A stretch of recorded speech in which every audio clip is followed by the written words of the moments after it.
When my mother was merely 2 months pregnant with me, my father passed away. While the cycle of life and death is a natural occurrence, one might exclaim that my father's departure was indeed premature. However, if I were to reveal that his death remains the most perplexing mystery of the past 2 decades, I am certain that curiosity would be piqued. To be precise, this incident transpired 23 years ago. That year, my father's skin was found hanging from the gnarled branches of the willow tree at the entrance of our village. The first person to discover my father's skin is no longer among us during his lifetime. The villagers referred to him as Shotzi, or the second fool.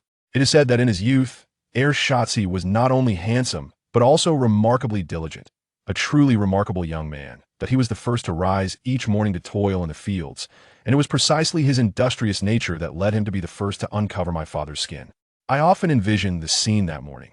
With a hoe slung over his shoulder, he stepped out of the village and noticed something peculiar hanging from the willow tree. As he approached and retrieved it, he discovered the skin of a man, expertly flayed. The mere thought of this scene sends shivers down my spine. It is entirely understandable that Shotzi, the one who experienced it firsthand, was left utterly bewildered. Though I have never laid eyes on that skin, the tale has been recounted with relish among our people over the years. From the accounts of outsiders, I learned the details of that fateful day. The method employed to strip my father's skin was remarkably professional. A precise incision was made from the crown of his head, extending downward. Executed with exceptional skill, this single cut allowed for the complete removal of the skin. This technique bore a striking resemblance to that used by butchers when skinning animals for profit, aimed at preserving the integrity of the hide. The skin was intact, yet the body was nowhere to be found. Subsequently, the village secretary trekked several miles to the county police station to report the incident. The 3 officers dispatched to the scene were visibly shaken, and one female officer even succumbed to nausea at the sight. The gravity of taking a life makes such cases of murder particularly significant. In the aftermath, numerous officers arrived, enforcing a lockdown in the vicinity, while reservists from neighboring villages were summoned to search for the body and the crime scene, yet no trace was found. Naturally, the act of skinning would result in bloodshed, yet not a single drop was discovered within several miles, nor was there any sign of the body that had been flayed. As expected, the police interrogated my family, but yielded no clues. My mother recounted that my father had gone to bed without any signs of distress, unaware of when he had left the house that night. Due to the expertise demonstrated in the flaying, the police focused their suspicions on the butchers within a few miles radius, detaining several from nearby villages, including those who regularly slaughtered livestock. However, each suspect was systematically cleared, lacking motive or opportunity, and nearly everyone possessed an alibi. Ultimately, the most seasoned butcher in our area offered a poignant observation to the authorities. Given the technique employed in this flaying, while I could certainly skin a pig, it comes after a lifetime of experience. To accomplish such a clean and efficient job on a human, one must wonder how many lives he must have taken to achieve such proficiency. A human is far more complex than a pig. The police devoted an immense amount of effort to this case, laboring tirelessly for over a month, yet there was no progress whatsoever. Consequently, it naturally transformed into a cold case.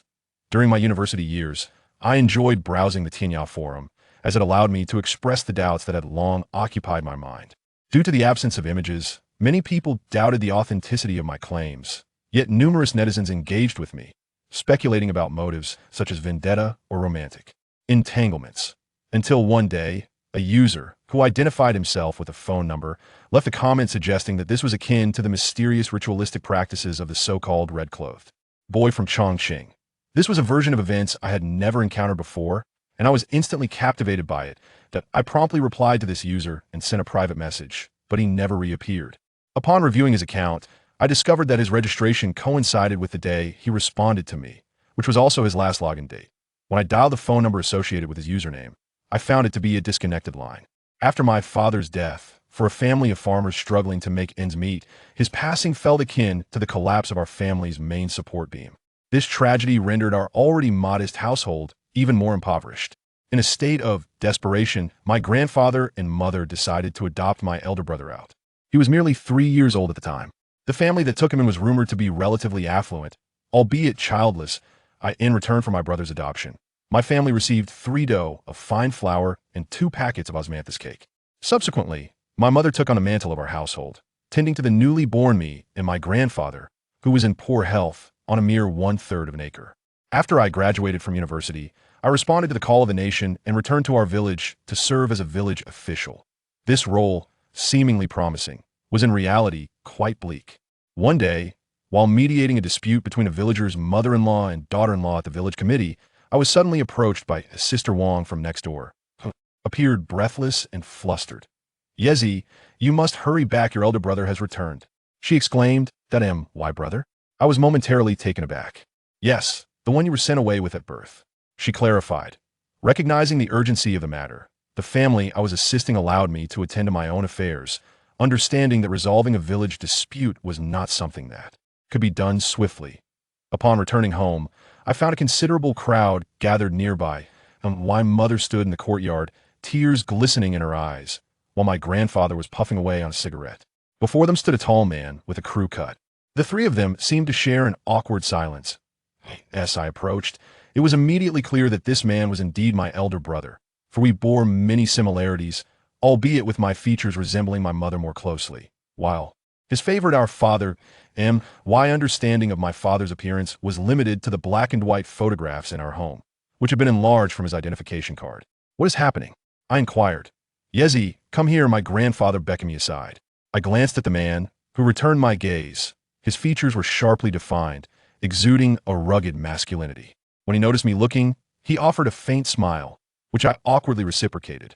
"In those days, we sent you away because our family was indeed impoverished. We accepted help from others, and they raised you. One must adhere to decorum in life. Have you paid your respects to those who helped you?" My grandfather inquired while puffing on his pipe. "There's no one left at home," the man replied. "What?" my grandfather exclaimed in disbelief. "My father perished in a mining accident when I was 6, and my mother remarried shortly after that. I was raised by my grandfather, who succumbed to cancer last year. Before he passed, he revealed my true heritage and urged me to return," the man explained. Upon hearing this, my mother's tears began to fall freely, and I too felt a pang of discomfort. Though his words were few, I could sense the struggles my elder brother endured, contrary to my childhood belief that he had thrived in a life of luxury after being sent away. After absorbing the news, my grandfather took a moment to smoke in silence. While our neighbors chimed in, "Old Yi, the boy has suffered greatly. Now that he's back, you should welcome him." Yet my grandfather pondered deeply. After some time, he sighed, "Come back, but I cannot betray my old friend. By returning to us, you will carry on the Chun family name that cannot be altered. You shall remain a Chun." The man nodded in agreement, saying, "Understood." I soon learned that my brother bore a formidable name, Zhongmo, son Zhongmo. Due to the cramped conditions at home, my brother shared a room with me. After spending a day together, I gleaned a rough understanding of his character. He spoke little, was calm and succinct in his words, and most notably, he maintained a sense of orderliness. Everything he owned was meticulously arranged, reflecting his disciplined nature. He chose to sleep on the floor rather than share my bed. For the past few days, my mother had been preparing an abundance of dishes, and while I sensed her joy at my brother's return, his demeanor remained as composed as when he first arrived, which left her feeling somewhat awkward. I reassured her that his reserved nature would likely soften with time. My brother stayed with us for 3 days before he began to pack his belongings. I assumed he was preparing to leave, prompting my mother to rush out of the kitchen in surprise. "I'm going to stay elsewhere," he informed us. "Where to?" "There's no hotel here," I questioned. "I bought a house in Sanliton," he replied. Sanliton is a neighboring village, lacking in high-rise buildings, that I conjectured that he must have purchased a rural dwelling, and suggested it would be better to stay together. "Since you've returned, consider acquiring a plot of land in the village and building your own home." "I prefer to stay over there, it's more convenient for work," he stated. His responses were brief, yet resolute. Despite my attempts to persuade him alongside my mother, he remained unmoved. At tea that moment, my grandfather emerged, pipe in mouth, saying, "If the boy wishes to go, let him. It's not far, after all." That I assisted him in carrying his luggage to Sanliton, a nearby village. Upon arrival, I was astonished to discover that he had purchased a 2-story small building, one of the more desirable properties in Sanliton. I couldn't help but feel a sense of surprise. A 2-story house with a yard would typically require around $200,000 for renovations. His ability to acquire it so swiftly suggested a considerable expenditure on his part. However, I refrained from inquiring further, as I was not well acquainted with this gentleman, and it would be inappropriate to comment on his wealth. The house had been impeccably tidied by the previous occupants, and his belongings were minimal. After arranging the bedding, I intended to open the black suitcase he had carried with him, assuming it contained his clothing, which I wished to assist him in hanging up. Just as my hand brushed against the suitcase, he suddenly exclaimed, "Don't touch." Startled, I halted my motion, and he approached me with a cold gaze, taking the suitcase from my hands and stating, "It contains some personal items." His icy words rendered me somewhat uncomfortable, yet I was relieved to receive an explanation. After all, who doesn't possess a few personal belongings? I replied with a smile, "Very well, then you can handle it yourself." Once the matter was settled, I found that being alone with him felt rather awkward. I mentioned my intention to leave, to which he merely nodded, offering no further pleasantries. Upon reaching the village committee, the village chief, Chun Ching Shan, mysteriously informed me, "Your elder brother is quite wealthy. He bought Shinanu's house for 300,000 without batting an eye." I chuckled lightly, but said nothing. While that price was somewhat steep, it was not unexpected. If it were not, the house would not have been sold. That I was not particularly concerned about his financial status. I would never fawn over him due to his wealth or disdain those who had less. Nevertheless, I felt a twinge of gratitude. It was indeed rare for a prosperous man to acknowledge our family, who had once sent him away, especially given our current modest means. On the second day after moving in, he erected a flag at the entrance of his home. That a bamboo pole supported a yellow flag, upon which were inscribed 3 large red characters, "Corpse Fetcher." This act was decidedly old-fashioned, bordering on flamboyant, yet it also bore the aura of an ancient hero carrying a banner to undertake noble deeds. He had mentioned that he intended to conduct business in Samleton, which I later learned meant that he was engaged in the grim task of retrieving corpses. However, a corpse fetcher raising a flag quickly became a source of amusement. The river that flows through our entire Luotian township is called the Luoshui River, a tributary of the Yellow River.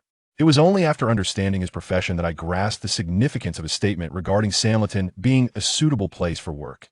Samleton is home to 12 ghostly caverns, which are said to be holes in a mountain through which the Luoshui River passes.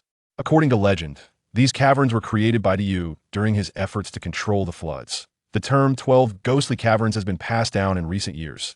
The name derives from the fact that anyone who enters this cavernous hole never emerges. Thus, it is referred to as the Ghost Cavern.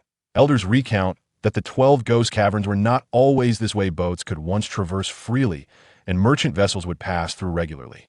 However, during the War of Resistance against Japan, a fierce battle erupted upstream, resulting in numerous casualties. To conceal the evidence, the Japanese soldiers discarded the bodies into the river. Countless corpses drifted down the river into the ghost cavern. Yet for reasons unknown, they did not flow out from the other side, but instead became lodged within the 12 openings. Since that time, strange occurrences have plagued the vicinity of these 12 holes. Many claim to have witnessed spectral shadows within, and those who subsequently entered the caverns found themselves unable to leave, thus giving rise to the legend of the Ghost Cavern. Situated close to the Luo River, which is a tributary of the Yellow River, it is common for individuals who drown upstream to drift to our area. In Samleton, there are indeed a few professional corpse retrieval workers, but they also fish in the Luo River as security measures have improved significantly over the years, leading to a decrease in drowning incidents. Consequently, my elder brother faced ridicule, partly because he raised a flag while retrieving bodies, and also because he seemed to be a full-time corpse retrieval worker, leaving little room for other pursuits, which some believed would lead to his demise. However, my brother soon raised a second flag, inscribed with the words, "Bodies can be retrieved from the 12 ghost caverns." This announcement caused quite a stir in our community. The 12 ghost caverns are a taboo for all. For decades, no one has emerged alive from within them. As the Luo River flows downstream, the bodies of drowning victims have indeed entered the caverns, yet no one has dared to venture inside to retrieve them. There was once a prominent figure son from our city who tragically drowned while swimming with his girlfriend, and his body ended up in the 12 ghost caverns. Despite offering exorbitant sums, no corpse retrieval worker would enter the ghost cavern. Eventually, the prominent figure hired divers, but after 3 divers entered, none returned, and the endeavor was abandoned. Who would dare speak of entering such a perilous place as the 12 ghost caverns? The villagers regarded my brother as either a fool or a boastful individual. Ever since he raised the second flag, the way people looked at me has grown peculiar. I decided to have a word with him, not for any other reason, but to discuss the grave dangers of entering the 12 ghost caverns, which I understood all too well. I suspected my brother might believe he could navigate the caverns due to his background as a former corpse retrieval worker with excellent skills and a materialistic outlook, leading him to think his abilities would allow him to enter and exit the 12 ghost caverns unscathed. I intended to express to him just how terrifying the ghost caverns truly are. However, before I could articulate my concerns, he waved his hand dismissively, saying, "I know, and I can go and I'll go in. But the issue is," before I could finish, he interrupted, "Nothing will happen." I refrained from further argument. After all, he was not one to easily engage in dialogue, and I knew it would be challenging to communicate with him. Upon returning home, I found my mother in tears, exclaiming, "Yezi, you must talk to your brother. Entering that ghost cavern is a death sentence." I told him, but he refuses to listen. I replied, "How absurd. This child does not cherish his own life. He must harbor resentment towards us," my mother remarked. I quickly intervened, aware that my mother's visit would yield no fruitful outcome. I suggested, "It is late today. I shall accompany you tomorrow." However, when dawn broke the following day and I took my mother to the scene, we discovered it was too late. In front of the two-story building where my elder brother resided, numerous vehicles were parked and a crowd had gathered, yet an eerie silence enveloped them. We squeezed through the throng, just in time to witness a rotund, middle-aged man making his way towards my brother, flanked by a group of onlookers. This very man was the influential figure responsible for the tragic drowning incident that had claimed a child's life years prior. Approaching my brother, the man extended his hand. "What do they call you, my younger brother?" "Son Jongmo," my elder brother replied, revealing no intention of reciprocating the handshake, merely speaking softly. The influential man, taken aback by my brother's dismissive demeanor, retracted his hand awkwardly and said, "A fine name indeed. A son should aspire to be like Son Jongmo. Are you capable of retrieving bodies from the 12 ghost caverns?" My brother replied nonchalantly, "I am."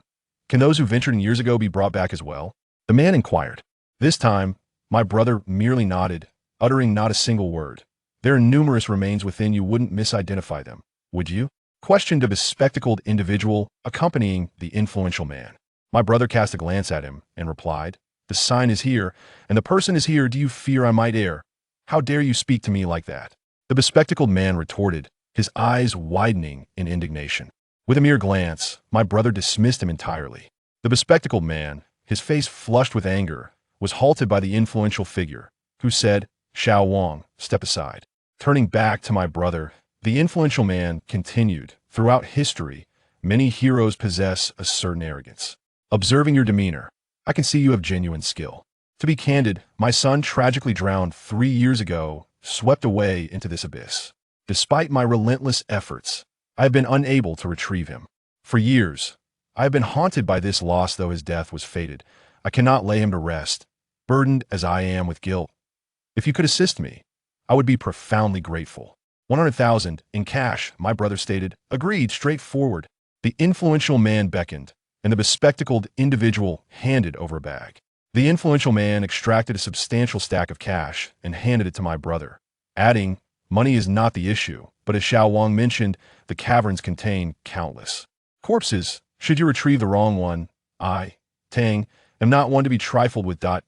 My brother gestured for me to approach, and feeling somewhat awkward, I walked over. He passed the money to me, saying, "Hold on to this for now." Then, addressing the influential man, my brother requested, "I require something. What else do you need?" The influential man inquired. My brother produced a needle and stated, "I need your blood." At this proclamation, the influential man's entourage reacted unfavorably. Yet true to his stature, he raised a hand to quell their unrest and extended his own, saying, "Take what you required." My brother gently pricked the influential man's middle finger, allowing a drop of blood to emerge, which he then dabbed onto his own finger before tasting it, nodding as he said, "Wait for me." Afterward, my elder brother entered his 2-story abode. Shortly thereafter, he emerged bare-chested, shouldering a wooden raft. His physique was sculpted to perfection, muscles taut and defined the sight of his chiseled 8-pack abs exuded an aura of raw strength. "Child, do not go," my mother cried out in distress. "It is fine," my brother reassured her. Unsettled, my mother attempted to intervene, but the associates of the imposing figure swiftly restrained her, gripping her clothing with such force that it nearly tore. Setting down the raft, my brother glared at the man clutching my mother's garment and commanded, "Release her." His tone brooked no dissent. The henchmen glanced between my brother and their superior, uncertain. I said to let her go. My brother advanced, and in a blur of motion, ensnared the throat of the man holding my mother. The fellow's face reddened as my brother's grip threatened to crush his windpipe. Seeing this, the other henchmen surged forward, but the imposing figure intervened, shouting, "Get back! Release that lady at once." He then addressed my brother, "Brother, do not stoop to their level." "My apologies." Ignoring him, my brother turned to my tearful mother and said, "Do not worry, trust me." With that, he hoisted the raft once more, leading our large group to the riverbank. Alone, he stepped onto the raft, wielding a bamboo pole. Upon the water, he appeared diminutive, a solitary figure navigating towards the 12 ghost caverns.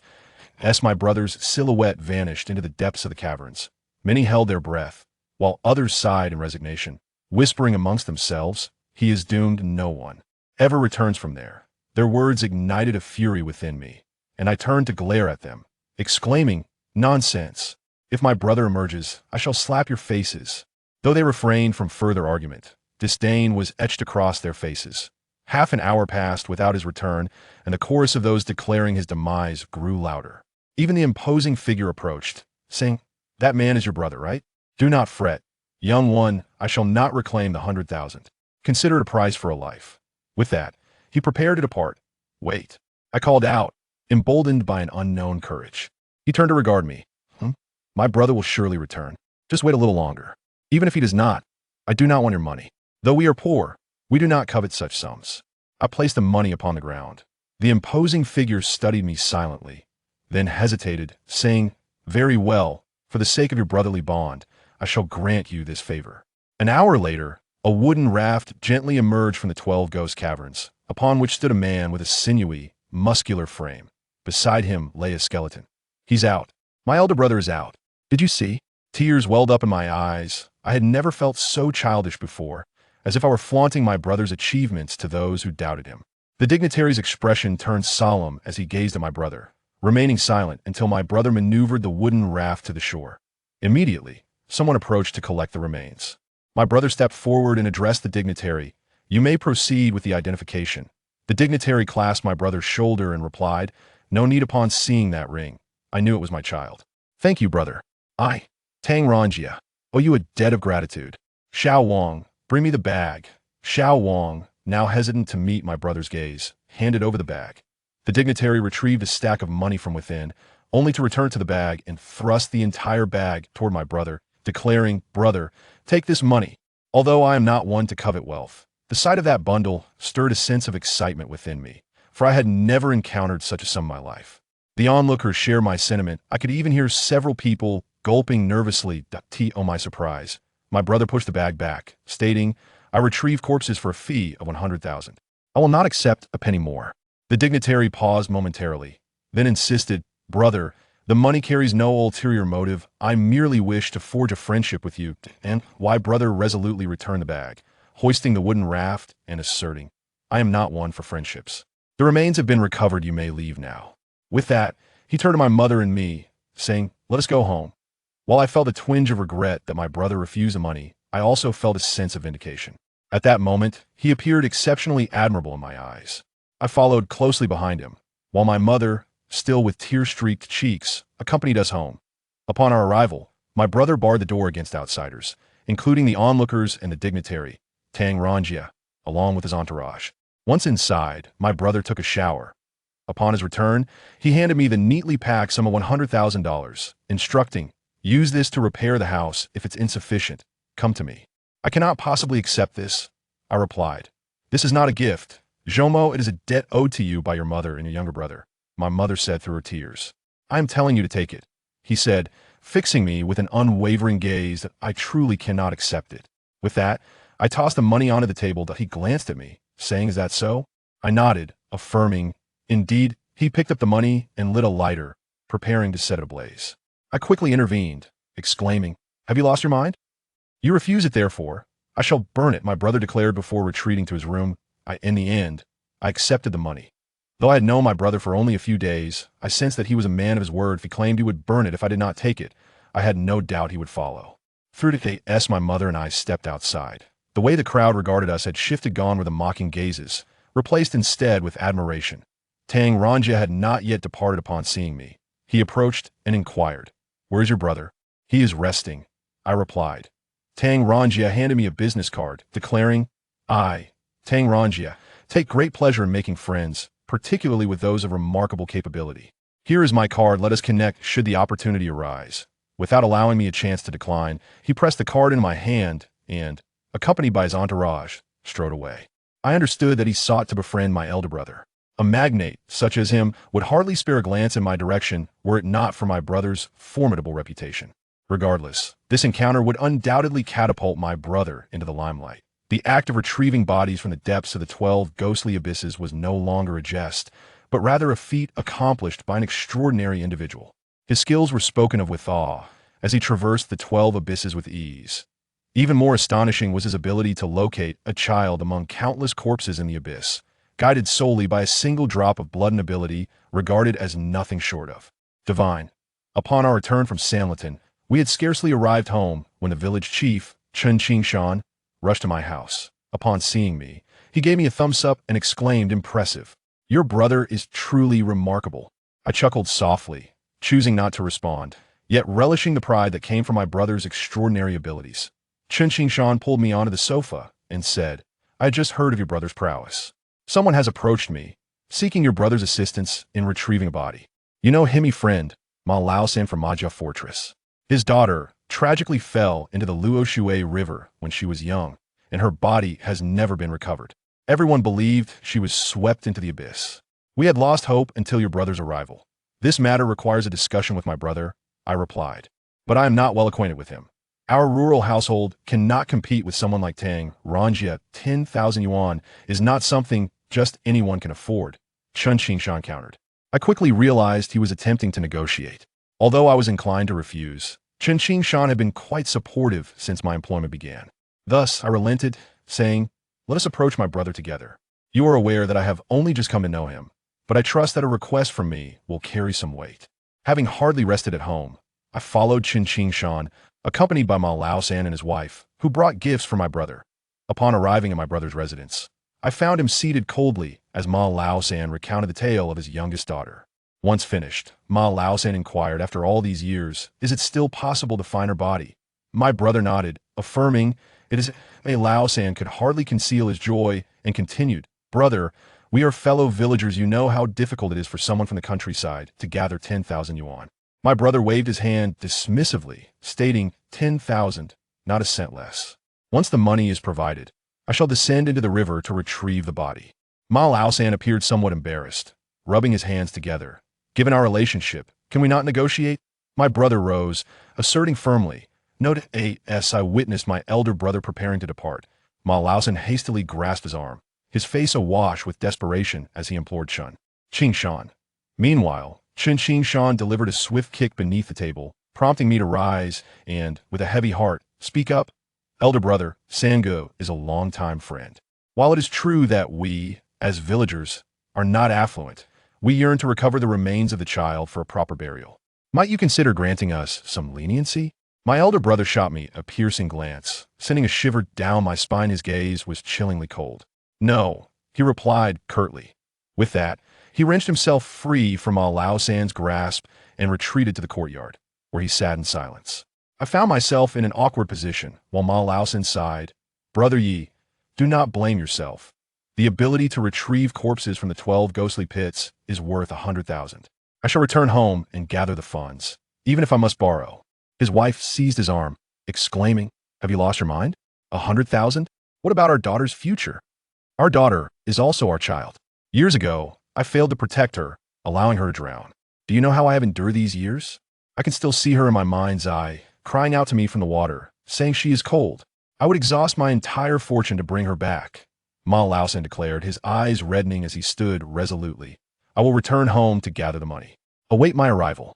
After Ma Laosan departed, Chen Qingshan sighed, "Your elder brother is quite a peculiar temperament."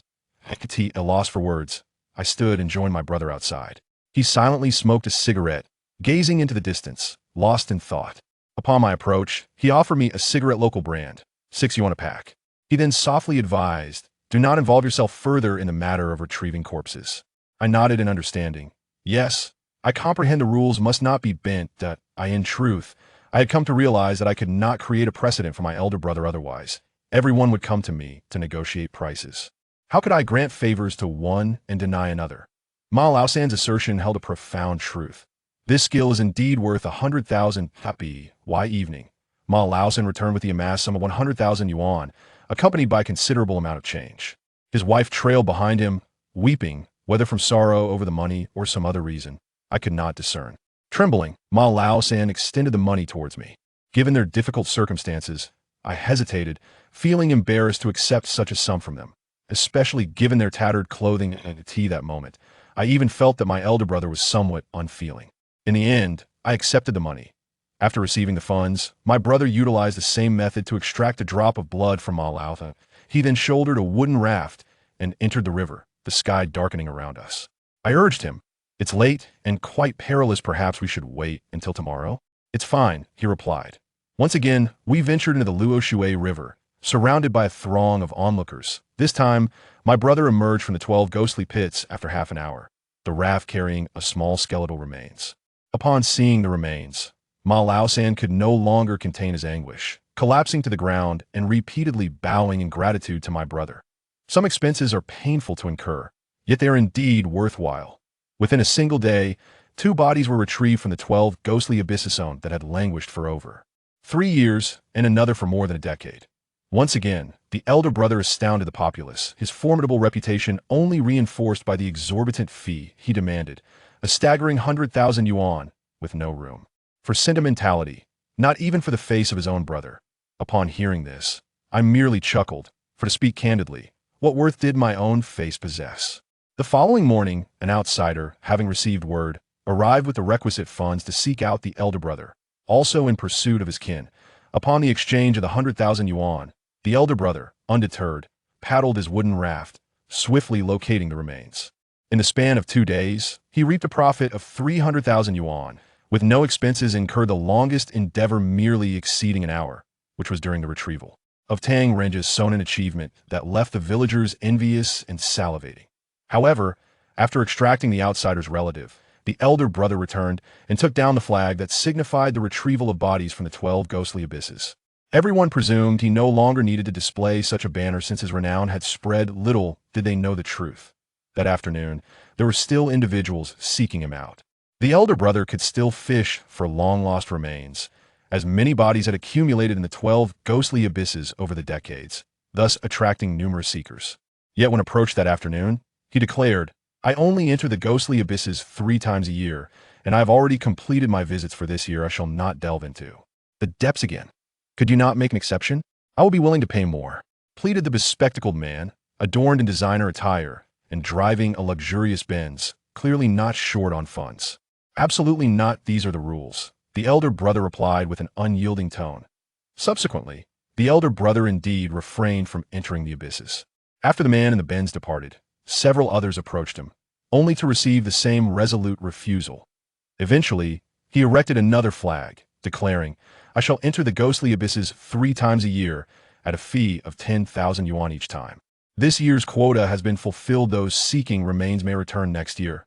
With the establishment of this regulatory banner, the elder brother's affairs quieted significantly, while mine escalated as numerous individuals approached me, clinging to the hope that, given our brotherly bond, the elder brother might relent. That I turned them all away. Eventually, I felt compelled to erect my own banner to clarify that the elder brother would not be swayed by my influence in matters concerning the retrieval of remains. About a week later, I received a phone call. In recent days, I had been inundated with calls from individuals pleading for leniency. Initially, I contemplated hanging up, yet upon noticing the last 4 digits of the number 888, I hesitated. Such a number surely held considerable value.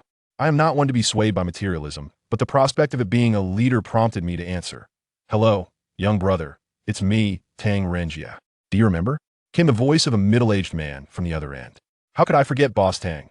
I replied, intending to inquire how he had obtained my number, but I quickly realized that, given his capabilities, such knowledge would not pose a challenge for him. I tee his ass. Follows. I have a relative, a person of considerable stature. Do you understand? In the past, he engaged in guerrilla warfare near the Luoshui River, and many brave soldiers perished, their bodies sinking into the waters, ultimately swept away into the abyss. Recently, I broached this subject with him. He expressed great interest in brother Sun Zhongmo and wishes to recover the remains of his fallen comrades. I am aware of your capabilities. You excelled academically during our school days, and it seems a pity that your talents have been allocated to our village. I initially intended to approach your elder brother, but his peculiar customs posed a challenge. Hence, I beseech your assistance. Should this endeavor come to fruition, The reward shall transcend monetary value. You are a discerning individual. My words resonate with you, do they not? Let us consider this the beginning of a friendship. Tang Renjia conveyed. To be candid, I felt a stir of temptation. The esteemed figure Tang Renjia spoke of could, with a mere phone call, dictate the course of my humble existence. This matter held significant implications for my future. Yet, the memory of my elder brother's icy gaze during our previous negotiation with Ma Lao-san sent a shiver down my spine. I replied, Boss Tang, to be honest, I yearn to assist, yet you are well aware of my brother's disposition. Regrettably, I must decline that I have indeed heard of his peculiar temperament. However, how about facilitating an introduction? Regardless of the outcome, I would appreciate the favor. What do you think? Tang Renjia proposed. After a moment's hesitation, I acquiesced. Very well, Boss Tang, await my call. Once I hung up, I rushed to my brother's residence. Despite my trepidation, I relayed the situation to him, nearly pleading, I understand you have your principles, but this matter pertains to your brother's future. A mere meeting would suffice. Declining would not be an issue. Would it, brother? He regarded me for a moment, then nodded. A meeting is acceptable, but the rules must not be broken. Tang Renjia swiftly organized a banquet, perhaps to honor my brother. The gathering was set at a rustic eatery in Sanliton, where individuals clad in sharp black suits stood vigilantly, while curious villagers were ushered away. Upon entering, I felt a surge of anxiety, as if I were walking into a trap. Inside the private room, I observed an elderly gentleman with silver hair seated at the head of the table, with Tang Renjia beside him. As we approached, Tang Renjia rose, his face adorned with a broad smile. Yezi, Zhongmo, come sit here. Allow me to introduce you to Mr. Liu, who hails from Beijing. Mr. Liu stood, extending his hand for a handshake, while my brother remained motionless. I quickly reached for Mr. Liu's hand, saying, My brother prefers not to engage in such interactions. I hope you understand, Mr. Liu. Mr. Liu glanced at my brother, said nothing, and took his seat. Once settled, Tang Renjia uncorked a bottle of red wine and cheerfully remarked, Zhongmo, it is our first meal together. Let us indulge in a few more toasts today. My brother, however, slammed his glass onto the table and stated, If the matter at hand is what Yezi has already discussed, then let it be. Rules are rules. We cannot deviate.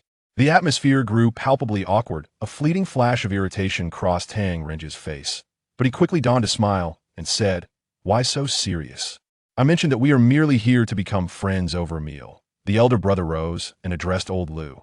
Sir, I respect you as a hero from the war era and understand your desire to return your comrades' remains home.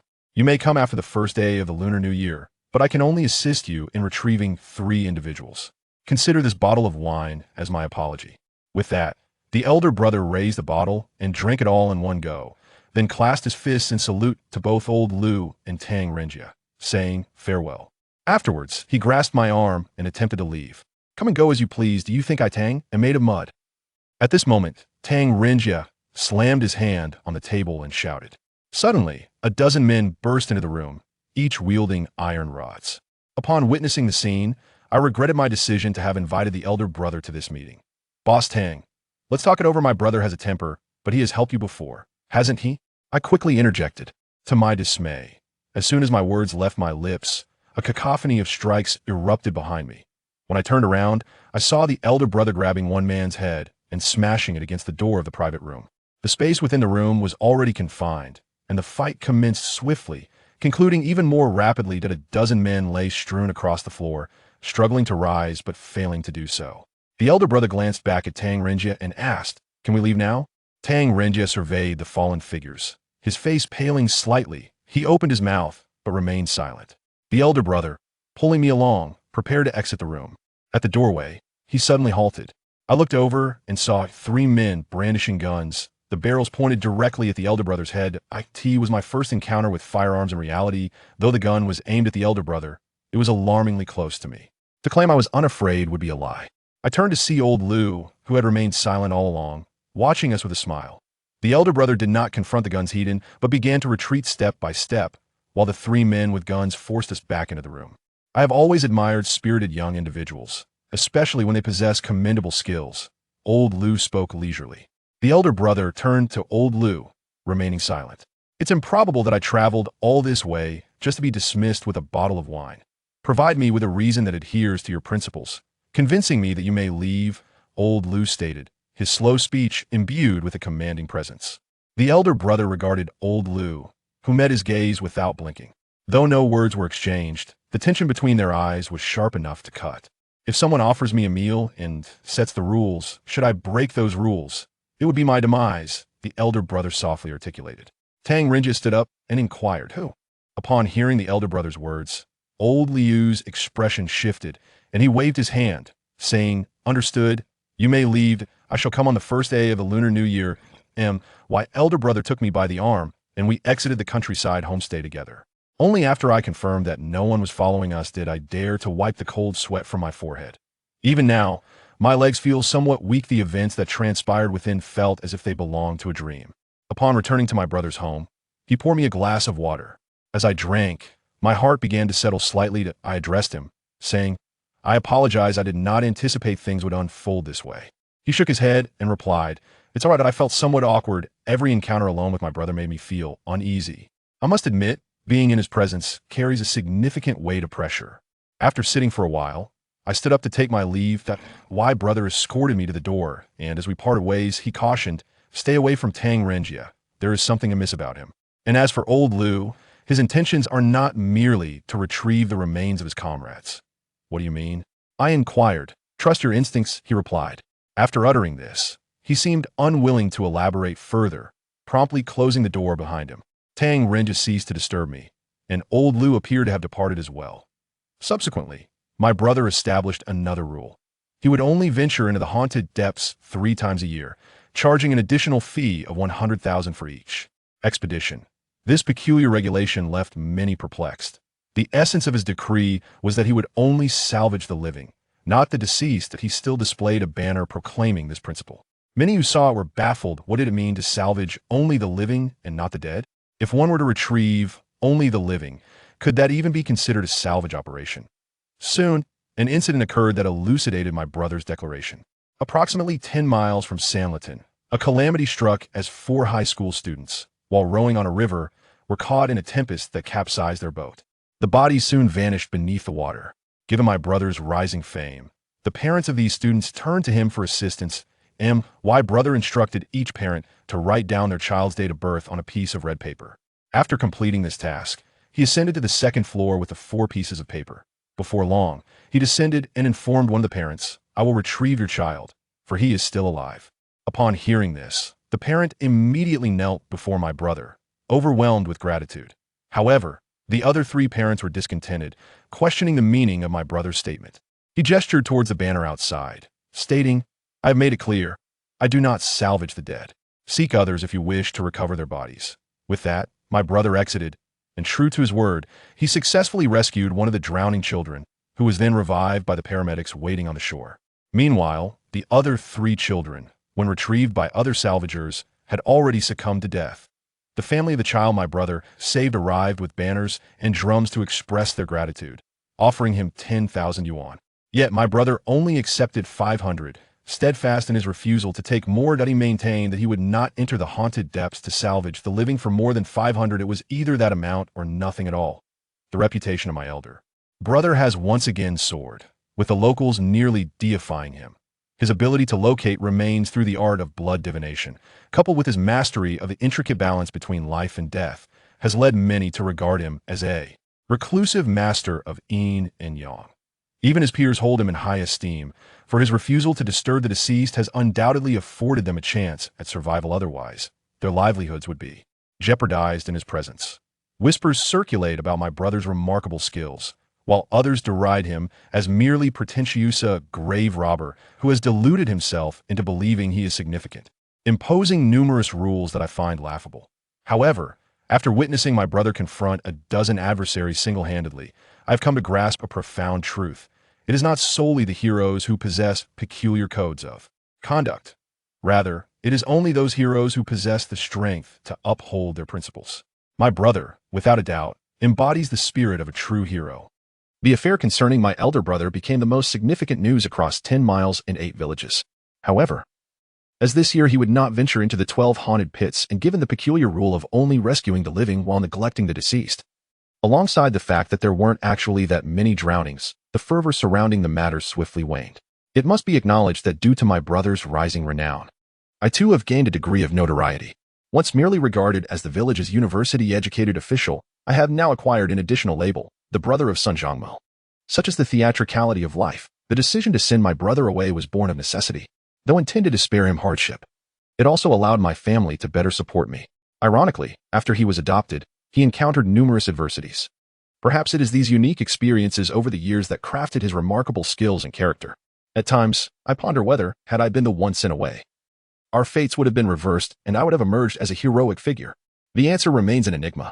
After I returned with 100,000 yuan from my brother, he sent an additional 50,000 back, and with some modest savings at home. My mother and I deliberated on using the funds to renovate our house. Yet before we could commence the construction, an incident erupted in the village. Linked to the Qin family, whom I was most reluctant to associate with, tied as it was to a childhood ordeal of mine. The narrative traces back to 4 years following my father's demise. I was still in my mother's womb when he passed, thus I had just turned 3. The poorest villager, Qin Shi, had brought back a foolish woman he found outside. She possessed a grotesque countenance, perpetually drooling, yet at over 30 and without a wife, he, driven by base desires and the need for progeny, shackled her with an iron chain, treating her as his spouse. Qin Shi, having lost his parents early and being of meager means, found himself beyond the age of marriage. This was a desperate measure, yet he had a younger brother, Qin Laojian, who was 2 years his junior, and despite being of considerable age, upon discovering his brother's peculiar acquisition, he would sneak into the house while Qin Shi was away. Knowing the foolish woman would understand nothing, a mere morsel would suffice to entice her. This affair quickly came to Qin Shi's attention, leading to a fierce altercation between the brothers, both emerging battered and bruised. They eventually devised a system. On odd lunar days, the woman belonged to the elder, while on even days, she was for the younger. Over the years, the foolish woman bore 3 sons, all of whom were male. Though uncertain of their paternity, they collectively embraced their lineage, referring to the elder as father and the younger as da. 2 years later, Qin Laojian fell ill and passed away. Logically, this should have been a relief, as no one would contest Qin Shi for the woman any longer. Yet, after the customary mourning period, Qin Laojian began to disturb Qin Shi with dreams, lamenting his longing for the woman and expressing his sorrow for being alone in the afterlife. Qin Shi was tormented and listless all day long. Eventually, he devised a plan and sought the help of a paper craftsman to create several paper women, which he then burned as offerings for Qin Laojian. After the ritual, a brief tranquility ensued, but mere days later, Qin Laojian returned in a dream, reproaching him. "You think I can be deceived by these paper figures? This is unacceptable." Qin Shi inquired what he desired. Unperturbed, Qin Laojian replied, "If you send a real woman to accompany me, I shall cease my disturbances." Not long after, the simple-minded woman who had been confined at home unexpectedly broke free from her chains and drowned in the river. The villagers speculated that the chains were no more than those used for dogs, thick as a child's arm, and concluded that she could not have escaped. They suspected that Qin Shi, weary of her presence, had orchestrated her demise to placate Qin Laojian. However, this remained mere conjecture, as none had witnessed the act, and Qin Shi denied any wrongdoing. After all, a simpleton, found abandoned, had perished, so what of it? I, however, faithfully became the last person to see the simpleton alive. That day, while I was alone by the river catching shrimp, I suddenly heard someone screaming for help. Rushing towards the sound, I discovered the simpleton bobbing helplessly in the water, destined to drown. A small branch lay nearby, and I quickly grabbed it, extending it to her so she could grasp it, hoping to pull her to safety. Yet, how could a mere child, barely a few years old, hope to rescue a grown woman? When she tugged on the branch, I nearly fell into the water myself. She looked at me, smiled, and then released her grip, slowly sinking beneath the surface. In that moment, I did not understand why she smiled at me. Only as I grew older did I comprehend that it was her way of expressing gratitude, a silent farewell indicating, "Child, I shall not burden you." This incident left me with an unsettling feeling, as if the simpleton were perhaps not truly simple-minded. I became the sole witness to her demise, inadvertently serving as evidence of Qin Shi's innocence. Whenever anyone accused him of murder, he would produce me as a witness, stating, "The child speaks the truth." She declared that the simpleton fell into the water by her own volition. In truth, those days were filled with terror for me, having witnessed a person drown. I would often seek refuge in my mother's embrace to sleep. However, one particular event, occurring after the simpleton's death, haunted me throughout my life. Though I have grown somewhat accustomed to it now, as a child, I nearly lost my sanity over it. After the simpleton's body was retrieved, Qin Shi, unable to afford a coffin, wrapped her in a tattered quilt and buried her next to the grave of his brother, Qin Laojian. This act further fueled the villagers' suspicions of foul play, yet Qin Shi defended his actions, claiming they were family and should be laid to rest together. This was merely a pretext. Following Qin Laogan's death, he allegedly communicated with Qin Shi in dreams, a claim no one could verify. However, the peculiar occurrences following the simpleton's demise were witnessed by the entire village. On the morning of the 7th day after her passing, her naked form appeared at the threshold of Qin Shi's home. The villagers remarked, Shi, the simpleton has returned to seek vengeance. Though she was foolish in life, she bore you 2 brothers, 3 children, and you have slain her. She has come for retribution. Although Qin Shi was greatly frightened, he still did not confess to having killed the fool. He alone bore the burden of burying the fool. Little did he know that the matter was far from resolved. On the morning following the 2nd day after the 7th, the fool remained in the same position, motionless. Upon discovering this, Qin Shi erupted in a furious tirade. How dare you curse my ancestors for generations? I, Qin Shi, declare that I did not kill the fool. And if anyone has a grievance, let us confront it face to face, rather than resorting to ghostly intimidation behind my back. Am I a coward easily frightened? In that moment, Qin Shi resembled a mad dog, and no one dared to provoke him. Nevertheless, whispers circulated among the villagers, questioning who would disturb the fool's remains to frighten him. If he had not killed the fool, why was the fool so persistent in haunting him? They speculated that even if the body were buried again, it would be futile. The fool had unfinished business and would not rest until it was resolved. Undoubtedly a matter of life and death. As expected, 3 days after Qin Shi buried the fool's body once more, it reappeared at his doorstep. Having been dead for over 20 days, the body was now decomposed, the stench wafting through half the village. When the villagers asked Qin Shi why he was not cursing this time, he, nearly at the brink of despair, cried out in terror, "It is not you who have tormented me. I did not sleep a wink last night. I saw the fool walk back on his own." Upon hearing this and witnessing the corpse, the villagers were equally alarmed.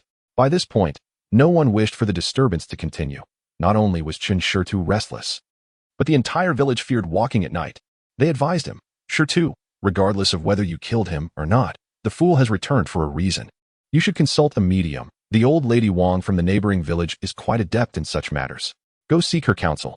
This time, Qin Shi complied and summoned old lady Wang from the adjacent village. After circling the fool's body and lighting 3 sticks of incense, she muttered indistinct words. After a while, she turned to Qin Shi and said, "The fool had a hard life, never receiving kindness from anyone. Just before her death, someone lent her a hand, and she wishes to express her gratitude through me." I was among the crowd witnessing all of this, and as soon as old lady Wang spoke, everyone turned to look at me, nearly bringing me to tears, especially Qin Shi. Upon hearing her words, he approached me and bowed several times, repeatedly expressing his gratitude.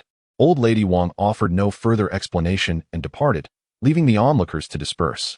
They continued to discuss how the fool had emotions and gratitude, returning to thank someone who had helped her before her demise, while lamenting that Qin Shi was excessively cruel. Many remarked on my young heart and predicted that I would surely be rewarded for my kindness in the future. During the sweltering heat of that season, the oppressive warmth made slumber elusive within the confines of our home. Thus, each night, I sought solace in the courtyard alongside my grandfather. On one particular night, I had succumbed to sleep, only to be abruptly roused by an overwhelming heat. As I opened my eyes, I beheld Qin Shi tending to a pile of joss paper. I inquired, "Uncle Shi, what are you doing?" Turning my gaze, I realized I was at the grave of the simpleton and Qin Laogan. The sight struck me with terror, causing me to wet myself in fright, rendering me incapable of even shedding tears. "Fear not, Yezi," Qin Shi reassured me. "Consider this a chance to save your Uncle Shi. And in return, I shall buy you sweets every day. You've rescued the simpleton. He will not harm me in your presence." At that moment, tears streamed down my face, prompting a swift slap from Qin Shi that nearly dislodged my head. He then brandished a kitchen knife menacingly, declaring, "If you cry out again, I shall sever your head. If I cannot live, neither shall you." Perhaps it was the force of the slap that rendered me dazed, or the sight of the knife that petrified me. I felt an incessant warmth in my trousers, unable to control my bodily functions. After finishing with the joss paper, Qin Shi produced a shovel and began to unearth the simpleton's grave. I remained transfixed, waiting for him to retrieve the simpleton's body. Upon extracting the corpse, he cut open the simpleton's abdomen and removed a mass of flesh, placing it into a jar. In that moment, Qin Shi trembled as he hastily buried the simpleton once more and fled back to the village, clutching me tightly and discarding me just outside my own courtyard. Upon awakening from that trance, I was overwhelmed with sobs, my cries piercing the stillness of the night. Hearing my lamentations, my grandfather and mother rushed to embrace me. My mother held me close, incessantly asking what had transpired, yet I could not contain my tears, weeping until dawn broke. Soon after, Qin Shi arrived at our home. accompanied by several chickens and a basket of eggs. The sight of him sent me scurrying into my grandfather's embrace. Upon seeing my grandfather, Chen Shirtu fell to his knees, bowing deeply, and began to strike his own face in remorse. "Uncle Tranching, I am sorry. It was I who secretly took Yezi away last night." My grandfather, ever composed, cradled me and inquired, "Child, you reek of death. I have surmised it was you. Now, tell me, what transpired?" Madame Wang said that the simpleton would not return to trouble me. She found peace in death. Her return was to express gratitude to little Yezi, and she carried a child in her womb when she died. She harbored deep resentment toward the Chen family, wishing not to leave behind her lineage. Hence, she returned to entrust the child to me.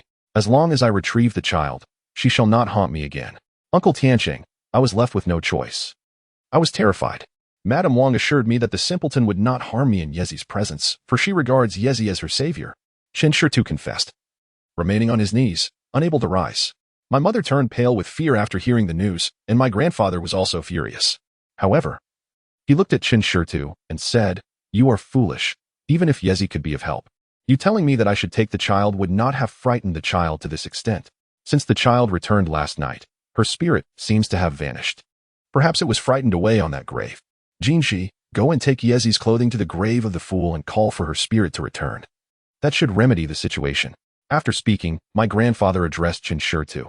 "You have already dealt with the matter. It is pointless to scold you now. Take the items home. It is not easy for you with 3 children. The fool is gone. Even if you have made mistakes, that child is her own. And if you care for her well, she might forgive you. Return quickly, and do not speak of this to anyone. Yezi is still young and cannot bear the shock." My mother took my clothing to the widow's grave, shaking the small garment while calling out, "Yezi, please return." This was the traditional rural method of calling back a lost spirit. It was not until noon that I began to regain my strength, yet I still trembled all over. My grandfather, puffing on his pipe, said to me, "Yezi, the fool will not harm you. She remembers your kindness when you tried to save her with a branch. Ghosts only harm the wicked, not the good."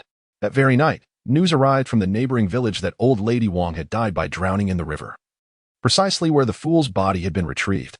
The villagers remarked that after dinner, she had left her home, and everyone found it strange that she ignored anyone who greeted her. Old Lady Wang was usually quite amiable, serving as a medium for our several villages. She had a certain reputation, and her suicide at the very spot where the fool's body was found sent waves of panic through the community. Clearly, the fool had taken even the medium's spirit. This incident became sensational news. Timid women were afraid to venture outside. The next day, another message came from the neighboring village. Just before her death, old Lady Wang had uttered not a single word, except for a statement to her son before leaving home. "I judged wrong. I cannot escape this calamity." Having just dealt with the fool's affairs, her death, along with that cryptic remark, became the subject of rampant speculation among the villagers. Eventually, they pieced together a theory. The fool was murdered by Chen Shirtu. Originally, the fool had intended to seek retribution from him, but old Lady Wang intervened to save Chen Shita's life. Naturally, a life must be exchanged for a life, which is why the fool claimed old Lady Wang's spirit. Of course, this was merely the villagers' conjecture. The truth of the matter remained shrouded in mystery. Nevertheless, after that, the fool ceased to cause any disturbances and tranquility returned. While alive, no one was willing to assist her, yet after her death, her few disturbances ensured that she was remembered. The river where the fool had perished became a place no child dared swim in. If anyone did, they would surely receive a severe beating. For years, even adults took great care to avoid walking near the riverbank. This incident left me with profound childhood trauma. Chen Shirtu, despite his promises, would not even buy candy for his own children. However, whenever he saw me, he would purchase a few cents worth of sweets for me. Yet, I never partook of them, for each encounter with him sent shivers down my spine, my mind haunted by the image of him extracting flesh from a fool's belly. Just a glimpse of Chen Shirtu would leave me in a state of disarray for days. My grandfather and mother urged him to keep his distance, fearing he would terrify me further. Consequently, I rarely encountered Chen Shirtu in the village, and our families had little interaction. Later, I heard from the villagers that his family's situation had become increasingly dire. After all, it is challenging for a man to raise 3 children alone. Regardless of their poverty or wealth, Chen Shirtu persevered to raise his 3 offspring into adulthood. Despite his tireless efforts, the children grew up to be lazy and unruly due to a lack of discipline, further exacerbating the family's financial woes. As the brothers matured, the prospect of marrying seemed remote. However, they still yearned for wives. If they desired partners, they should strive to work hard and earn money. Yet these young men did not share this sentiment. Instead, They frequently resorted to beating their father, Chen Shirtu. The village committee intervened several times, but the brothers boldly proclaimed, "If our father does not strive to provide for us, who else should he be beaten?" Despite the committee's attempts at resolution, no one was willing to intervene in their family's chaotic plight. Unexpectedly, in a moment of desperation, Chen Shirtu shamelessly borrowed some money from neighbors and, combined with his meager earnings from odd jobs, managed to bring a woman home. However, the complexity of the situation lay in the fact that Chen Shirtu had 3 sons, all of whom exhibited voracious desires upon encountering women. Given their disposition, no matter whom Chen Shirtu offered this woman to, the remaining brothers would likely tear him apart. As the villagers eagerly anticipated the unfolding drama at Chen Shirtu's home, to their surprise, the household fell eerily quiet. The 3 boys, along with Chen Shirtu, seldom ventured outside. This led everyone to a startling realization. It appeared that not only had Chen Shirtu's family inherited poverty, but they had also embraced the legacy of debauchery. It seemed as if the 3 sons had taken possession of this young woman. Rumors swirled through the village like a tempest, diminishing the stature of the elder brother, who was once a notorious grave digger. By the time the news reached me, I understood the gravity of the situation. Ideally, this family of beasts should face legal repercussions. But the reality was that the young woman was trapped in a dire predicament, despite having been raised on the kindness of many. These boys had grown strong as bull calves. Should they truly ravage this girl, she would emerge not unscathed, but utterly devastated. While I may overlook other matters, my dwindling sense of justice compels me to address this issue with utmost seriousness. However, due to a past incident from my childhood, I am exceedingly reluctant to engage with the Chen family. Thus, I sought out the village head, Chen Qishan. The 3 brothers of the Chen family bear simple names, Dakwai, Erkwei, and Sankwai. Known for their penchant for brawling, they even displayed brutality towards their own father, earning them the moniker 3 Mad Dogs. Chen Qishan, the village head, is the sole individual capable of managing the 3 brothers. As the saying goes, city officials are often molded by their experiences, while grassroots officials are forged through conflict. This holds true for Chen Qishan. Standing at an impressive height of over 6 feet, he is a formidable presence. In his youth, inspired by Jet Li's portrayal in Shaolin Temple, he journeyed to Mount Song with a bun in hand to seek a master. Though he did not enter the Shaolin Temple, he trained for several years under a teacher in Dingfeng, acquiring considerable martial arts skills. Although he may not be a martial arts master, he is exceptionally adept in combat. On one occasion, he single-handedly subdued the 3 Chen brothers, rendering them unable to stand. Since that incident, the brothers have held him in high regard. Chen Qishan may lack formal education, yet he possesses a strong desire for authority. Despite being a mere 9th-rank official, he cherishes his position. Nonetheless, he is fundamentally a man of integrity and has shown me considerable kindness. Upon my arrival, he immediately poured a bottle of liquor and exclaimed, "Yezi, among the young people in our village, you are the only one with whom I can drink heartily. Come." I restrained his hand and replied, "Village head, we can drink at any time, but today I have an important matter to discuss with you." Chen Qishan glanced at me and said, "Is it about Chen Shirtu buying a bride? You, my friend, I have told you countless times that I understand human trafficking is illegal. But the circumstances in our village compel him to act this way." The situation he referred to is the prevalent practice of many families marrying Vietnamese brides. Our village, known as Futigu, is aptly named a small mountain village, and its reputation is one of poverty. There is a saying that captures this reality. People from Futigu are so impoverished that mosquitoes passing through lose 2 legs. Where do they go? They are taken away and consumed. This poverty creates a direct issue. Our village's young men struggle to find wives, even when they manage to scrape together enough money for the exorbitant bride price. It often results in substantial debt. Few young women are willing to marry into our village. In recent years, however, a trend has emerged where men spend around 50 to 60,000 to bring a Vietnamese bride home, eliminating other expenses. Consequently, over the years, a dozen or so eligible young men in the village have entered into such marriages. When I first returned to the village, I mentioned this issue to Chen Qishan. At that time, he gave me a lesson. "Yezi, I know you are a university student and understand the law, but let me tell you. Theory is one thing and practice is another. Some matters must be assessed in light of the actual circumstances. With so many young men unable to find brides, what do you propose they do? We cannot have all of them remaining single. If the village committee were to intervene, everyone would come to us seeking brides. And what would we do then?" Upon mentioning this matter, Chen Qishan assumed I intended to meddle in the affairs of purchasing a bride. I clarified, "Village chief, one can turn a blind eye to other matters, but the situation concerning Chen Shirtu is different. The Vietnamese bride represents a mutual agreement, akin to Zhou Yu and Huang Gai. One desires, while the other submits. However, the girl bought by Chen Shirtu is quite distinct. I have seen her. She is clad in designer attire and appears to be a student, who in China would be destitute enough to sell their daughter. Which family wouldn't be anxious if their daughter were abducted? Such a significant issue would undoubtedly warrant police investigation, and it would be quite easy to trace back to us. Not to mention that man and his 3 brothers have violated this young lady. If confirmed, it would amount to gang rape, an offense far graver than mere rape. Should that come to pass, what repercussions would you face for concealing knowledge as the village chief? As anticipated, my final remark about accountability struck a nerve with Chen Qingshan. He thumped his thigh and exclaimed, "Yezi, your scholarly insight truly penetrates the heart of the issue." I felt something was amiss. Very well. I shall seek out Chen Shirtu at once and ensure the young lady is returned promptly. Concerned about the situation, I awaited Chen Qingshan's return at his residence. Shortly thereafter, he came back, and I hurried to inquire, "Village chief, what did they say? Are they willing to return her?" Chen Qingshan handed me a cigarette and replied, "The girl claims to be Chen Shitu's distant niece, visiting the village for inspiration. Do you truly believe that? Does one require ropes to gather inspiration? That girl is afraid to speak the truth." I retorted, "I trust him not at all." I assured her that she could speak freely without fear, and I would advocate for her. Yet, she persists in this narrative, making me feel as though I am meddling in affairs that do not concern me. Chen Qingshan expressed in frustration. She was purchased by the villagers. Girls like her from the city harbor prejudices against us rural folks, perceiving us as akin to one another, thus lacking trust. However, they place their faith in the police. Shall we not report this matter? I suggested. Report? Are you out of your mind? We are neighbors. How would it reflect if you reported and they faced disgrace? Not to mention, should this incident come to light, other families involved in bride purchases would suffer as well. And what of the Dekue brothers? Once released from prison, they would not hesitate to harm you.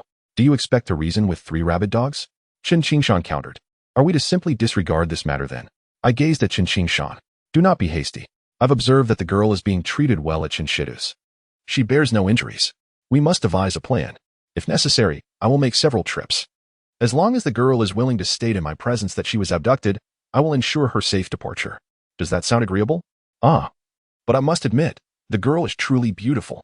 I refrained from further comment, understanding that Chen Qingshan's perspective was overly simplistic. The issue at hand could not merely be resolved by sending her away. Should she report to the police afterwards, they would undoubtedly return to apprehend the Chen Shirtu family. Upon leaving Chen Qingshan's home, I headed back to the village committee. As I approached the entrance, I noticed a young woman standing there, and upon seeing her, I recognized she was waiting for me. Her name was Han Shui, sharing a name with a celebrity, and she served as a substitute teacher in the village. Han Shui is strikingly beautiful, her features exquisitely refined. However, what captivates even more than her delicate visage is her radiant, porcelain-like skin. So fair and inviting that one cannot resist the urge to touch it. Her decision to teach in the village seems to stem from the whims of a privileged upbringing, as it is evident she hails from a well-off family. I once caught a glimpse of her clothes hanging outside her dormitory. The label was one we had discussed back in university, where the price of a single dress equated to my monthly salary. Thus, her motivation for teaching in the village is certainly not financial. The village has been left with only Han Shui as a teacher after the elderly Mr. Liu could no longer manage the role. I am the sole university graduate in the village, and although I hold the position of village official, I often substitute at the school during my free time, albeit without pay. One could argue that my actions are altruistic, yet there is a hint of selfishness in my desire to be near Han Shui. Transitioning from university back to village life, I sense a shared connection with her. To claim I do not harbor affection for her would be disingenuous. My feelings are simply concealed deep within, like a toad yearning for swan's flesh. I find myself without lofty aspirations, primarily due to a prior romantic encounter during my university years. During the summer of my junior year, I mustered the courage to bring a girl back to the village, only to receive a polite rejection upon our return. I hold no resentment, as my circumstances were indeed lacking. However, that experience left me with profound insecurities when facing women. After graduation, I found myself in a bleak position as a village official, which further diminished my confidence in pursuing someone like Han Shui, who is undoubtedly a daughter of wealth. Han Shui possesses a strong sense of compassion, often purchasing clothes for the village children. In our conversations, she frequently encourages me to strive for the betterment of the village, often teasing me for my lack of ambition. I sigh, aware of her naivety in not grasping the difficulties we face. Recently, rumors surrounding the Chun family have begun to circulate in the village, and I knew that Han Shui's visit was intended to discuss this matter. As anticipated, upon entering the room, she immediately addressed the issue with urgency, insisting that I must take action. I smiled and responded, "We truly have a connection. I just returned from the village chief, and this was precisely the topic at hand. What did he say? Han Shui inquired. I proceeded to relay the situation regarding Chen Qishan, to which she responded anxiously, this matter cannot wait. That girl must be suffering terribly. I need to report this to the police immediately. Please, do not rush, I cautioned. The village chief has a point. If you alert the police, their arrival will expose other families involved in purchasing brides from Vietnam. While I do not mind the potential repercussions for myself and the village chief, consider the fate of those Vietnamese women if they are repatriated. What will happen to their children and families? I explained to Han Shui. That is indeed a valid concern, she acknowledged promptly. This is precisely why I cherish conversing with Han Shui. At times, her empathy resembles that of a youthful girl overflowing with compassion, yet on other occasions, she exhibits remarkable rationality. In contrast, some women might dismiss the situation with cries of indifference, insisting on alerting the authorities without hesitation. However, Han Shui possesses an innate ability to grasp my concerns immediately. Nonetheless, we must act swiftly. For each passing day the girl remains here, she endures unimaginable torment. Han Shui remarked. I nodded in agreement, sharing her sentiment that we should endeavor to persuade Chen Qingshan to communicate with them. If that proves ineffective, our only recourse would be to contact the police. As previously mentioned, even if Chen Qingshan were to facilitate the release of the girl by Chen Shitu and his son, it is likely that once she is rescued, she would report the incident to the authorities. The motivation behind my hope for Chen Shitu and his son to take the initiative in releasing her is that, despite their criminal actions, they could still redeem themselves through a display of goodwill, wouldn't they? After all, regardless of my disdain for those three, they are still individuals who have endured a difficult existence in the village. Little did I know that the very next morning, a calamity would befall the village. The grave of the fool had been unearthed. Given my position as a village official, Chen Qingshan summoned me early in the day, and together we proceeded to the fool's grave. During our journey, Chen Qingshan was vocally irate, exclaiming, "Who on earth would dare disturb the fool's south resting place?" It is common knowledge that when he was buried, even a proper coffin was beyond his means. Chen Shitu merely wrapped him in a tattered mat for burial. What could possibly be unearthed from there? I inquired whether there might be some feud involving Chen Shitu and others. Chen Qingshan pondered for a moment before smacking my head playfully, chuckling, "Truly, you are a learned individual. You've hit the nail on the head. The Dikue brothers are like rabid dogs, and they have many adversaries. They certainly deserve a reckoning. Offending the living by desecrating a grave speaks volumes about the character of those involved." As we continued our conversation, we arrived at the site of the fool's grave, which lay adjacent to the grave of Chen Laogen. While Chen Laogen's grave remained intact, the fool's grave had been left with a gaping hole. Upon our arrival, we found a significant crowd of villagers gathered, including the esteemed Elder San, who stood with a furrowed brow, gazing at the void in the fool's grave. The villagers were engaged in animated discussions, speculating that no one would dare disturb the fool's grave, asserting instead that he must have risen from the dead. This topic triggered memories of the time Chen Shitu had carried the 3-year-old me to the fool's grave, causing my breath to become somewhat erratic. Yet, I found it hard to believe the villagers' assertions. Although the fool had been buried under dubious circumstances 2 decades prior, surely he could not have returned from the grave? Elder San acknowledged our presence with a nod and called out to Chen Qishan, "Come here." Revered in the village, Elder San's influence surpassed that of us mere officials, even in an era where the notion of a patriarch has waned. He whispered a few words to Chen Qishan before the latter crouched down to examine the hole intently. I approached quietly and inquired, "What did Third Master summon you for? It's rather mysterious." Chen Qishan tugged at my sleeve, urging me to observe the hole. His complexion had paled slightly as he remarked, "Look at this hole. It was excavated by human hands. Notice the nail imprints in the pattern of the grooves. They were dug from the inside out. Do you grasp my meaning?" I examined it closely and, while I did comprehend, a sense of disbelief lingered within me. I retorted stubbornly, "Mind your stature. You are a Communist Party member, a materialist." Chen Qingshan waved his hand dismissively, saying, "Oh, spare me. You were just a child when the fool rose from the dead. I witnessed it firsthand." I offered a wry smile and remained silent, thinking to myself that if I were to share my experiences, I might frighten him to death. Ultimately, we merely reburied the fool, while Chen Qingshan sought a friend to summon a sorcerer for a ritual. It seemed absurd, even if the fool could not be considered Chen Shi's wife. She was undoubtedly the mother of the 3 brothers, De Kue included, regardless of whether the grave was disturbed or the fool emerged of her own accord. Surely the family deserved a semblance of closure? Yet, none of them came to pay their respects, in the words of the villagers. The 3 brothers were deeply ensnared in the tender embrace of that maiden, unwilling to leave their beds for anything. I wished to distance myself from the fool's affairs, as my childhood memories lingered uncomfortably. Thus, while Chen Qingshan and the others busied themselves, I quietly returned to the village committee. Upon reaching the entrance, I spotted Han Shui standing alone at the door. Assuming she had come to press the matter of the maiden, I approached her and asked, "No classes today?" "There's been no progress on that front. I was just about to address the new developments." Han Shui lifted her gaze to meet mine. Her face somewhat pale as she asked, "Did the fool rise from the grave?" I nodded, replying, "You've heard about it? Haven Tiyu?" However, we cannot yet ascertain whether she truly emerged or if the grave was disturbed. Noticing the pallor of her complexion, I continued, "What troubles you? Are you unwell? Should we seek a physician?" For some reason, Han Shui appeared peculiar today, somewhat lost in thought. Believing she might be unwell, I invited her inside, poured her a glass of water, and pressed on, "Don't put on a brave face. If you're feeling ill, see a doctor. The village doctor can handle minor ailments." Han Shui cradled the cup, gazing up at me. Her naturally large eyes appeared hazy in the steam rising from the water. She queried, "You see, I've heard the students speak of the fool as predicament. There is no way grave robbers would disturb the fool's south resting place. Even if the three brothers held a grudge, the villagers would never commit such an act. Therefore, the fool must have emerged on her own, correct?" In my heart, I shared her sentiments. Yet the fear of the fool stifled my courage to meet her gaze as I replied, "Don't overthink it. What era is this? I was just mentioning the village chief. You two, one is a party official, the other a teacher. How can you believe in such superstitions?" Han Shui set down her cup. Her expression somewhat displeased as she looked at me and said, "Yu Jihuan, tell me the truth." I glanced at her, puzzled, and asked, "What on earth is wrong with you today?" Han Shui lifted her gaze to meet mine, her face still grim, but gradually, a sheen of tears began to veil her eyes, clearly on the verge of crying. I urged, "What is it? Just tell me." "It was certainly her who stood at my window last night," Han Shui whispered. "That's nonsense," I replied, startled by the sudden jolt in my heart. Yet I gently tapped her forehead. I had suspected her last night, and today's developments only confirmed my suspicions. I'm not joking with you. Do I seem like I'm fooling around?" Han Shui, her eyes shimmering with tears, glared at me.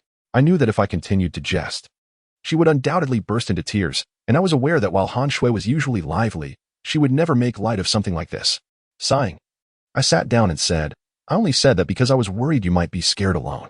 I truly believe you. Now, tell me what happened." There is a wind chime hanging by my bedside. It suddenly rattled in the middle of the night. I woke up thinking it was just the wind, as the window was open. But the moment I turned on the light, I saw a woman's face outside the window. Her hair was long, her face as pale as if she had been submerged in water for a long time. As she recounted this, Han Shui began to tremble, unconsciously gripping my arm tightly enough to hurt. Her words sent chills down my spine, and I patted her shoulder to calm her, asking, "What happened next?" She smiled faintly before walking away, finally succumbing to her sobs. Her words sent a shiver through me, reminding me of a moment from my childhood by the river, when the fool smiled at me just before passing away, an image forever etched in my memory. I took out a cigarette, lighting it with trembling hands. I turned to Han Shui and reassured her, "Do not be afraid. The fool was not evil, just a pitiful woman. She would not harm anyone. Just as there are good and bad people, there are good and bad spirits."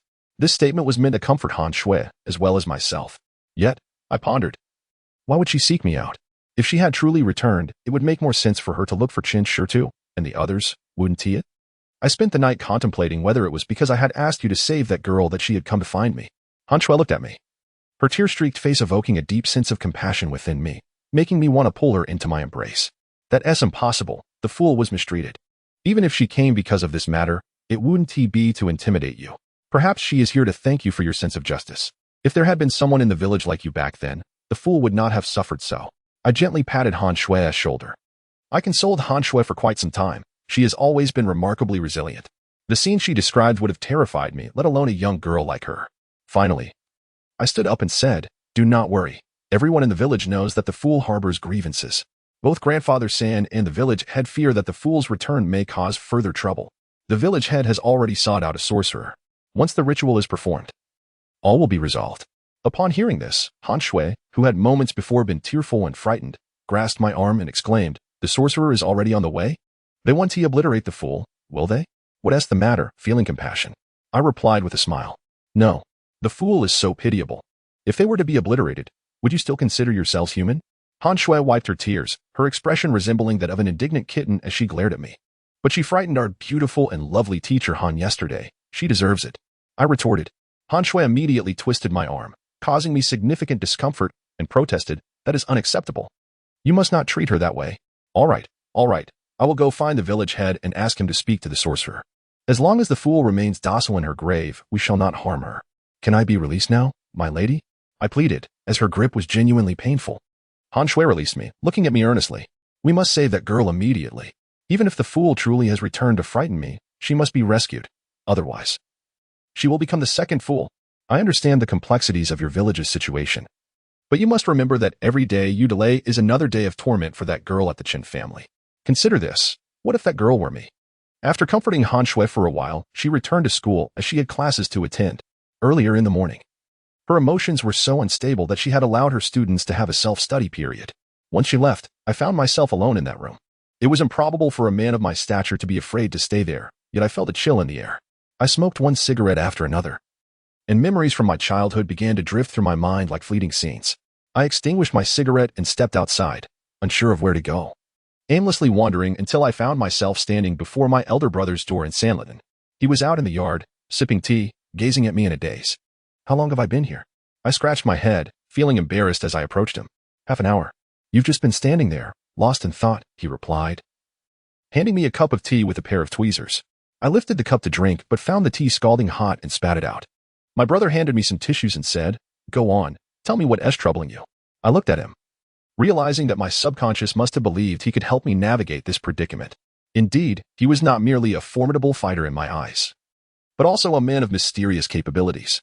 His mastery over fate and his calmness in the face of the supernatural affirmed this truth. I laid down my life and recounted the matter to him, and since he was my elder brother, I decided to share even the tales of my childhood. Upon finishing my account, I gazed at him, only to find his expression serene and composed. His tranquility instilled a sense of confidence within me. Surely, only those who are well prepared can maintain such composure, right? Do you have feelings for that female teacher? He inquired. Is that significant? I replied, somewhat abashed. Rising to his feet, my brother said, "Please wait a moment." He then retreated into the house. I observed him ascend to the second floor of his attic, a place shrouded in mystery and the subject of much speculation among the villagers recently. It was said that whenever my brother determined life and death, he would take with him a red paper inscribed with the 8 characters of the person's birth date. Upon his return, he would possess knowledge of the fate of those who had drowned. Coupled with his ability to traverse the 12 ghostly caverns, the villagers had woven a tale around this. The lore suggested that my brother's attic housed either water spirits or river deities, bound by a decree that permitted him to enter thrice a year, charging a mere 100,000 each time. How else could one explain his unwavering adherence to such strict rules? The 8 characters dictated life or death. For my brother would consult the water spirits. If a person's fate had already been claimed, he would refrain from intervening, but if not, he would come to their aid. Though this story was merely conjecture, it bore an air of plausibility.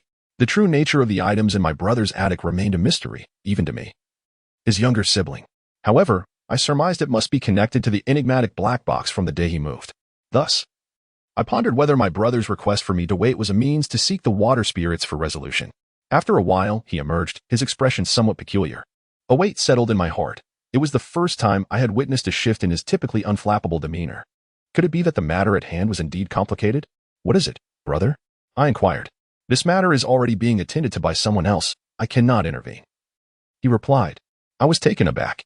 Did he imply that a higher power was already managing the situation? Chapter 9. The Taoist priest exorcises ghosts at that moment. My phone suddenly rang. It was a call from Chen Qishan. After answering, I inquired about the reason for his call. He urged me to return and witness the spectacle, stating that a renowned expert had already been summoned and was currently conducting a ritual at the fool's grave. Since I was on speakerphone, my elder brother could also hear Chen Qingshan's words. I pointed to the phone and asked, "Did you deduce all this? The expert you mentioned must be him, correct?" My brother leaned back, sinking into the sofa, and regarded me with a peculiar expression. He shook his head and replied, "I cannot confirm if it is indeed him, but someone is already managing this situation. I wish to probe further into the matter, particularly regarding the statement made by old lady Wang before her demise about my misjudgment in a case." However, he was reluctant to divulge too much, given his temperament. I knew it would be challenging to extract information he preferred to keep private. Moreover, my curiosity about witnessing the expert's ritual was piqued. After all, my brother had just mentioned that someone was already in charge, and Xiao Qingshan had brought in the practitioner to oversee the matter. The individual deemed an expert by my brother must possess some abilities. Upon my return to the village, I found a considerable crowd gathered at the entrance. The practitioner was setting up an altar adorned with yellow silk, which was draped over a table featuring the yin-yang symbol. On either side of the Taiji diagram were inscriptions resembling couplets, upper line, unveiling the Taiji diagram, beyond the 9 palaces and 8 trigrams. Lower line, exercising great magical power. Capable of transforming one energy into three purities. Zhao Qingshan and the others were bustling about, while a Taoist in a dark robe was using a compass to assess the area around the fool. I scanned the crowd and noted that even at this juncture, Qin Shidu's family had yet to appear. I approached Qin Qishan, pulling him aside, and asked, "Village chief, you didn't summon this Taoist to obliterate the fool, did you?" "Since this is an exorcism, it is likely," Qin Qishan replied. "The fool, after all, was a pitiable soul. It would be rather shameful to annihilate her. Could you possibly negotiate with the practitioner? If she can be guided to the afterlife, that would suffice, as long as she does not cause any trouble," I proposed. Recalling my promise to Han Shui, Qin Qishan regarded me with curiosity and remarked, "When did you become so compassionate? Have you forgotten that I was a witness when the fool died? I still feel she is rather unfortunate, regardless of her misdeeds. It was Qin Shidu's family that wronged her. Even if she were to emerge and create a disturbance, she has not truly committed any heinous acts, has she? Just do this for my sake, will you?" I offered him a cigarette. "You're sounding rather peculiar today," Qin Qishan said as he accepted the cigarette. Nevertheless, he did not press the matter further and instead approached the practitioner to discuss the issue. After a while, he returned and said, "It's settled. The practitioner assured me that the fool will be sent for reincarnation and will not be harmed." "Thank you, village chief," I replied with a smile. Qin Qishan remained silent, a cigarette dangling from his lips as he squinted at the sorcerer, murmuring a wish for the practitioner to truly resolve the matter at hand. With the current circumstances, the emergence of a fool was not an auspicious sign. To speak candidly, I had witnessed the reanimation of a fool during the 7th lunar month years ago. Now, concerning the affairs of Qin Shidu's family, I felt a tinge of trepidation. Yet, I could not turn a blind eye. That girl was indeed in dire straits. "Ah, haven't we always turned a blind eye?" I jested. "Is it merely because that abducted girl is beautiful? Get lost. That girl is clearly just a child. Upon meeting her, I am constantly reminded of my own daughter. One cannot be so selfish. I ponder, what if it were my own child who had been taken? Wouldn't I have gone mad with worry?" Qin Qishan sighed. At that moment, the sorcerer had already lit the candles on the table and was brandishing a peachwood sword, performing his incantations. With his vigorous movements and attire reminiscent of the ghost-catching practitioners on television, I inquired of Qin Qishan, "Where did you find this sorcerer?" "A Taoist priest from the city's Taiji temple. I hear his powers are profound, and it cost a pretty penny, 3,000 yuan just for this outing. Had I known being a Taoist could be so lucrative, I might have pursued that path instead of martial arts." Qin Qishan chuckled. As we conversed, the priest continued to wield the peachwood sword. After a vigorous display, he set the sword aside, producing a brass bell in his left hand and shaking it to emit a clear, ringing sound. With his right hand, he cast a yellow talisman into the air, then extended 2 fingers towards the fool's grave, reciting, "The living walk the path of humanity, the dead traverse the realm of spirits. Having departed this world, why not enter the cycle of reincarnation? Now, Master Xingyang of Taiji Temple invokes the divine will, acknowledging your pitiable existence in life and your lack of malevolence in death. Should you manifest at this moment, I shall chant scriptures to guide you towards rebirth. If you remain obstinate, the 3 pure ones shall ensure your soul is scattered, never to reincarnate." Upon finishing his incantation, the priest pointed towards the fool's grave, and the onlookers fell silent. Suddenly, a collective gasp arose, and many took steps back. Qin Qishan extinguished his cigarette, declaring, "It seems we have encountered someone truly capable. Let us go and see." As we approached, we discovered the source of the astonishment. From the direction the priest had indicated, a large snake emerged from the earth with a rustling sound. It was a substantial green serpent, over a meter long and as thick as a child's arm. Upon its emergence, it flicked its tongue, and its dark green eyes exuded an icy demeanor. The priest pointed at the serpent, commanding, "You demon, hasten forth." To our astonishment, the snake indeed slithered towards the sorcerer. Leaning down, the sorcerer extended his hand, and amidst the gasps of the crowd, the serpent ascended his arm without striking. In no time, the snake coiled around the sorcerer's arm, while he grasped its head with one hand and gently stroked it with the other. Remarkably, the serpent displayed an extraordinary docility, refraining from biting.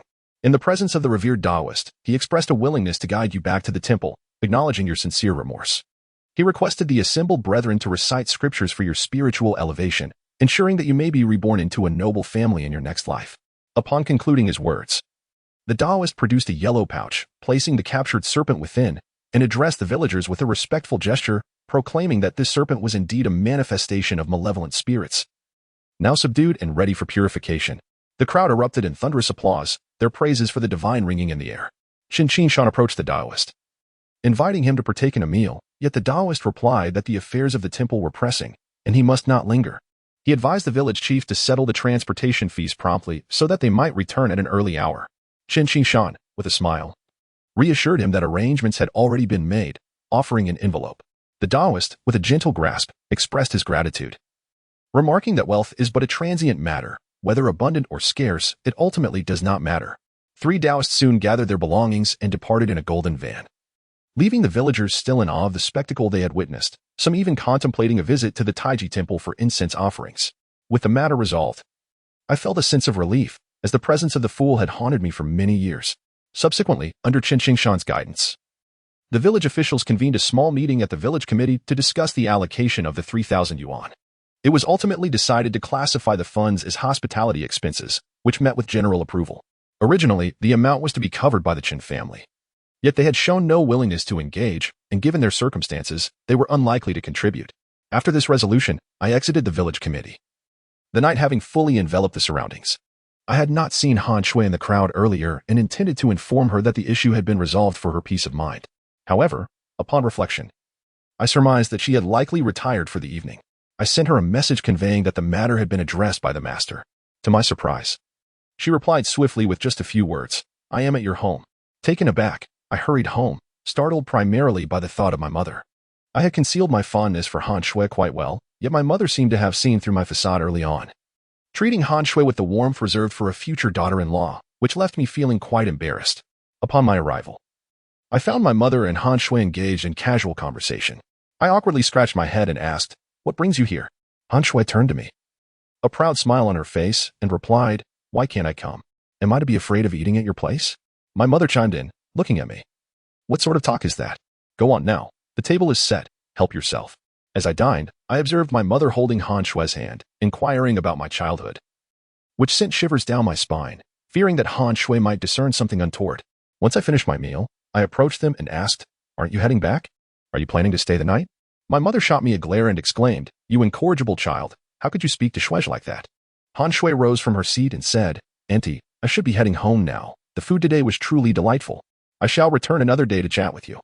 My mother's eyes crinkled with joy as she replied, "Very well, do let Yezi know when you plan to come, and I will prepare more delicious dishes for you." Han Shui nodded, then turned to me with a radiant smile, which left me feeling somewhat flustered. "What is the matter? Aren't you going to see me off?" she asked innocently, her eyes blinking playfully. My mother nudged me with her foot, urging, "What are you standing there for? Hurry and see Shui off."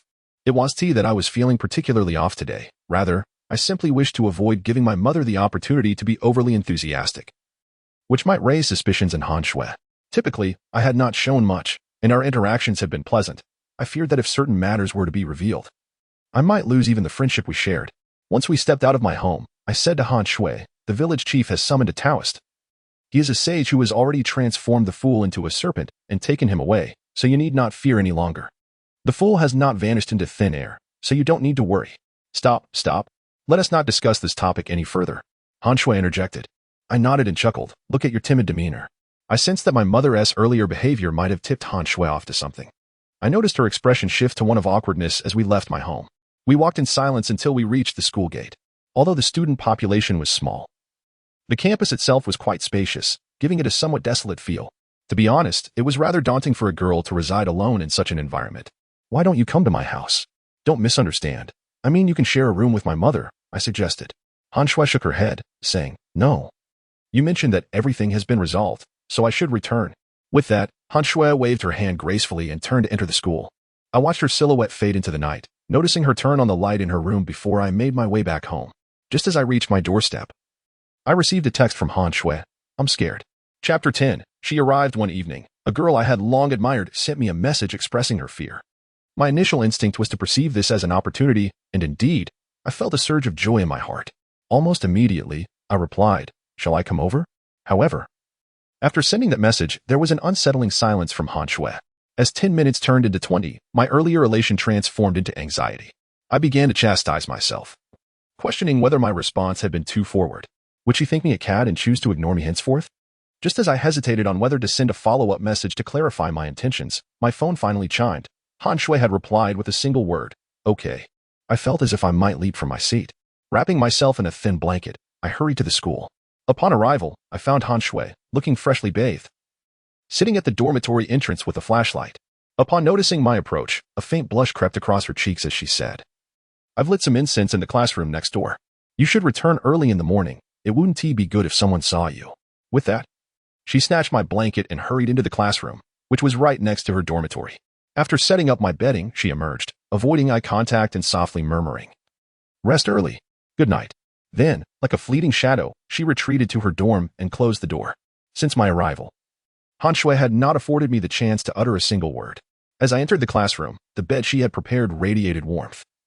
And lying on the makeshift bed formed from a few desks with incense wafting in the air, I was acutely aware that on the other side of the wall was a girl I cherished. This realization felt almost surreal in its beauty. I lit a cigarette, and as silence enveloped us, I felt a touch of awkwardness stifling my speech. After a considerable pause, Han Shui called out, "Yi, are you asleep?" "Not yet." "Why haven't you slept?" I replied, "I can't sleep." "Can I ask you something? Is a fool a good person?" Han Shui inquired. "Yes." The last look she cast upon me before her demise was enough to affirm her goodness. I once read that when a person is on the brink of death, they will grasp onto the last straw with unwavering tenacity. Yet she let go to spare me any burden. Thus, I sometimes ponder that perhaps the fool is not truly foolish, but rather, it was the people at that moment who were. Han Shui responded thoughtfully. Her question revealed her lingering fear from the previous night. I reassured her, "Do not worry, the matter has been resolved by the shaman. Even if it were not, with me here, everything will be fine." "Thank you." "Sleep now," Han Shui said. "All right," I replied. In such circumstances, slumber eluded me. I tossed and turned until the early hours of the morning, eventually drifting into a restless sleep. Time slipped away, and amidst the haze of dreams, I suddenly heard the sound of wind chimes ringing loudly, followed by Han Shui's voice calling out to me. I thought it was merely a dream. Yet I was jolted awake, realizing the wind chimes were indeed ringing clearly, and Han Shui was shouting my name. "I'm here. What's wrong?" I called out, turning over in my bed. "She has come again, outside the window," Han Shui cried out with a quivering voice. I rose to my feet, slipping on my slippers as I opened the classroom door. Bathed in the moonlight, I beheld a woman clad in white standing beneath Han Shui's window. Her long, dark hair cascaded down to her waist, reminiscent of the fool from my memories. "Fool!" I shouted. My mind felt like an empty void, my body trembling uncontrollably. Yet the panicked Han Shui instilled in me a courage I could not ignore. I gasped for breath. As the woman turned, I glimpsed her face pallid, a visage that had been etched in my memory for the past 20 years. This was indeed the face of the fool. She looked at me and smiled, that same haunting smile lingering in my recollection. "What do you want with her?" "Leave, quickly," I shouted at her. The fool merely gazed at me, obediently turning around and slowly walking away from the school. Once her figure vanished from sight, I felt an urge to collapse onto the ground. But I understood that Han Shui needed me more at that moment. I rushed to her door, pushing against it, only to find it locked from within. Before I could call for her to open up, she flung the door open and dashed into my embrace, clinging tightly to me as if to prevent her own breath from escaping. I patted her back, whispering, "Do not fear, it's all right, she is gone." At that moment, I was bare-chested, and Han Shui was clad only in a nightgown. The unavoidable contact of our bodies allowed me to feel her softness, akin to warm jade. Yet my mind was devoid of any impure thoughts. Han Shui's fear gradually subsided over the course of several minutes, and at last she gently pulled away. Noticing the closeness that had transpired between us, her cheeks flushed as she murmured, "I'm sorry." I replied, "It's nothing. I should be the one apologizing. I clearly witnessed that sorcerer leading a snake away from the fool's grave, yet here we are. What does this mean?" Upon hearing the name of the fool, Han Shui grew tense and replied, "The deceitful have become increasingly cunning. Let us not dwell on this." After this statement, an awkward silence enveloped us, as it was indeed a peculiar situation for a solitary man and woman to be in such attire at this late hour. I suggested, "You should return to sleep. I will keep watch at the door." Han Shui nodded and retreated into the room. Consequently, neither of us managed to sleep that night, as weariness eluded us. I spent the night smoking outside while she engaged me in light conversation from within. As dawn approached, I bid farewell to Han Shui and departed the school. If the villagers were to see me leaving, it would certainly tarnish her reputation. Having reached my doorstep, I paused and turned back, contemplating throughout the night.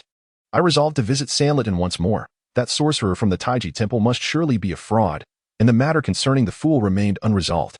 I needed to seek out my elder brother once again. Upon arriving at my elder brother's residence, I found him already awake, diligently practicing on a wooden dummy in the courtyard. Noticing my presence, he wiped the sweat from his brow with a towel and inquired, "What brings you here? Has that foolish woman come seeking that girl again? Are you aware of this?" I retorted, a flicker of irritation evident in my voice. "If you knew." Why didn't you go to his sister sooner? It was only because of my words that the fool departed. What if something untoward were to occur? I've heard about how that sorcerer captures ghosts, and I must say, I find him dubious. That serpent is surely his pet, my brother remarked. Were you not the one who claimed that a master was overseeing this matter? Why then would he be a fraud? I questioned him, as he stepped into the house. He casually replied, I never said he was a master. His words stoked my anger further. Then who is this master? Why can't you just say it plainly? And you were well aware of my affection for that girl. Why could you not lend a hand? My brother turned to face me, his gaze penetrating and soft-spoken. Are you blaming me? The chill in his eyes, coupled with the weight of his inquiry, stirred an inexplicable sadness within me.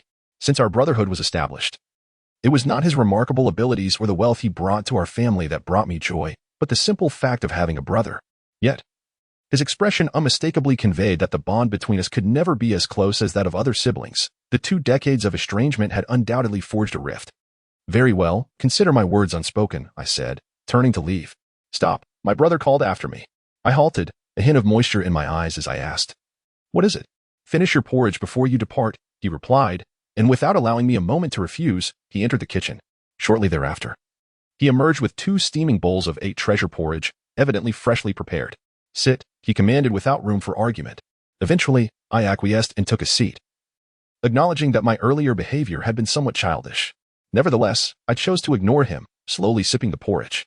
Once I finished, my resentment had dissipated, for the porridge was genuinely delicious. Yet, I feigned annoyance, asking, is there anything else? If not, I shall take my leave. Have you not realized that your tone resembles that of a woman playfully coaxing a man? My brother remarked, observing me with a languid expression. His words, combined with his calm demeanor, elicited an uncontrollable laugh from me, one so hearty that tears nearly sprung to my eyes. Finally, I playfully tapped him and, with a flourish of my fingers, cast him a flirtatious glance, saying, You're insufferable. You've seen right through me. Be gone. My brother shot me a bemused glare, a mixture of amusement and exasperation on his face. I composed myself and said to him, I know you are undoubtedly more astute than I, and you have your own reasoning in how you conduct affairs. I do not pressure you to intervene, but at the very least, you could hint at whom I should approach regarding this matter. Last night, I witnessed that fool standing at the girl's doorstep. Seek the undertaker associated with that fool. My brother suggested softly. Uncle Juicy? Him? I exclaimed, taken aback. My elder brother gazed at me and said, Fools, upon their demise, are cast into the 12 realms of the underworld. Do you comprehend? I widened my eyes, wearing an expression of utter disbelief. Chapter 11. Uncle Juicy, I yearned to inquire about more matters, yet my elder brother remained reticent, calmly sipping his 8 treasure porridge. As I observed him, a sudden curiosity arose within me regarding the secrets concealed behind his tranquil visage.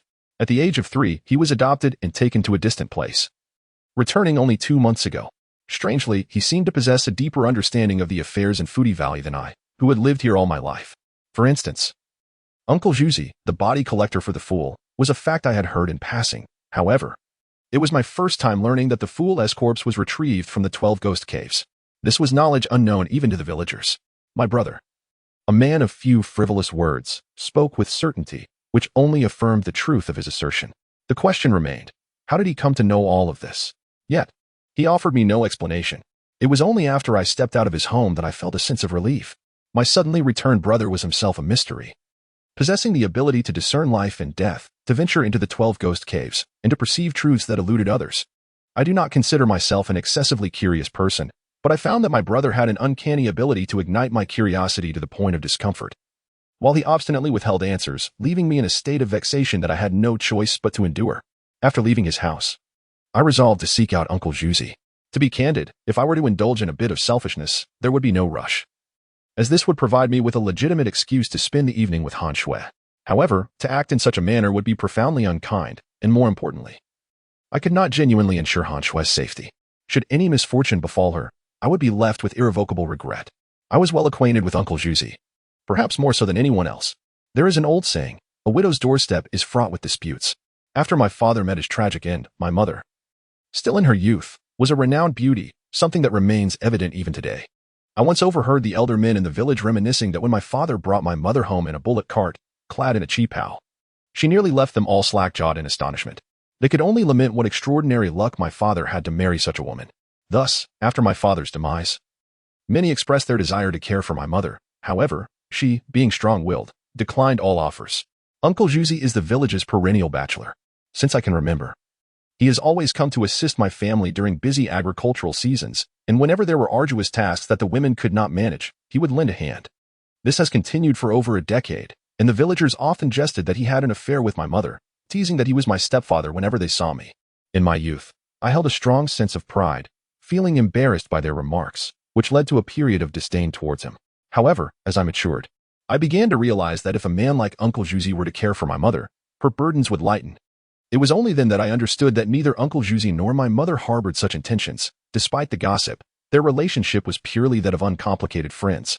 His nearly 2 decades of assistance stemmed from genuine compassion for our plight as orphans, and my mother's acceptance of his help likely arose from his lack of ulterior motives.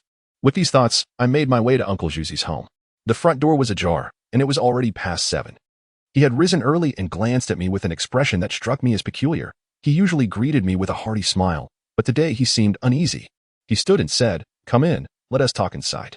Once inside, Uncle Juzi offered me a stool while he settled onto a smaller one, smoking a cigarette. His face still clouded with concern. I inquired, "Uncle, are you unwell today?" He offered a wry smile and replied, "Not really." "Then what is it?" I pressed. Uncle Juzi looked at me, sighed, and said, "Your elder brother sent you to find me, didn't he?" I was taken aback. I had harbored some doubts about my brother's words, but upon hearing Uncle Juzi's statement, I asked, "So what my brother said is true? You really pulled a fool out of the 12 ghost caves?" Uncle Juzi took a deep drag from his cigarette, exhaled slowly, and affirmed, "Yes." I found it hard to accept this revelation, while I was astonished that my brother could venture into the ghost caves. I attributed his abilities to the formidable skills he must have acquired after 2 decades away. Yet, could it be that this amiable farmer I had known for years possessed secrets unknown to me? Uncle Juzi stood up, exited to close the front door, and returned to shut the inner door. His demeanor suggested he was becoming increasingly tense, and then he handed me a cigarette, lighting one for himself as he said, "Yeezy. Should you have the chance, tell your brother that what I say is true. Your father's death has nothing to do with me." As soon as he uttered those words, I quickly gestured for him to pause, exclaiming, Wait, what do you mean by that? How does it relate to my father's death?" Uncle Juzi looked at me with an expression of resignation and said, "Yeezy, don't you understand? Your brother could resolve this matter himself. Yet he chose to send you to me merely to test if I am the one who killed your father." I gazed at Uncle Juzi, sensing that his words held some significance, yet I couldn't quite grasp it. I interrupted him once more. "I still don't fully comprehend your meaning. The one who harmed your father is an insider, a practitioner of metaphysics. Your father was flayed not by a butcher, but through the use of arcane methods, dark sorcery." Uncle Ju spoke. I felt as though a bolt of lightning had struck my mind. I squinted, recalling a mysterious comment from a user on Tianya during my university days, which echoed Uncle Ju's current assertions. "Do you possess knowledge of the occult?" I inquired of Uncle Ju. "I do not," he replied. "Then how did you enter the 12 ghost pits?" I pressed on. "Uncle, at this point, are you still fabricating tales?" I continued. "I was able to enter because someone bestowed upon me a talisman. Without it, I might have perished within those depths," Uncle Ju explained. "Who gave it to you?" I immediately asked. Uncle Ju shook his head, saying, "Easy, do not inquire further. I cannot divulge that information. I promised that individual to keep their secret. And they are certainly not the one who killed your father. Absolutely not." I looked at Uncle Ju, astonished that my elder brother had indeed predicted this. I had known Uncle Ju for many years and regarded him almost as a father figure, yet I realized I hardly knew him at all. Even more surprising was the revelation that my brother was investigating the murderer of my father. After Uncle Ju finished speaking, I gazed at him in silence. The atmosphere grew heavy. He lit another cigarette, the continuous smoking indicating his inner turmoil. After a moment, he sighed, "After all these years, I believed many things should be left in the past, but ever since your brother returned, so formidable, I knew this matter was far from over. He will undoubtedly pursue the truth about your father." I looked at him with a cold smirk. Shouldn't he investigate? Uncle Ju glanced at me, a hint of helplessness crossing his eyes. He managed a faint smile and said, "Indeed, it should be investigated. In the past, I feared you would delve too deeply and fall into danger. Now that your brother has returned, with his capabilities, he can protect you both." After saying this, Uncle Ju stood and said, "Yeezy, come with me." He led me into his bedroom. To be honest, I had visited Uncle Ju's home numerous times, yet his bedroom had always been locked, and I had never entered. Many knew of the lock on his bedroom door, often jesting that Uncle Ju had stored all his savings there over the years. Upon entry, a strong scent of sandalwood enveloped me. The room contained a bed, a bedside table, and a long desk adorned with 2 black and white photographs. These were images of 2 women, more precisely, memorial photographs. Before each photo stood an incense burner, each filled with incense sticks. What is this? I asked. I had 2 wives, both of whom have passed away, Uncle Zhu replied softly. Chapter 12. The River God. I could not comprehend why Uncle Zhu shared this with me. It was evident to him that I was eager to learn how he had extricated the fool from the 12 ghostly caverns. He settled himself at the edge of the bed, squinting slightly, and said to me, Yezi, do not rush. What I am about to recount, you must relate to your elder brother upon your return. I wished to interject, but he halted me, asserting, whether you believe it or not is of no concern. I nodded, positioning myself beside Uncle Zhu, lighting a cigarette for him as I said, Uncle, please proceed. Uncle Zhu's first wife was said to have been taken by the Dragon King, or more accurately, struck down by lightning. In the minds of the common folk, the Dragon King commanded the clouds and rain, wielding thunder and lightning. Thus those who perish by lightning are deemed to have incurred a transgression, leading to their capture by the Dragon King, an act of divine justice. His first wife, Xiaoyi, was a tempestuous woman, a quintessential rural shrew. Uncle Zhu, with his soft disposition, bore her wrath without complaint. She frequently quarreled with neighbors and treated Uncle Zhu's elderly mother poorly, often berating her and serving her spoiled food. Although Uncle Zhu possessed little temper, he was a dutiful son, contemplating a separation from her. However, in that era, divorce was a significant matter, and his mother opposed it vehemently, stating, I am nearing the grave. Enduring some hardship is inconsequential, but if you become a bachelor without a wife, I shall find no peace below. Should you dare to divorce, I shall cease to exist. Understanding that his mother could not bear the dissolution of their family, Uncle Zhu chose to endure, silently preparing meals for her in secret. Eventually, this arrangement was discovered by Xiaoyi, who, with hands on her hips, unleashed a torrent of abuse upon both Uncle Zhu and his mother, gathering the attention of neighbors who came to witness the spectacle. Rather than feeling shame, her tirade only intensified. Ultimately, she compelled Uncle Zhu's mother to kneel and vow that her son would no longer prepare special meals for her, before relenting. That very night, Uncle Zhu's mother summoned him to her bedside, reiterating her prohibition against divorcing Xiaoyi. They were impoverished, childless, and should a divorce occur, Uncle Zhu would surely struggle to find another wife, leading to the extinction of their lineage. She argued that Xiaoyi's fiery temperament would temper with time, after her passing. If Xiaoyi bore children, her disposition would surely improve. Who among the young does not possess a bit of temper? She reasoned. The following morning, Uncle Zhu discovered his mother had hanged herself from the beam of their home. The sight drove him to madness. The once domineering Xiaoyi, upon witnessing her mother-in-law's lifeless form and the fury reflected in her husband's bloodshot eyes, was struck with terror. In that moment, the long-suffering Uncle Zhu unleashed his pent-up rage upon Xiaoyi, delivering a brutal beating that rendered her bedridden for an entire month. Despite the tumultuous relationship marked by conflict, Uncle Zhu, honoring his promise to his mother, refrained from divorcing Xiaoyi, and after the passing of his mother-in-law, endured yet another violent episode.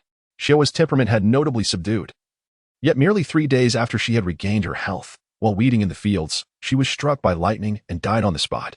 The villagers claimed her demise was deserved, attributing it to her filial disobedience, suggesting that even the Dragon King could no longer tolerate her transgressions, thus claiming her soul. Nevertheless, irrespective of the villagers' opinions or the sins Xiaoyi may have committed, death renders all grievances null, particularly for Uncle Zhu.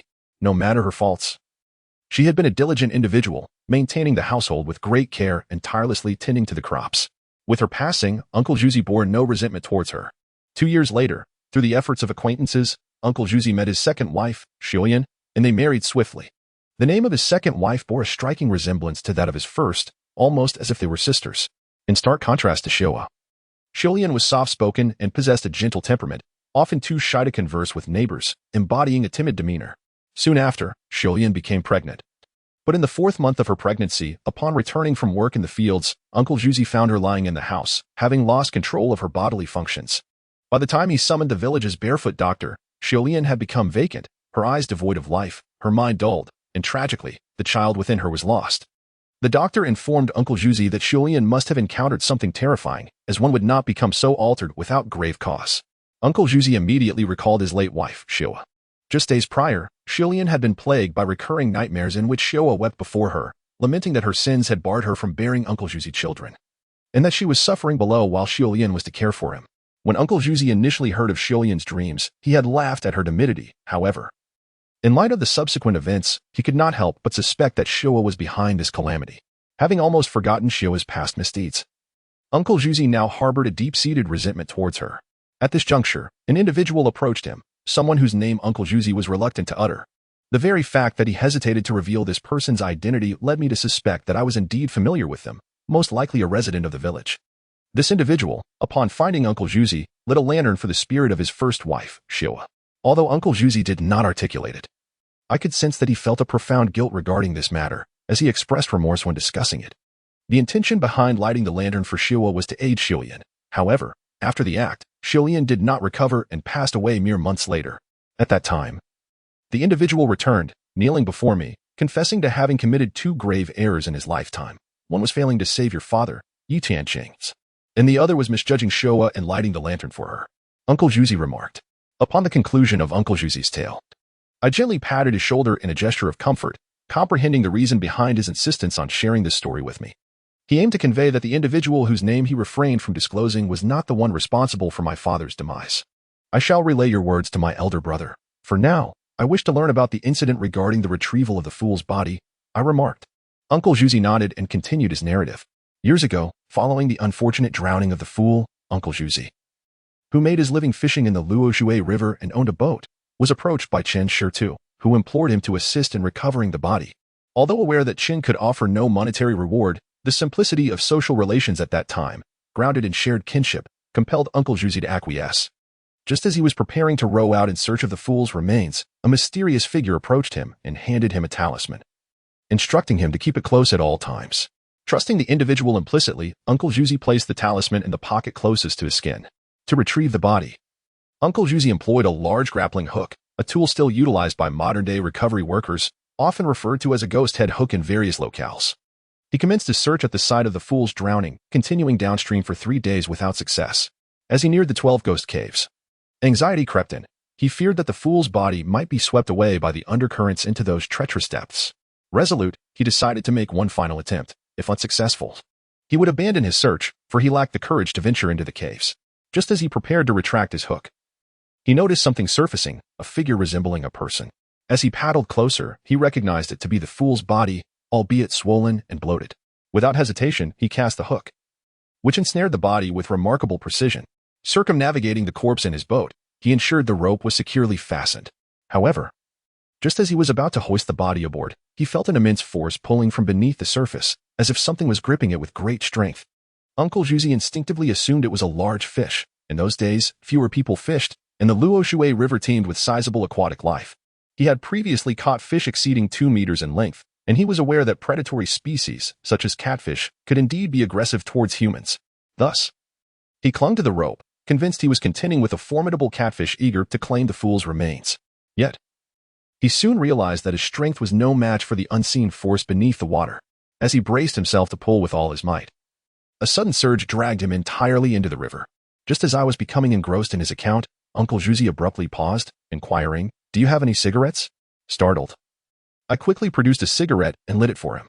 He inhaled deeply and remarked, "It was only after I fell into the water that I discerned it was not a fish, but rather a coffin, a stone sarcophagus." A hand protruded from the coffin. Grasping the fool, it was indeed him. A hand? A human's? My eyes widened in disbelief. Uncle Juzi nodded, then shook his head, gazing at me as he spoke. "It is a human hand, yet I cannot ascertain whether there is a body within the coffin." At that moment, I feared for my own life, when suddenly, a symbol erupted from my being, striking that outstretched hand. Seizing this opportunity, I surfaced and dragged the fool's lifeless body onto the boat, fleeing for my life. I silently lit a cigarette, just when I thought Uncle Juzi had concluded his tale. He continued, "As I rowed, glancing back, I perceived beneath the water a colossal beast stirring up immense waves, plunging into the 12 ghostly abysses. And then, I swallowed hard and inquired. I returned to the shore, dragged the fool's corpse onto land, and encountered a man who revealed to me that it was the river god, the deity of the Luoshui River. He implored me to keep this secret, forbidding me from divulging it to anyone." Uncle Juzi recounted slowly. Chapter 13. Letting nature take its course. After Uncle Juzi finished speaking, I looked at him and asked, "Uncle Juzi, what perplexes me is that, from what you've said, this individual seems to have committed no wrongdoing, such as failing to save my father or mistakenly lighting my aunt's lantern. Why then must you keep his identity a secret?" Uncle Juzi shook his head and replied, "I do not know. You might be able to surmise that this person is from the village. Yet none of the villagers are aware of his identity. Had he not approached me, I would have remained oblivious to the fact that he is a practitioner of arcane arts. Those who harbor no guilt fear not the knocking of ghosts. He must have indeed committed some transgression, I remarked. Uncle Juzi offered a wry smile and said, "Who can say?" After a moment of silence, noticing that Uncle Juzi was at a loss for words, I continued, "So, you haven't exactly traversed the 12 ghost caverns. You merely retrieved the fool's body from outside their confines, correct?" I gazed at Uncle Juzi. He nodded, conceding, one might put it that way. Following his statement, Uncle Juzi had been remarkably candid, especially in comparison to my elder brother, though he remained adamant about concealing the man's identity. I could understand this, for Uncle Juzi had made a promise to that individual. After a while, I inquired, "So, you have no means to resolve the issue regarding the fool, do you? My brother sent me to you merely to test you?" "Yes and no. The fool's return is actually," just as Uncle Juzi began to speak, he suddenly clutched his chest. Cold sweat streaming down his forehead, his face paling in an instant. I hurried to support him and asked, "Uncle Juzi, what is happening?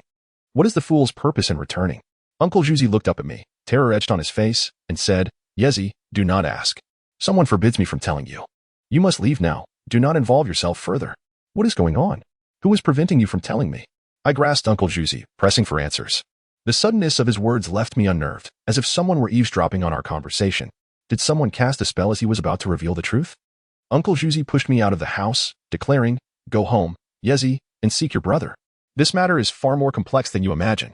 With that, he shut the door firmly, leaving me outside. Emerging from Uncle Juzi's home, the sun shone brightly overhead, yet I felt an unusual chill in the air. He had shared but a fragment of a tale, yet it had shifted my worldview entirely. The village in which I had spent my childhood concealed so many secrets, and all of this seemed to bear some inexplicable connection to my father's demise. I lit a cigarette and rode my electric scooter back home, determined to seek out my elder brother once more in Sanlithan. While I might have chosen to remain silent on other matters, I was resolute in uncovering the truth surrounding my father's death. Upon arriving at my elder brother's residence, I found him seated, his expression suggesting he had been anticipating my arrival. I approached him, raised a glass of water, and drank it in one gulp, inquiring, "Are you investigating our father's death?" My brother gazed at me, neither nodding nor shaking his head, but instead asked, "It seems you have spoken to Juzi." I nodded and replied, "Yes. He is aware that you are probing him. He also asked me to convey that he bears no relation to our father's demise." My brother regarded me for a moment, reclined back on the sofa, and softly asked, "What did he say?" I recounted the details shared by Uncle Juzi to the best of my memory. After finishing, I stated, "I have said all that needs to be said. See how candid I am. Regarding our father's death, you must not conceal anything from me." However, my brother once again disregarded my final remark and fixed his gaze on me, asking, "Do you believe Juzi's words?" I was poised to affirm my belief, for Uncle Juzi had spoken with great sincerity, and after nearly 2 decades of acquaintance, I felt he was not a man prone to deception. Yet, under my brother's scrutiny, I found myself unable to assert complete faith in Uncle Juzi's words. Observing my hesitation, my brother stood up and laughed. It is easy to be unmasked when one speaks without thought. The pinnacle of deception lies in a blend of 80% truth and 20% falsehood. Only then can it gain credence. Where, then, did he lie? I inquired. My brother shook his head, stating, "I do not know. It is merely intuition." I shot him a disapproving glance and remarked, "You are overly suspicious." Immediately, I felt I had misspoken. In truth, I believed my brother's caution was justified, as I often allowed my emotions to cloud my judgment. Thus, I quickly added, "Let us not dwell on that. Brother, although our recognition came late, we are still blood relatives. You must inform me of your investigation into our father's death so that I may assist you. Had it not been for Uncle Juzi's revelation today, how long did you intend to keep me in the dark?" "I chose not to inform you because I did not wish for you to become entangled in this matter," my brother replied. I understood the implication behind his words, that he sought to protect me from danger. "I know what you are implying. It is for my own good, isn't it?" I retorted, somewhat annoyed. "That is indeed the case," he surprisingly nodded. I recognized my brother's nature. When he chose to withhold information, no amount of inquiry would yield results. I decided not to pursue the topic further. The knowledge I had gained today surpassed anything I had acquired over the past 20 years, and I needed time to process it. Rising to my feet, I said, "You wish to test Uncle Juzi? I have already done so on your behalf. He is unable to resolve this issue. What do you propose we do?" "Let it unfold naturally," my brother replied softly. "Are you truly unconcerned?" I asked incredulously. "Rest assured. There will be only benefits for you and no detriments," he said, his gaze peculiar. I was momentarily taken aback by the meaning behind his words, but upon reflection, I understood he was alluding to Han Shui. My face flushed, and I felt too embarrassed to argue further. I could only mutter to myself, "Is my brother truly that kind of person?" Upon returning from my elder brother's place, I arrived at the village committee's entrance. where I spotted Uncle Zhu crouched at the doorway, smoking a cigarette. He was bent over, his brow furrowed in concern. As I approached, he gestured for me to come closer and said, "Yezi, come here for a moment." My day had revolved around my brother's visit to Uncle Zhu, followed by another trip to my brother's and back to Uncle Zhu again, forming a rather tedious cycle. Nevertheless, I walked over and inquired, "What's on your mind? Have you come to a conclusion?" "The fool's return is related to the woman he purchased from Qin too, Yezi. That's all I can tell you."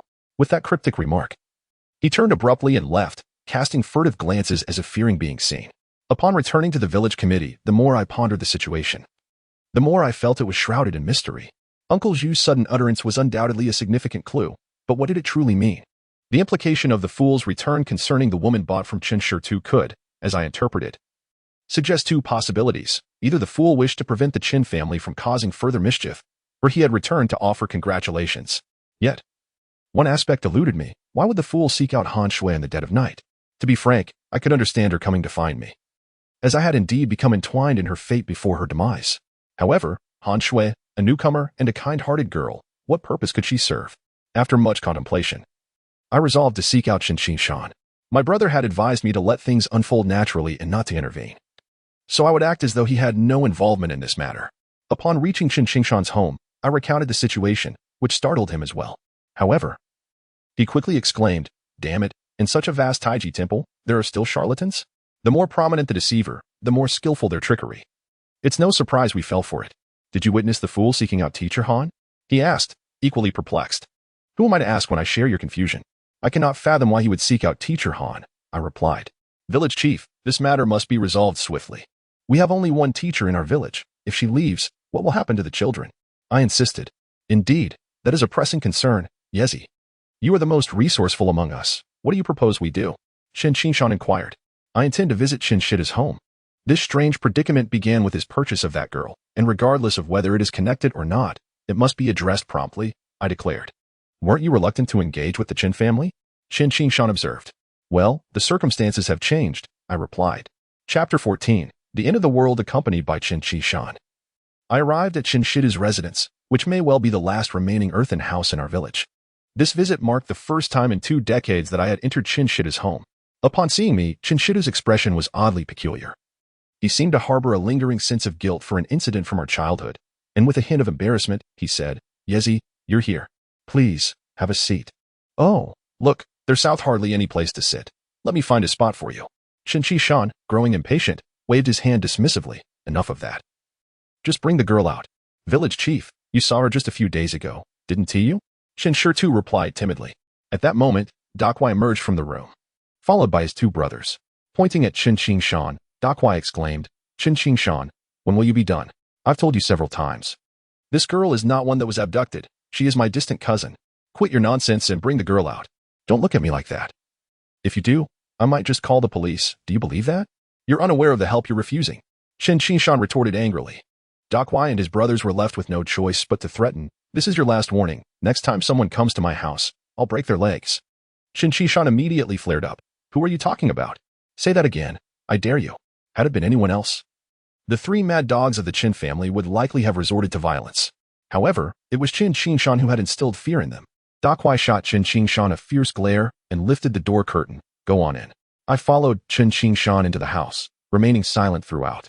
Upon entering, my first glance at the girl confirmed my suspicion. She had undoubtedly been trafficked here. She exuded an air of grace typical of young women from big cities, dressed fashionably and remarkably beautiful. Such a girl would never be sold by any family. After we entered, the girl blinked her bright eyes at us. Qin Shan lowered his voice. "Yezi, you see, things may not be as they seem from outside. Look how neatly she has kept herself. Strange occurrences often hide deeper truths." I quietly replied. "The girl," I said one last time, "now that there is no one else in the room, please speak truthfully. If you were brought here against your will, I assure you, I will help you return." "Uncle, I've already told you. I'm here on vacation." She smiled at Qin Shan. "Vacation? Why don't we see you going out? You seem to be cooped up here all the time. Are they not allowing you to leave?" Qin Shan pressed on. The girl shook her head. "Uncle, you're overthinking this." Qin Shan glanced at her, then at me, and sighed in resignation. "Yezi, now you understand why my previous attempt was in vain, right? We have the intention to help, but the problem is, she doesn't appreciate it. I have indeed witnessed the conversation between Qin Shan and the young lady, and I too find myself utterly perplexed. The girl spoke with an air of naturalness, exhibiting no signs of coercion, yet it is evident that she was forcibly brought to this home by Chen Shi, where her circumstances must surely be far from pleasant. Why then does she feel compelled to lie?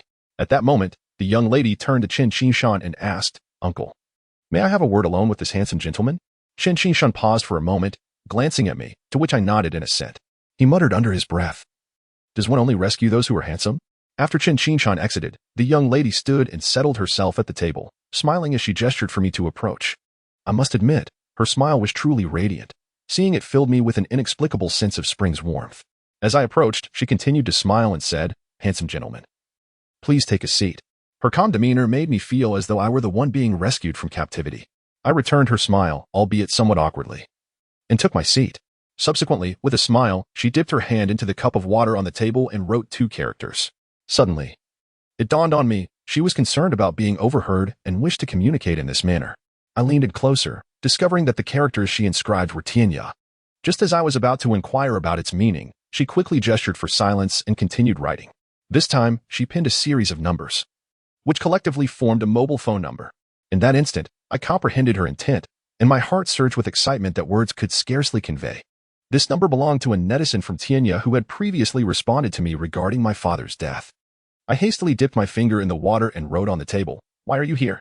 The young lady blinked at me and replied, "I am investigating that matter, so do not come here. Are you safe?" I looked at her and wrote, "Are you safe?" "Rest assured," she wrote back. Just as I was preparing to ask her another question, the curtain was swept aside by De Kue, who, upon seeing us seated so closely, scowled and demanded, "Are you ready yet?" "Almost," I replied. De Kue shot me a glare and insisted, "Hurry up, it's infuriating." The young lady then interjected, "You should go back now." I glanced at her and nodded, saying, "Please ensure your safety." Upon exiting Chen Shi's home, my spirits soared. This was truly beyond my expectations. I could never have imagined that this young lady was the very netizen from Tianya I had sought for so long. Chen Qishan, noticing my elation, inquired, "Yi Zi, what did that girl say to you in private? Did she convey anything important?" Momentarily taken aback, I replied, "No, village chief. There is no need to concern yourself with this matter. She is merely a distant relative of Chen Shi who came to visit during her leisure time, and his family has treated her well. Is that true?" Chen Qishan seemed somewhat incredulous. "Would I deceive you?" I retorted. Chen Qishan continued to gaze at me. A look of disbelief etched across his face. I refrained from elaborating further, as my urgency to return home intensified. After bidding farewell to Chen Qishan, I arrived home to find my old laptop, a second-hand model purchased for 800 yuan during my college years. Since there were no internet cables in the village, it had remained untouched. I dusted it off, tethered my phone to create a hotspot, and connected to the web. Subsequently, I accessed Tianya and located the post I had made years ago.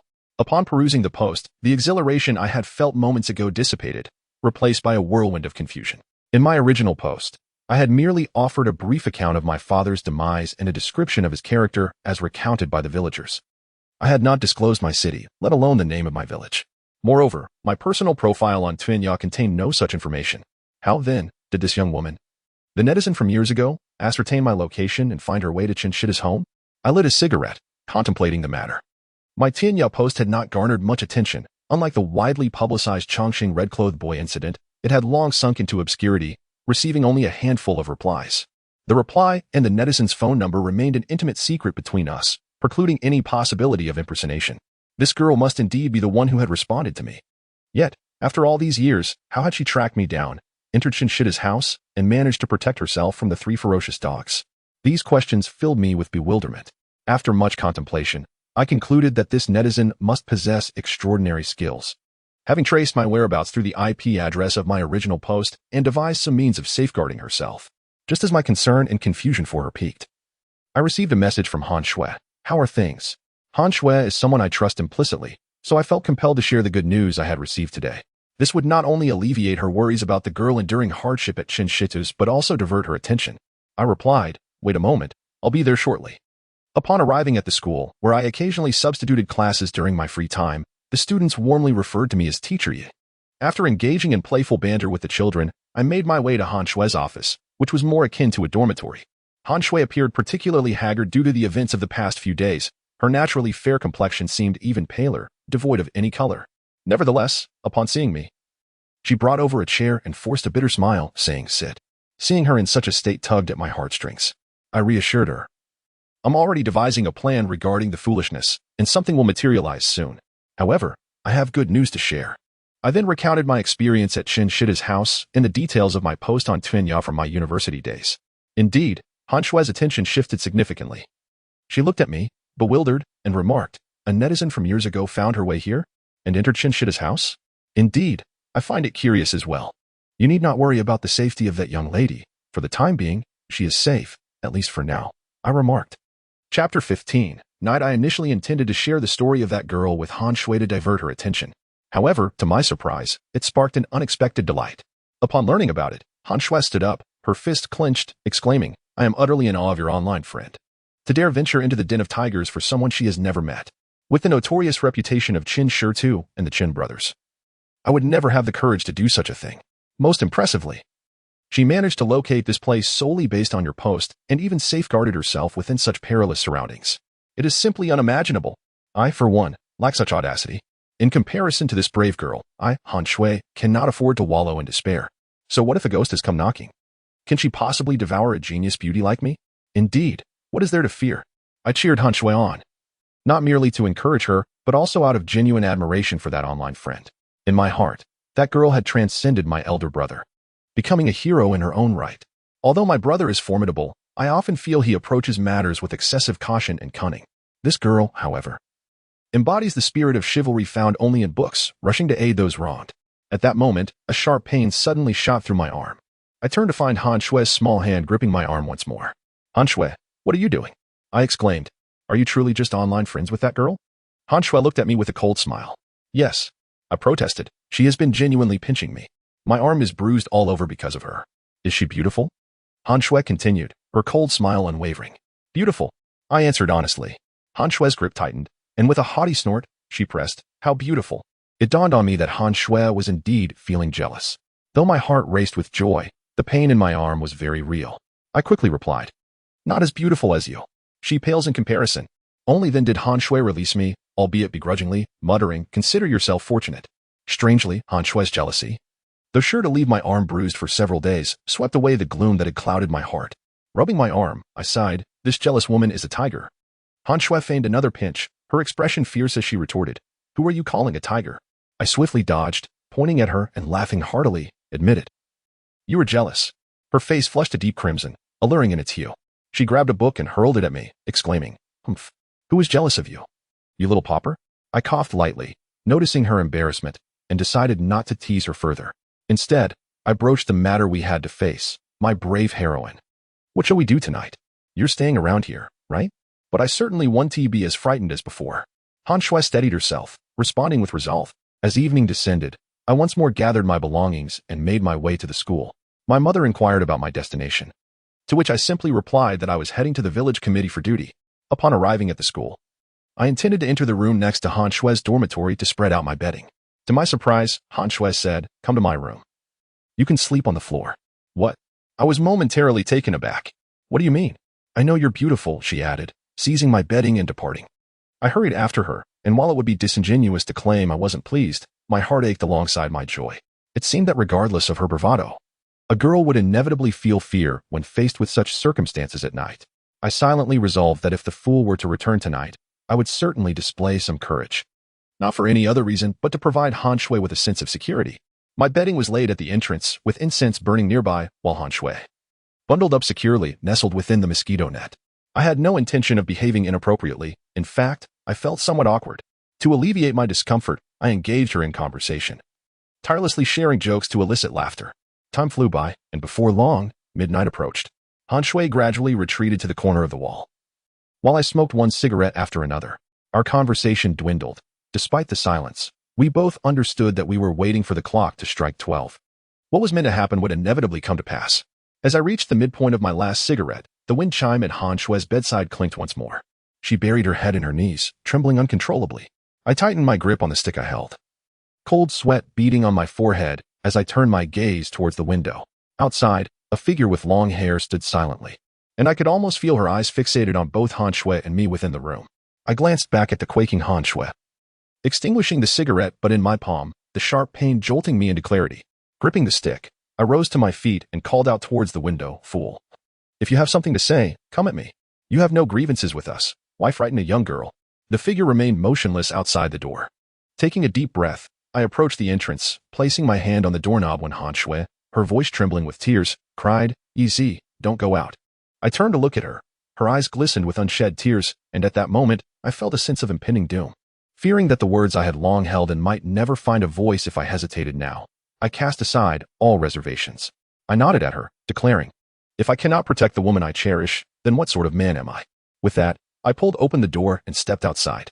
The moonlight shone brightly. In its glow stood the fool, clad in a white funeral gown, her form drenched and her long, dark hair cascading to her waist. Her complexion was ghostly pale, and her eyes were devoid of color, merely white staring back at me. She stood directly opposite, her chilling and suffocating aura enveloping me. Her face bore the unforgettable smile that I could never erase from my memory. There I stood, facing her, my legs uncontrollably thrashing as I yearned to flee, yet found myself unable to escape. Ultimately, I extended the stick in my hand. I parted my lips, my voice trembling as I addressed the fool. "In our childhood, I could not pull you along. Now, I have the strength to draw you out." Upon hearing my words, she tilted her head, her featureless eyes gazing at me. And gradually, two streams of tears began to flow. These tears were tainted with blood, tears of anguish. I inhaled deeply once more, wielding the stick not for self-defense, but as a gamble, hoping that in her final moments, she would recall the kindness of my gesture. I wagered that she still remembered. Her blood-stained tears spoke volumes. "If you still recall my childhood attempt to rescue you, then do not return," I declared to the fool. She continued to stare at me, her bloody tears rendering her visage all the more terrifying, as she slowly unfastened her clothing to reveal a gaping wound in her abdomen.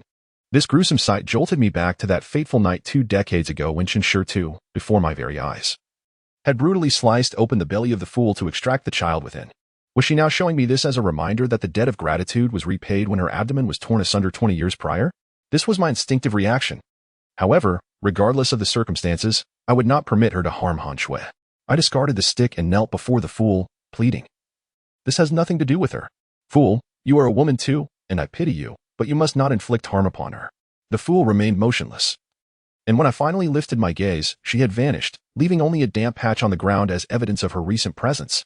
It was only at that moment that I exhaled a sigh of relief, and as the tension released, I collapsed to the ground like a puddle of mud. With my last ounce of strength, I spoke to Han Shui. "It's over. She is gone." Han Shui rushed out, crouched beside me, and in a moment that left me dumbfounded, pressed her slightly pale lips against mine. A jolt of electricity surged through my entire being. I held her tightly. Even as she trembled, I too was quaking. In that instant, I pondered for what felt like an eternity. Yet, unlike the passionate kisses portrayed on television, this moment, destined to be exquisite, was marred by our awkwardness, leading to several clashing teeth. Han Shui's face, still streaked with tears, had turned a deep crimson. I found myself in a flurry of excitement, my limbs at a loss. "Is that your way of saying yes?" I asked, filled with anticipation. "Nonsense. It's merely a reward." Han Shui shot back.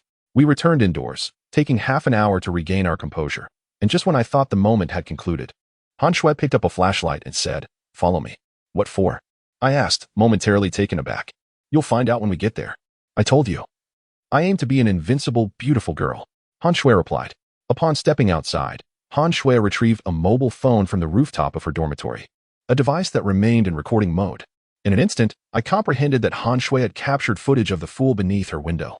I exclaimed with excitement. If this footage were to be released, it would surely astonish the world. "Han Shui, you are remarkably clever." With a hint of pride, Han Shui replied. "Did you think I was merely speaking in jest during the day?" After saying this, she led me to the school's entrance, where she had discreetly affixed a small camera atop the gate, which was also in the midst of recording. I recognized this camera, as Han Shui often employed it to document the extracurricular lives of the students. I recalled that when she first acquired it, not only the students but even the villagers were enamored by its presence, believing that any footage captured would lead to television appearances. The moment Han Shui pointed the camera, the villagers would blush with excitement. Chapter 16. The cinematic frame. It was the dead of night. Yet the presence of the phone and the camera rendered both Han Shui and me entirely devoid of drowsiness. Upon returning to the room, Han Shui commenced playback of the footage recorded on her phone. The device had evidently been perched atop the dormitory door for quite some time, resulting in an extended period of stillness at the outset. Han Shui fast-forwarded to a few minutes prior to midnight, and we fixated on the screen with unwavering attention. As the clock struck 12, a figure clad in white suddenly materialized on the screen. as if it had floated into view. The apparition drifted beneath Han Shue's window and then remained motionless, gazing intently at the window, despite having just endured a harrowing experience. The sight of that ethereal white figure sent chills down our spines. Subsequently, the footage revealed my own exit from the room, culminating with the bizarre figure swiftly floating away, vanishing from sight. Only then did we finish watching the recorded footage. Han Shui turned off her phone and activated the camera, still set to a few minutes before the appearance of the strange figure. The camera was aimed at the main road outside the school, although the angle was different. The manner in which the figure appeared was strikingly similar, as it abruptly floated into view before gliding toward the school, disappearing from the camera's lens. I exhaled, believing that since the figure had vanished from the screen, our viewing was complete. Han Shui shared my sentiment. She was visibly shaken, her complexion slightly pale. However, at that moment, my peripheral vision caught sight of an unexpected figure emerging beneath the camera. I quickly nudged Han Shui, urging, "Look, there's someone on the screen." We turned our heads to see a person standing on the main road beneath Han Shui's camera, clad in white, motionless as they stared into the school. This figure appeared less than half a minute after the strange entity had floated into the school. The streetlight at the school entrance provided some illumination, allowing us to discern the figure clearly, albeit the image was somewhat blurred. Suddenly, the figure lifted its head to glance at the camera. In that instant, the sight terrified Han Shui to the point where she nearly sought refuge in my embrace, for the camera captured the entirety of its face. It bore a visage adorned with the intricate patterns of a traditional Sichuan opera mask. In the slightly yellowed footage, the figure's white attire and masked face appeared utterly horrifying. Following this unsettling moment, it offered the camera a peculiar smile, one that emanated in eerie quality, before turning away and gradually exiting the frame. The subsequent images were predictable. The strange figure re-emerged, and the footage froze upon revealing Han Shui's face. Han Shui switched off the playback and withdrew from my embrace. Our breaths were heavy, and for reasons unknown. I felt a more profound terror emanating from the masked figure that had appeared last on the screen, particularly due to the chilling smirk it had bestowed upon us. Had I not witnessed the absurdity with my own eyes, I might have thought this was a grotesque prank aimed at Han Shui. Yet now, I find myself utterly perplexed. Just as I have always been. Why would a fool seek out Han Shui? There seems to be no rationale behind it, and I cannot conjure any plausible explanation. Could it be that this individual has manipulated the fool into approaching you? I quietly inquired of Han Shui. Who knows? She replied with a bitter smile. Observing her expression, my heart ached anew. I gently embraced her shoulders, assuring her, regardless of the circumstances, you need not fear. As long as I am here, I will ensure that you come to no harm. The following day, I arose early and returned home from school, collapsing into bed. After 2 consecutive days of inadequate rest, I was utterly fatigued. However, I had scarcely drifted off before the shrill ring of my phone shattered the silence. Grabbing my phone, I noticed that Chen Qingshan had called me 6 or 7 times. Just as I prepared to return the call, his voice echoed from the courtyard. It's already noon. And you're still asleep? Were you out thieving last night? I stood and opened the door, asking, what brings you here, village chief? Is there an urgent task at hand? Come on, let's discuss this at my house. I brought in another expert. We need to confer, Chen Qingshan replied. Which charlatan have you summoned this time from some temple? I muttered, still groggy. This one is genuinely skilled. You know Tang Ranjie, right? He comes recommended by Boss Tang. How could he possibly be a fraud? Chen Qingshan insisted. Upon hearing Tang Ranjie's name, my fatigue vanished instantly. After that incident involving my brother, I had lost all contact with him. From what I understood, someone of his stature would surely harbor resentment after being humiliated by my brother. Thus, I grew cautious, asking, how did you come to be in contact with Tang Ranjie? What's wrong with a village chief having a few friends? Chen Qingshan replied. Speak the truth, I demanded, fixing him with a piercing gaze. All right, I confess. He had approached me previously, seeking your brother's assistance. I spoke to him, but it didn't go well. Boss Tang didn't hold it against me, and we became acquaintances. Last night, he called to inquire about your brother's situation, and somehow, the conversation drifted to village matters. He mentioned that he has a genuine master as a friend, who just happens to be in our vicinity. Boss Tang is efficient. He only mentioned it last night, and now the person has already arrived. Stop dawdling. Let us go, the master is waiting at home, Chen Qingshan urged. I splashed some water on my face. Despite my lingering doubts about Tang Ranjie's intentions, I decided to accompany Chen Qingshan to see for myself. Upon arriving at Chen Qingshan's home, I found a large, rotund man reclining in an armchair. This hefty fellow was indeed a towering figure, easily standing nearly 6 feet tall, and I estimated his weight to be at least double mine. As we entered, we caught him tossing an entire peeled orange into his mouth, with a pile of fruit peels scattered on the floor. Is this the expert? I whispered to Chen Qingshan. It is he. Do not act recklessly. One must not judge a person by their appearance, nor the sea by its measure. If this matter is not resolved swiftly, it may drive Han Shui away. Off you go to class. Qin Qinshan lowered his voice as he spoke.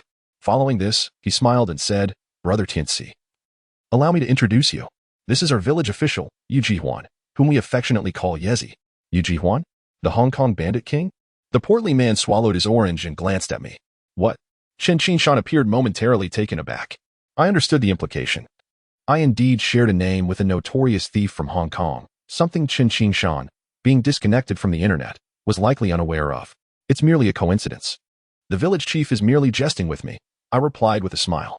The rotund man laughed heartily and gestured for Qin Qinshan and me to sit, making it feel as if we were in his own home.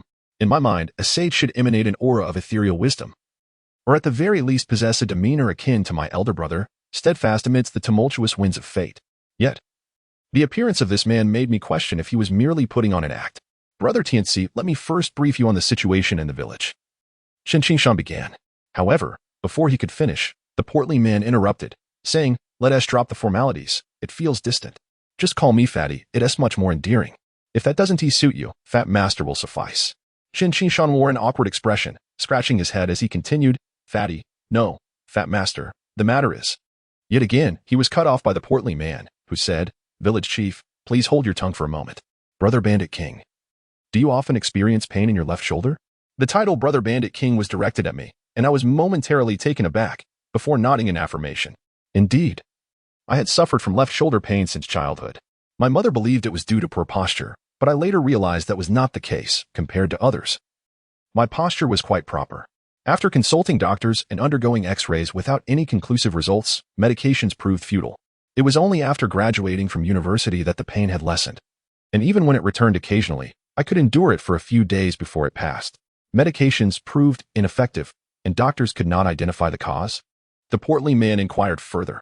I nodded. Indeed, Fat Master, do you possess knowledge of traditional Chinese medicine and its methods of observation and inquiry? Traditional Chinese medicine? Nonsense. The portly man spat out an orange seed. How did you discern this then? I asked, bewildered. Your left shoulder's Tiandang has been extinguished. You are still young. But in a few years, you may find it difficult to lift your left arm, he stated. Tiandang? Both Qin Qinshan and I inquired in unison. Humans possess 3 lamps, one on each shoulder and one within the center of the body. These lamps remain invisible to the naked eye. Some refer to them as the heavenly lamp, yet they are indeed the soul lamp, or the life lamp. Esteemed monks often speak of this as the true fire of Samadhi. Surely, you have heard the elders caution that when traversing desolate paths at night, should someone call out to you, it is imperative not to turn back. For if you do, the corresponding soul lamp will extinguish, granting malevolent spirits the opportunity to invade. This notion is indeed rooted in truth, as the concept of ghosts blowing out the lamp originates from this belief. However, as long as not all 3 lamps are extinguished, the dawn will rekindle them. Yet, it is rather peculiar that our brother, the Bandit King, has allowed the lamp on his left shoulder to remain extinguished for nearly 2 decades. The hefty individual remarked, his words were quite peculiar, yet his tone remained remarkably unassuming.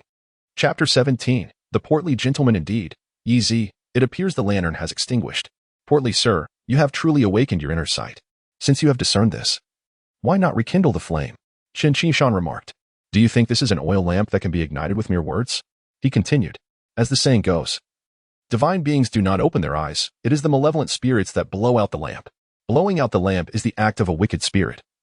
It is not so easily remedied.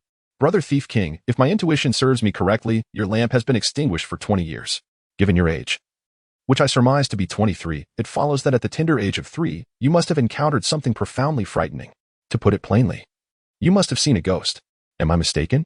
The portly gentleman gazed at me intently. I narrowed my eyes at him, though my countenance remained calm. A tempest stirred within me. The saying goes, do not look back while traversing a dark path. The ghost will extinguish your lamp. I had heard the elders speak of this, yet I found myself for the first time confronted with the notion of a lamp extinguished on my left shoulder. If one were to dismiss this portly fellow as mere folly, his subsequent explanation for the extinguished lamp proved entirely accurate. The events of that fateful year at the age of 3 existed solely as a secret shared between my family and Qin Shi. Yet he had succinctly articulated a ghostly occurrence I had experienced. Yi Zi, I am addressing you, the portly gentleman pressed. Qin Qinshan gently nudged me, bringing me back to the present. I realized I had fallen into a stupor, lost in thought, and sheepishly smiled at the portly man. 3 years old?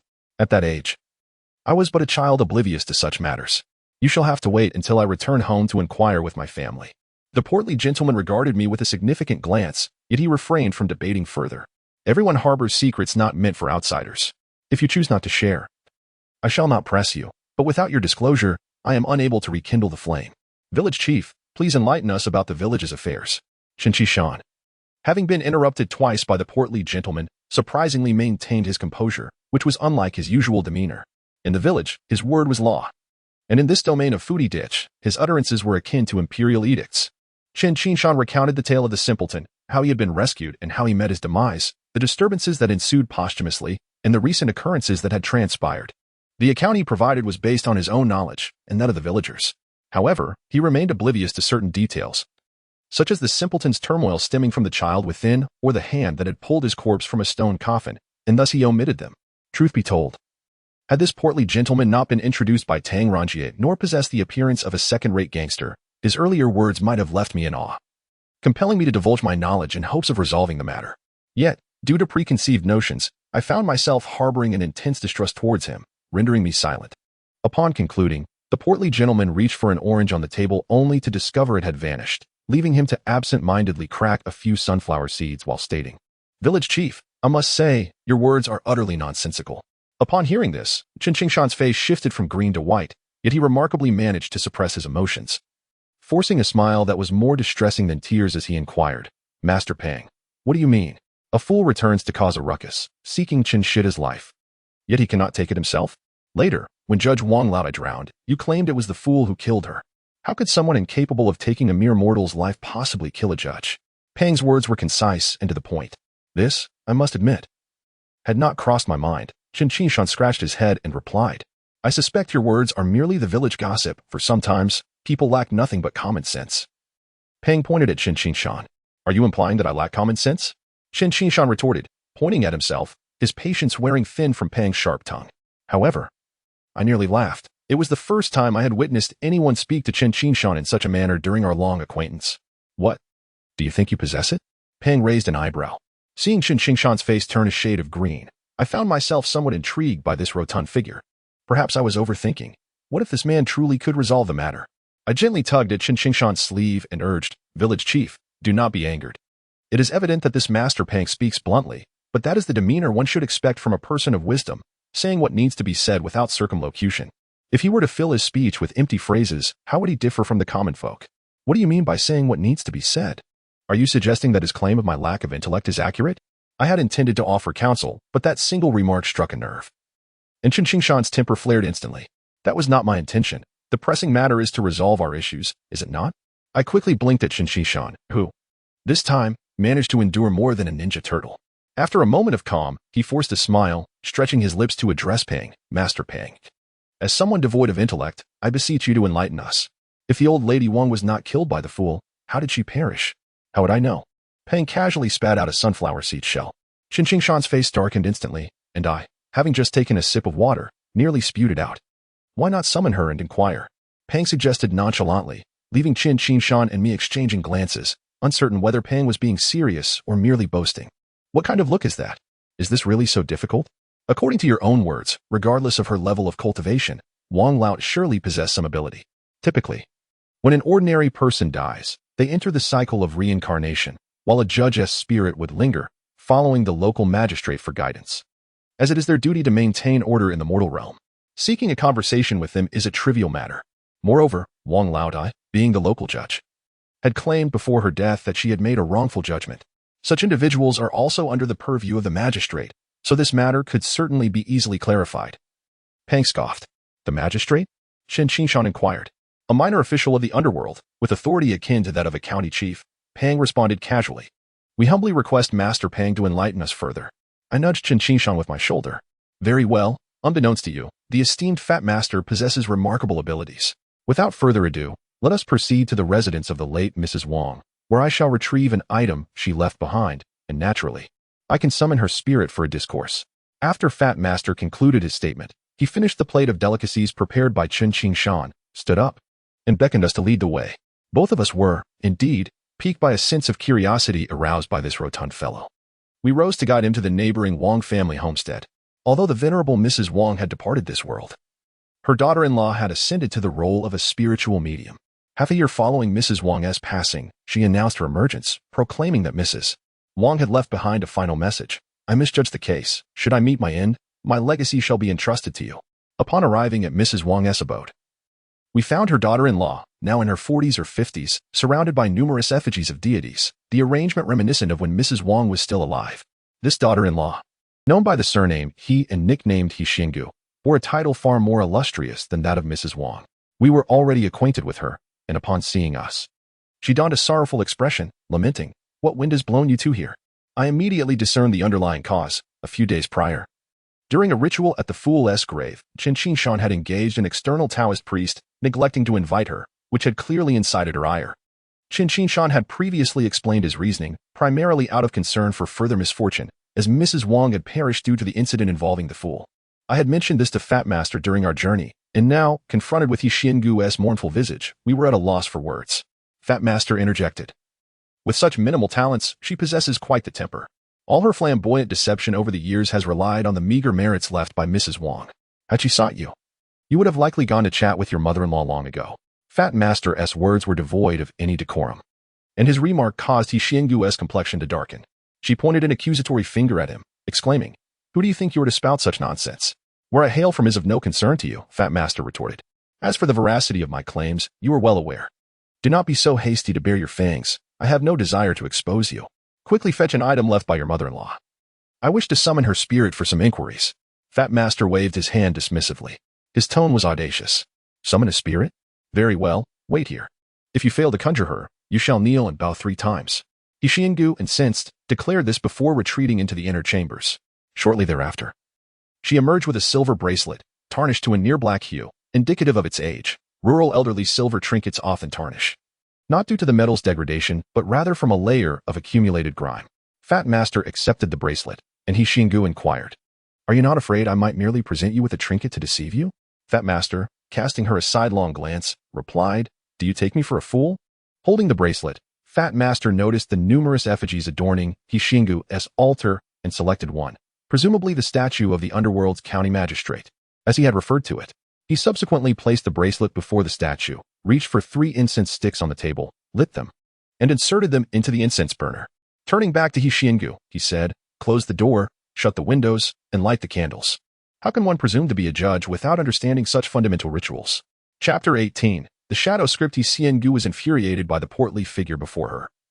Yet she seemed to be holding back, perhaps relishing the prospect of the fat man embarrassing himself. She dutifully drew the curtains and lit the candles, transforming the room into a semblance of night. At that moment, I found myself somewhat aligned with He Xiangu's sentiments.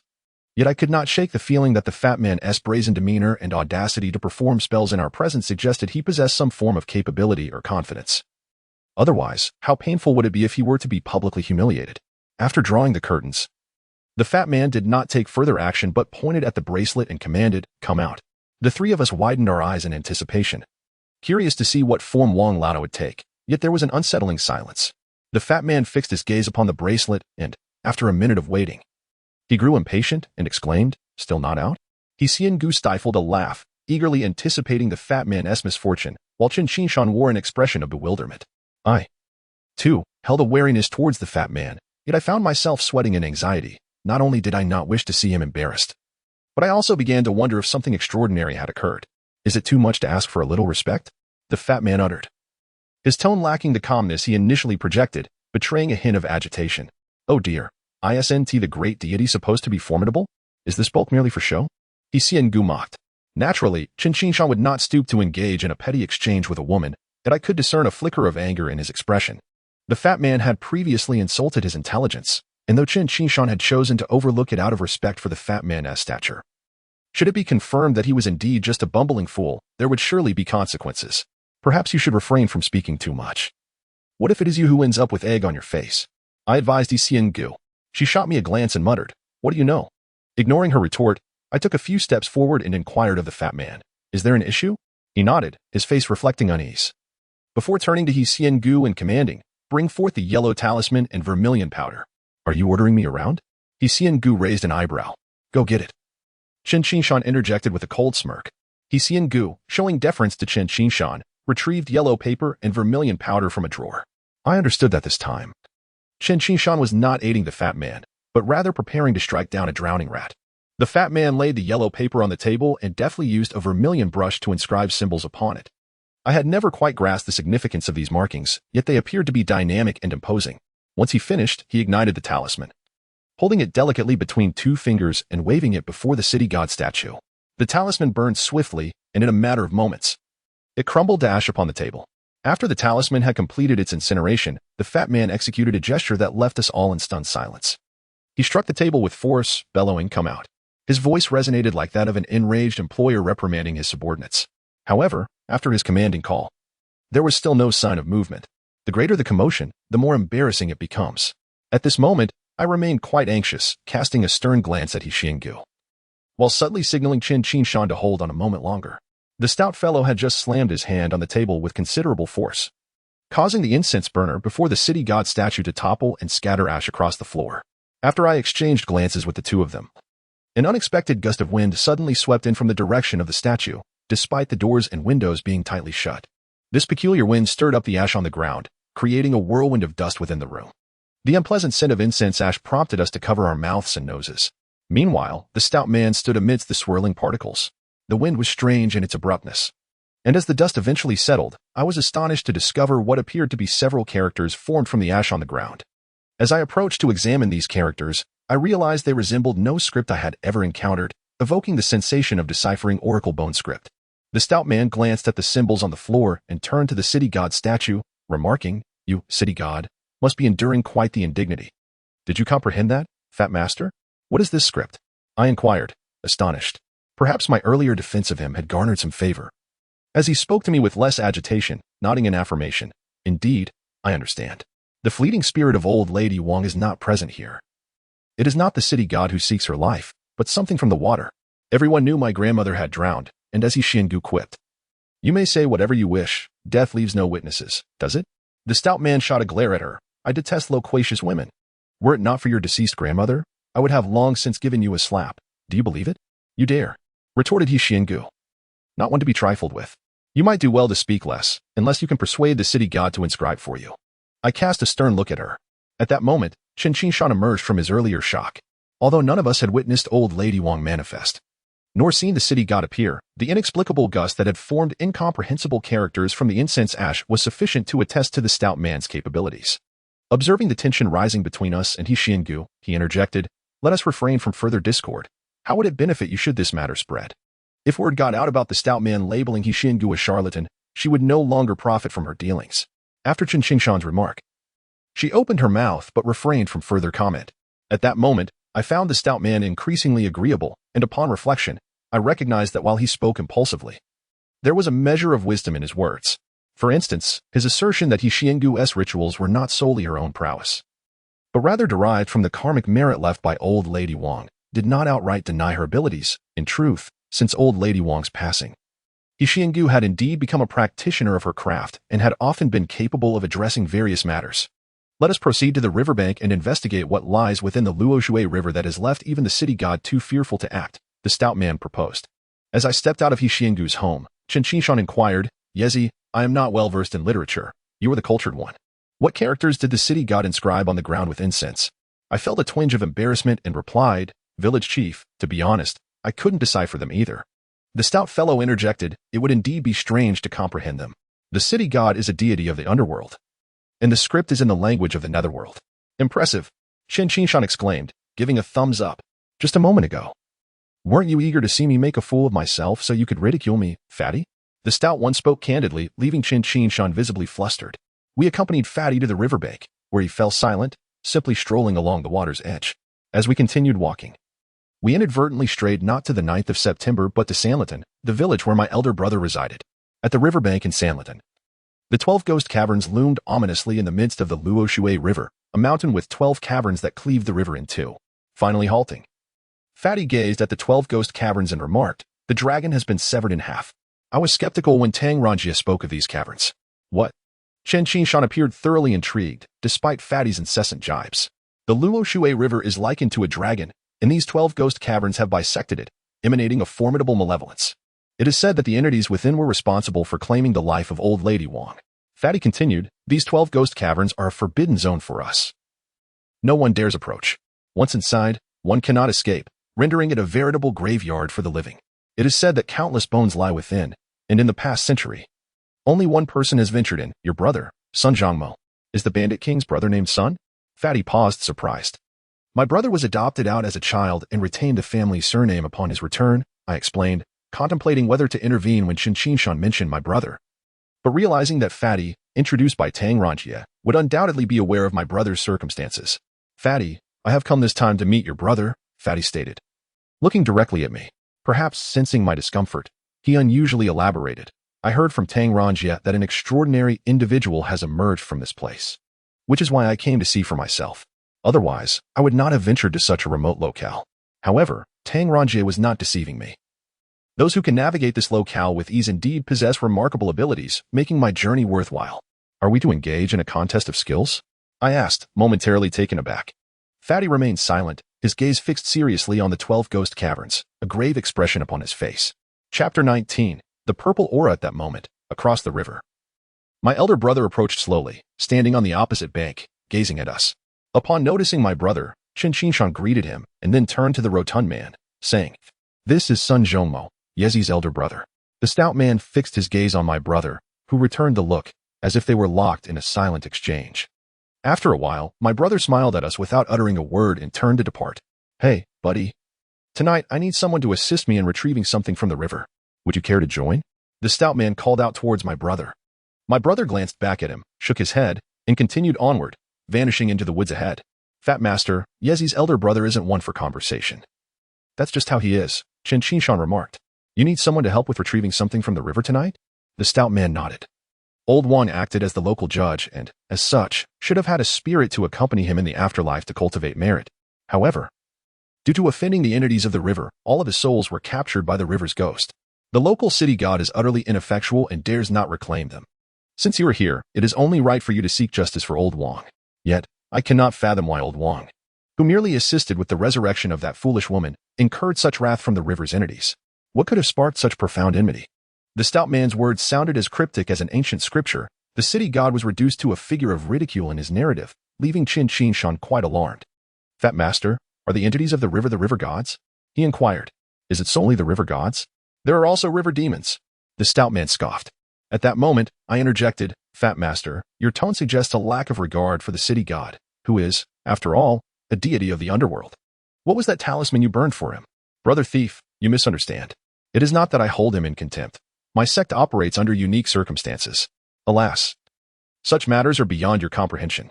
As for the talisman I burned, it is a tribute, akin to a business card, announcing my lineage and domain."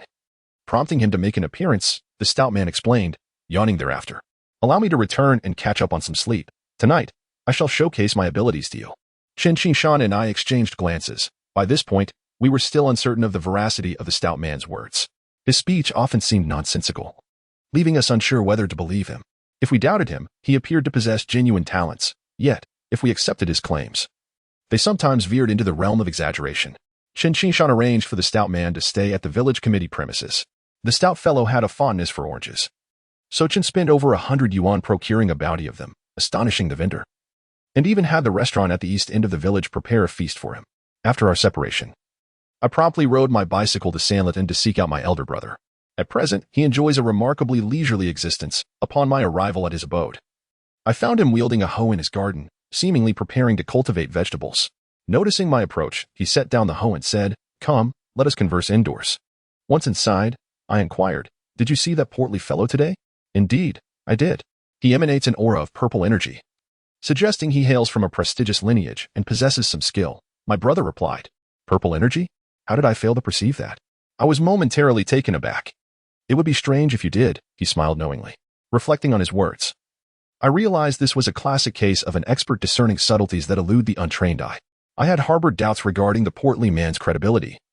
But if my brother acknowledged his abilities, then he must possess genuine talent. Tang Ranjie sent him, claiming he is here to assist Qin Qinshan with matters concerning an imbecile. However, this rotund man asserted that he has come to challenge you, I said. "Brother, do you feel confident?" I asked tentatively. My brother picked up his cup and smiled nonchalantly. "No worries." His tone remained unperturbed. and I observed that this unexpected visitor was of an entirely different ilk than my brother. The portly man spoke with brazen arrogance, while my brother exuded an air of remarkable composure. I nearly expressed my suspicion that this man might have been sent by Tang Ranjie to stir trouble. Yet I sensed no disturbance in my brother's demeanor. Was it merely his character, or did he genuinely possess unwavering confidence? This portly man's affiliations seemed formidable. He appeared to disregard the city god, boldly asserting his dominance. He had mentioned seeking something from the river tonight, specifically the spirit of an old woman who had perished there after aiding Chen Shi too. Oh, my brother straightened, finally exhibiting a hint of intrigue. Interesting, he mused, smiling. I am aware that you must have clandestinely devised plans to uncover the murderer of our father, and I fear this portly man may disrupt your design. I gazed at my brother, longing to extract more from him. He waved his hand dismissively. No worries. This man is somewhat erratic. But we require someone to stir the waters. The more chaotic, the better. My brother's words were impenetrable, and I could not elicit further information from him. Lighting a cigarette and crossing my legs, I hesitated to broach the most pressing question for which I had sought him. Ultimately, I touched my left shoulder and asked, Brother. My left shoulder has been in constant pain for the last 15 to 20 years, and doctors have been unable to remedy it. Could you take a look and discern what might be amiss? He regarded me with a knowing smile, one that was both amused and enigmatic. What are you laughing at? I queried. That portly fellow must have told you, hasn't he? Your soul lamp on the left shoulder has extinguished, my brother bluntly revealed, demonstrating his keen insight into my thoughts. Are you suggesting what he said is true? My soul lamp has truly gone out? He also mentioned that while I am still young, in a few years, this arm may very well become useless. Why did you not tell me sooner? I exclaimed in astonishment. My elder brother glanced at me and said, Do not panic. I will not allow you to falter. However, the time to ignite this lamp has not yet arrived. When will it be time? I inquired. You will know when the moment comes, he replied. You need not fear anything. Easy. Remember one thing, I am your brother, your true brother. My nose tinged with emotion as I nodded, at this point. What more could I say? Just as I was about to leave, a thought struck me, and I turned to my brother, asking, Brother, regarding the fool. Has a skilled person intervened? Are you referring to the rotund individual? He shook his head. No. Is it someone who paints their face? I asked. My brother's expression suddenly shifted, and he stared at me with wide eyes, asking, Have you seen him? Yes, last night. He followed the fool and was captured on camera by Han Shui, I replied, halting in my tracks. My brother's demeanor returned to normal as he nodded. It's fine. I understand now. You may go home. I refrained from asking further questions, as I knew that probing into matters he preferred to keep private would be futile. Upon returning from my brother's, I went to school to find Han Shui. I must admit, since this incident began, the complexity of the situation has left me feeling dizzy. Yet simultaneously, I have gained much. Not only has my life become richer, but my relationship with Han Shui has also progressed at an astonishing pace. Han Shui's call to be strong was not mere rhetoric. Although the fool had indeed come again last night, today her spirits were markedly improved compared to yesterday's gloom. During a break between classes, I shared with Han Shui that Qin Qingshan had brought in a stout sorcerer. This rotund man was introduced by Tang Ranjie. Due to some unpleasantness between us, I refrained from informing him about certain matters, such as last night's encounter with the masked individual. I intend to observe further before making any conclusions. Tonight, the stout man will perform a ritual to summon souls. Would you care to witness it? All right. But I hope he is not a charlatan like the Taoist Qin Qingshan previously engaged, Han Shui replied. He is not. This stout man possesses genuine abilities. My brother has affirmed his proficiency, so it cannot be mistaken. The reason I invited Han Shui was to make her aware of the presence of a skilled practitioner in the village. At least this would provide her with some sense of security, akin to being pursued by a criminal while knowing the police are nearby. Word of the stout man's intentions spread quickly. Qin Qingshan informed several local officials, who then relayed the information to their families. Consequently, soon, a significant portion of the village was aware that the stout man intended to summon the river demon of the Luoshui River to avenge the late Granny Wang, who had met a tragic end. As for what the river demon was, the villagers could easily comprehend. It was undoubtedly a creature dwelling in the 12 ghost caves. In the afternoon, I found myself with rare leisure, basking in the sun at home to catch up on sleep, for the night promised yet another bout of wakefulness. However, whenever I sought rest, tranquility eluded me, and just as I drifted off, my mother called me awake. Upon opening my eyes, I noticed Uncle Zhu standing across from me, though I could not recall when he had arrived. Uncle Zhu, upon noticing my awakening, smiled at my mother and said, Jeanzi, you may carry on with your tasks. I wish to converse with Yezi for a moment. My mother nodded in agreement, replying, You both chat. I will go gather some rapeseed. Do stay here for dinner. And after you've eaten, you may go out to witness the festivities. Uncle Zhu acknowledged her with a nod, saying, Very well. As I observed the exchange between Uncle Zhu and my mother, I found myself yearning for him to remain simply as the familiar Uncle Zhu. Ever since that fateful conversation, he had deliberately been avoiding me over the past few days, perhaps out of concern for the awkwardness that lingered. I sensed that our relationship would never revert to its former state. Yezi, you ought to speak to that portly fellow, prevent him from causing a commotion. The creatures in the river cannot be disturbed, for if they are angered, the entire village will face dire consequences. Uncle Zhu insisted. Is this your own sentiment? Or has that individual instructed you to convey it? I inquired. Ah, Yezi, does it truly matter? Uncle Zhu replied. This matter is beyond my control. I did not summon that man. Even if Chen and I were to seek out the rotund man, we could not deter him. He possesses a most peculiar temper. I remarked. Uncle Zhu offered a wry smile, saying, well, let us hope that no great disaster occurs. The 12 ghost caves have gone undisturbed for many years. And there is a reason for that. With that, Uncle Zhu rose and departed, foregoing the meal at home. Watching his retreating figure, I was suddenly struck by the realization that Uncle Zhu had aged. Chapter 20, The Fat Man's Method, Part 1, as evening approached. The site where the fool fell into the Luoshui River, alongside Old Lady Wang, was already thronged with onlookers. The crowd was reminiscent of the days when children would flock to watch films. After finishing dinner, I was summoned by Chen Qinshan to join him in searching for the fat man. This fat man had a knack for speaking in a sly manner, and Chen Qinshan alone could hardly manage him. Upon arriving at the village committee, we fortuitously found the fat man indulging in his evening meal. Both Chen Qinshan and I were astounded by his prodigious appetite. 7 dishes and a soup, all plates emptied, complemented by more than half a bamboo tube of rice. After finishing, the fat man let out a satisfied belch and declared, let us be off. Chen Qinshan, observing the fat man's attire, asked, Fat Master, do you not need to prepare? What is there to prepare?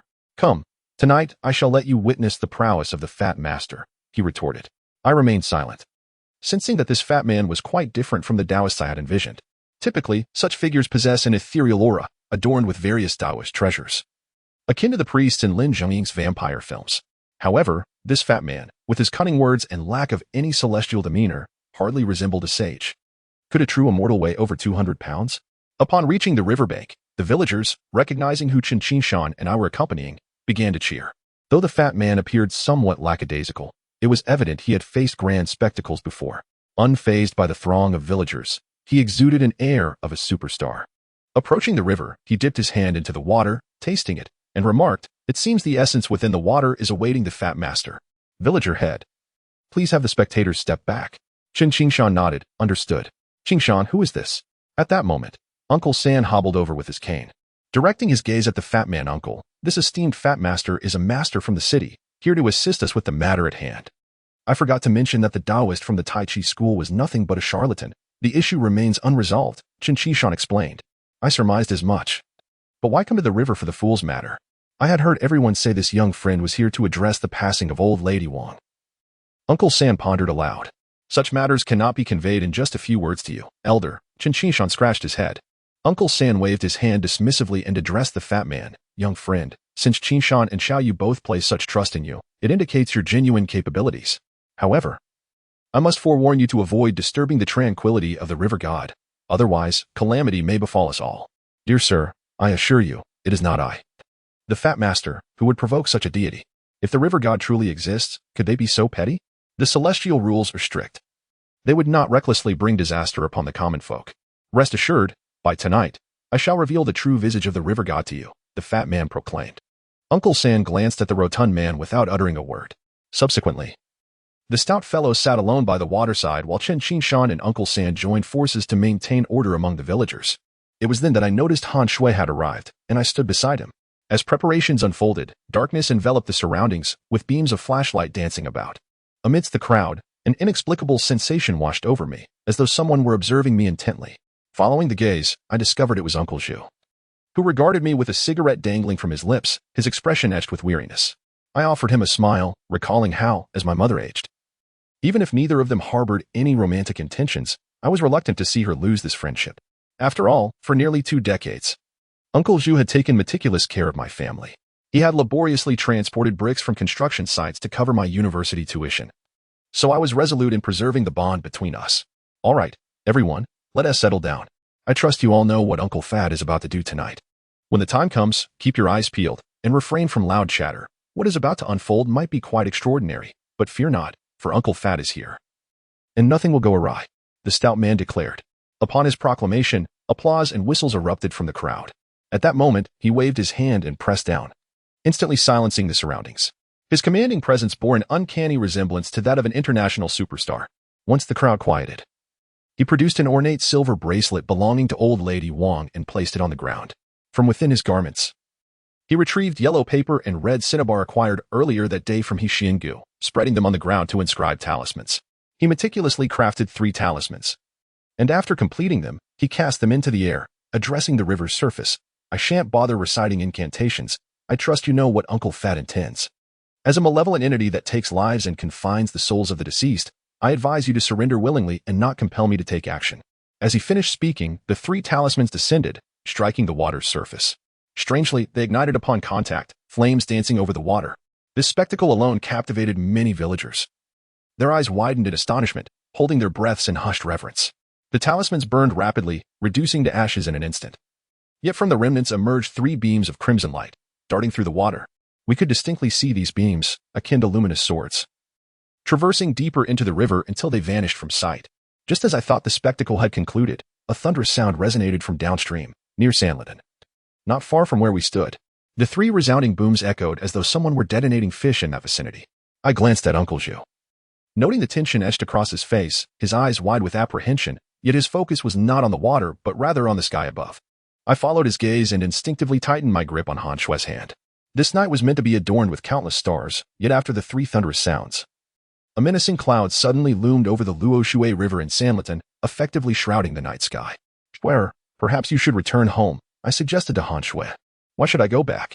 She replied, momentarily taken aback. Look at the sky. Such scenes on television often herald the emergence of a great demon. I exclaimed. Whether it's the Tianshan child or the old corpse from the mountain village, I find this hefty fellow rather formidable. I've never witnessed a true master at work before. I refused to leave, Han Shui pouted defiantly. I was at a loss for words, only able to pray that this portly individual could indeed take charge of the situation. My elder brother had mentioned that the arrival of this rotund figure was to stir the pot. The more chaotic the circumstances became, the more advantageous it would be for us. I could not discern how this would be beneficial, but I felt that if this unexpected figure could unravel some answers, it might also resolve many of the knots within my heart. Gradually, the crowd began to notice the ominous cloud, which heightened the thrill for many. Though some timid souls dared not look any longer, the villagers dispersed, having in number. Meanwhile, the rotund man stood by the riverbank with his hands clasped behind his back, gazing skyward, exuding an air of control. The dark clouds swiftly encroached upon the sky above the valley, obscuring the twinkling stars. At that moment, the water of the Luoshui River began to churn violently, and I could not help but glance at Uncle Zhuzi, recalling his words from that day, suggesting the river resembled a great fish. The situation mirrored his description, as if a colossal beast from the depths of the river was surging towards us from the direction of the 12 ghost caverns in Sanlitun. The river god has arrived, someone shouted, causing most to scatter in panic. Han Shui clutched my arm, her small face illuminated with excitement, tension, and curiosity. Third grandfather and Shen Qingshan stood together, gazing intently at the water's surface, their expressions grave. The resounding noise finally reached the shore, and I could hear gurgling sounds emanating from the depths. The rotund man remained steadfast, yet he began to inscribe the 4th talisman. His speed was remarkable, and within moments, he had completed an intricate charm.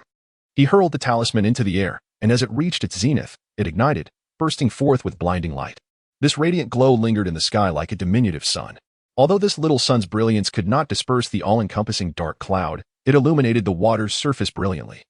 At that moment, I witnessed a coffin gradually rising to the surface. A stone coffin, adorned with peculiar patterns, floated serenely upon the water. Chapter 21. The Method of the Portly Man, Part 2. Those who are timid, unsteady on their feet, or frail should return. At this moment, the portly man turned his head, his round face darkened, resembling a thunderous deity descended from the heavens. The gravity of his expression instilled a sense of seriousness in many, for the very notion of a stone coffin floating upon the water's surface was profoundly eerie. Yet, no one was attributing this phenomenon to the river god anymore, as it was difficult to associate the divinity with the coffin. Consequently, numerous individuals chose to retreat. I turned to Han Shui and said, Shui, you must return at once. It is unsafe here. Please let me stay a little longer. Besides, will going back guarantee safety? Han Shui replied, come to my home. My mother and grandfather are there. They prefer to keep to themselves. You should go. Once the situation is resolved, I will return to fetch you. Do not venture back to school alone, I insisted. I understood her concerns about the potential dangers awaiting her. In my heart, I resolved that if the portly man could indeed resolve the issue of the stone coffin, I would divulge everything I knew to him the following day. Although he was sent by Tang Rinjia, my instincts told me that this man, despite his sharp tongue, was not malevolent. A villain would not defer to the title of Little Fatty in front of my great-uncle. Nor would he urge the villagers to return home in such a crisis. Moreover, one could question whether Tang Rinjia himself was truly a villain.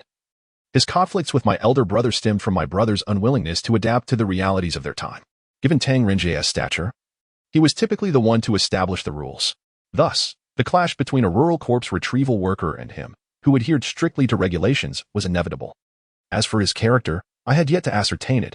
In my limited interactions, he seemed far superior to many wealthy individuals who regarded themselves as above all. Very well. Then tell me all about it when you return, Han Shui conceded, noticing my resolute demeanor. Be careful, she added before she joined the throng heading back to the village. At that moment, the portly man waved at me, saying, Brother Thief King, come help. Me? I was taken aback. Who else could it be? Hurry, he urged.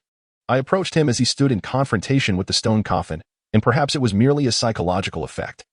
But I felt an almost palpable chill emanating from the riverbank due to the presence of the coffin.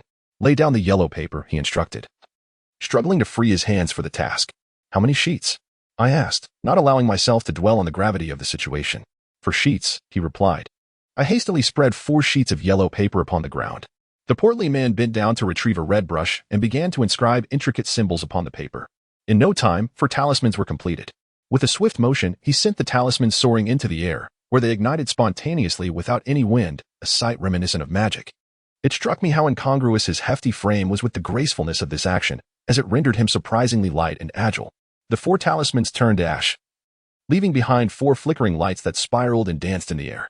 A beam of light transformed into an azure dragon, a roar reverberating through the heavens and the earth. And after the dragon's cry, an eerie silence enveloped the land. Another beam of light morphed into a white tiger, its fierce roar shaking the mountains and forests. A further beam transformed into a resplendent vermilion bird, which danced and sang with grace. The final beam took the form of an ancient tortoise, ambling forward. This was none other than the azure dragon, white tiger, vermilion bird, and black tortoise, the 4 divine beasts of Chinese mythology.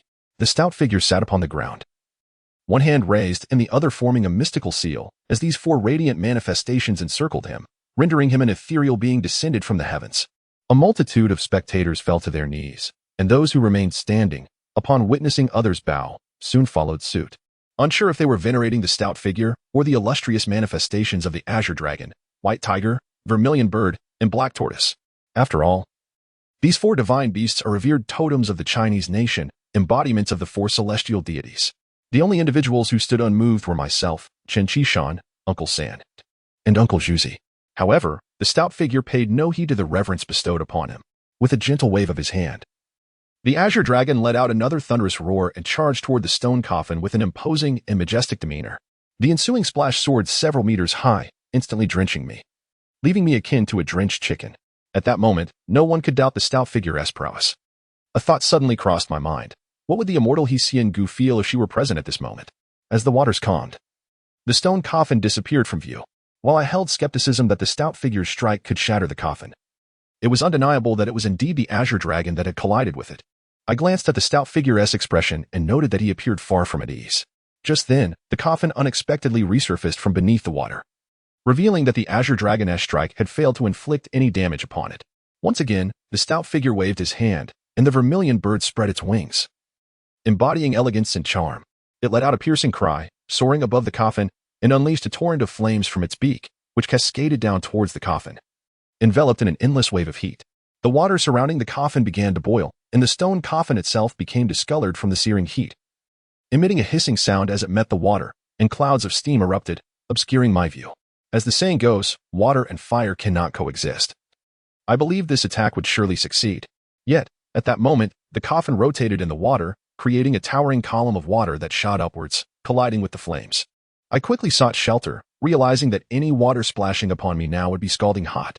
However, the water column surged forth with unstoppable force, piercing through the flames and crashing down upon the vermilion bird. The bird emitted a wretched cry, transforming into a yellow talisman that plummeted into the depths, gritting his teeth. The stout figure waved his hand once more, summoning the white tiger, which erupted forth with a fearsome roar, landing atop the stone coffin. Its claws relentlessly raked and pounded against the lid, as though intent on shattering it to pieces. Yet, in the next instant, the coffin soared into the air, flipping over and crashing down upon the colossal white tiger, sending a flurry of water splashing once again as the tiger shrieked and struggled, only to be plunged beneath the surface. My heart sank into a profound abyss. In that moment, the portly figure waved for the final time as the Xuanwu slowly made its exit. It stood atop the stone sarcophagus, and then, with a mighty roar, a celestial tablet descended from the heavens. The Xuanwu bore the tablet. This heavenly stone, inscribed with myriad characters, did not rest upon the Xuanwu's back, but rather crashed down upon the coffin. The sarcophagus, however, did not evade. The collision between the stone and the tablet was instantaneous. Yet, the celestial tablet shattered into countless fragments, while the stone sarcophagus remained unscathed, floating upon the water's surface as if to flaunt its resilience before the portly figure. As the tablet disintegrated, the Xuanwu transformed into a yellow talisman, dissipating into the ether. I took 2 steps back, while the portly figure gasped for breath. I must say, his method of transforming 4 talismans into 4 divine beasts was undeniably magnificent and immensely powerful, vividly manifesting the 4 sacred creatures, which left me in awe. Yet the coffin remained untouched. The disparity was stark. "Fatty, perhaps we should retreat?" I suggested to him. "Retreat? Not a chance. We're probably stuck here." He spat, a trace of blood mingling with his saliva. However, even if escape were not an option, he was determined to showcase his prowess. "Bring me 5 sheets of yellow paper," he commanded. At that moment, I anticipated he would again invoke the 4 divine beasts with talismans, and my unease deepened. It was evident to all that his efforts bore no fruit. Even if he summoned 5 divine beasts this time, it would be futile. Yet, fleeing was not in my nature. Such behavior was uncharacteristic of me. The yellow paper was quite damp. So I picked up 5 dry sheets and placed them before him. The portly figure took up his brush and began to inscribe the talismans once more. As the talismans took shape, they ignited once more in the wind. This time, 5 talismans transformed into 5 swords. The blades were slender and ancient, exuding an aura of chilling sharpness. Each sword bore the inscriptions: Dongwei Taishan, Siye Huashan, Nanwei Hongshan, Beiwei Hongshan, and Zhongyue Songzan. The 5 swords hovered above the portly figure's head. With a gentle sweep of his arm, the 5 swords converged, forming the 5 sacred mountain sword array as they floated above the stone sarcophagus. The swords began to descend. After their fall, it seemed as though the entire sky had transformed into a deluge of swords. It was a grand spectacle, a torrential rain of blades crashing down upon the sarcophagus. The thunderous echoes of their impact were deafening. Yet, after the storm of swords, the sarcophagus remained utterly immobile. The 5 swords ascended once more, only to descend again. This time, they coalesced into a single blade, a sword whose tip pointed resolutely, ready to sweep all before it. Chapter 22. Someone comes with a raft. The sword, forged from the essence of 5 blades, was not particularly large, yet it emanated an aura of ancient characters swirling around it. Imbued with the quintessence of the 5 sacred mountains, akin to a thunderous force, piercing towards the remarkably sturdy coffin, a resounding clang reverberated through the air, nearly rupturing my eardrums. The portly figure rose to his feet, pressing down with both hands as the long sword thrust downward once more, this time meeting the coffin in a stalemate. "I refuse to believe you are truly that unyielding," he bellowed, and with that declaration, his hefty form leapt off the ground, soaring through the air. In an instant, he landed upon the hilt of the ancient sword, seemingly determined to drive the blade into the coffin. At that moment, his stance resembled a comical yet earnest pose, reminiscent of a proud rooster, his face flushed crimson, hands clasped together. Weighing over 200 pounds, he appeared as a mountain pressing down upon the ancient blade. With his formidable weight bearing down, it seemed as though the coffin could no longer withstand the pressure, gradually submerging into the water. As the portly figure vanished beneath the surface, a tinge of anxiety washed over me. Although I did not fully grasp the unfolding scenario, it was evident that he was struggling against an overwhelming foe. I turned to Granduncle San and Chen Qinshan and urged, "Village Chief, you must take Granduncle San back. I fear the portly one has stirred trouble this time." Chen Qinshan echoed, "Uncle San, shall we return?" Granduncle San chuckled, "At my age, what is there to fear? You may leave if you wish, but I shall not retreat." Just as his words lingered in the air, the portly figure re-emerged from the water, this time being hoisted aloft. A crack had formed in the coffin lid, through which an arm extended, lifting the sword's tip, along with the portly figure standing on the hilt, out of the water. I glanced at Uncle Zhu. That arm was the very same that had contended with him over the corpse of a fool years ago. The blade appeared extraordinarily sharp, yet it struggled to pierce the palm of that hand. Uncle Zhu was indeed correct. The arm resembled that of a human being. Yet, what lay within the coffin remained a mystery to all. Soaked to the bone and looking quite disheveled, The portly figure shouted at us, "Retreat. Quickly, Brother Zawang. Go find Sun Zhongmo. I cannot hold on any longer." Hearing such words from the once boastful and arrogant portly figure brought a hint of amusement. Yet I could not muster a smile. I hastily pulled out my phone to call my brother, but at that moment, the arm suddenly exerted force, pushing him away from the hilt. He coughed up a mouthful of blood mid-air, crashing back into the water. Then, the hand clenched. The blade, embedded in the palm, began to fracture, splintering within the grasp. In the blink of an eye, the ancient long sword was reduced to mere shards, with the portly figure's fate uncertain. I could no longer concern myself with anything else. I called out to those behind me, "Run. Everyone, hurry," as I called out while retreating. I dialed my elder brother's number, my concern for the chubby man's safety weighing heavily on my mind. Tonight, he had displayed remarkable courage, and it was no surprise that someone with such prowess could be deemed a master. The disarray we found ourselves in stemmed from the coffin's peculiar nature. My brother's call connected, yet no one answered. I had already retreated to the side of Granduncle and Chen Chi Shan, and together we pulled Granduncle back. At that moment, the coffin that had previously sent the chubby man tumbling into the water suddenly became eerily still. "Look." Granduncle pointed toward the misty surface of the water. A figure approached, paddling a raft. Though not imposing in stature, he exuded an air of calm assurance. From a distance, I could not discern the identity of the person on the bamboo raft. Yet I recognized the raft itself. It was the very one my brother Sun Zhongmo used for recovering bodies. With my brother's arrival, we ceased our retreat. He leisurely paddled the raft toward us, and the coffin, seemingly on high alert, remained motionless. My brother scanned the water, using the bamboo pole to lift the chubby man's body onto the raft. Due to his considerable weight, the raft nearly buckled under the strain. My brother delivered a kick to the chubby man's chest, and in the next instant, he flipped over, expelling water. As he coughed, he exclaimed to my brother, "I can't believe you just showed up. Knowing I'm no match for them, why didn't you stop me?" My brother glanced at him, his voice always soft, and I could not discern what he said. In the following moment, he thrust the bamboo pole down, bending it with force and using its elasticity. He propelled himself into the air, tracing a graceful and perfect parabolic arc. He landed atop the coffin. At that point, the arm that had been motionless since my brother's arrival swung into action, poised to smash him into a pulp. My brother, with a deft tip of his toes on the coffin lid, leapt high, evading the impending blow. In midair, he twisted, descending backward. He extended his right hand, raising 2 fingers. In an inverted position, he inscribed something on the coffin lid with his fingers.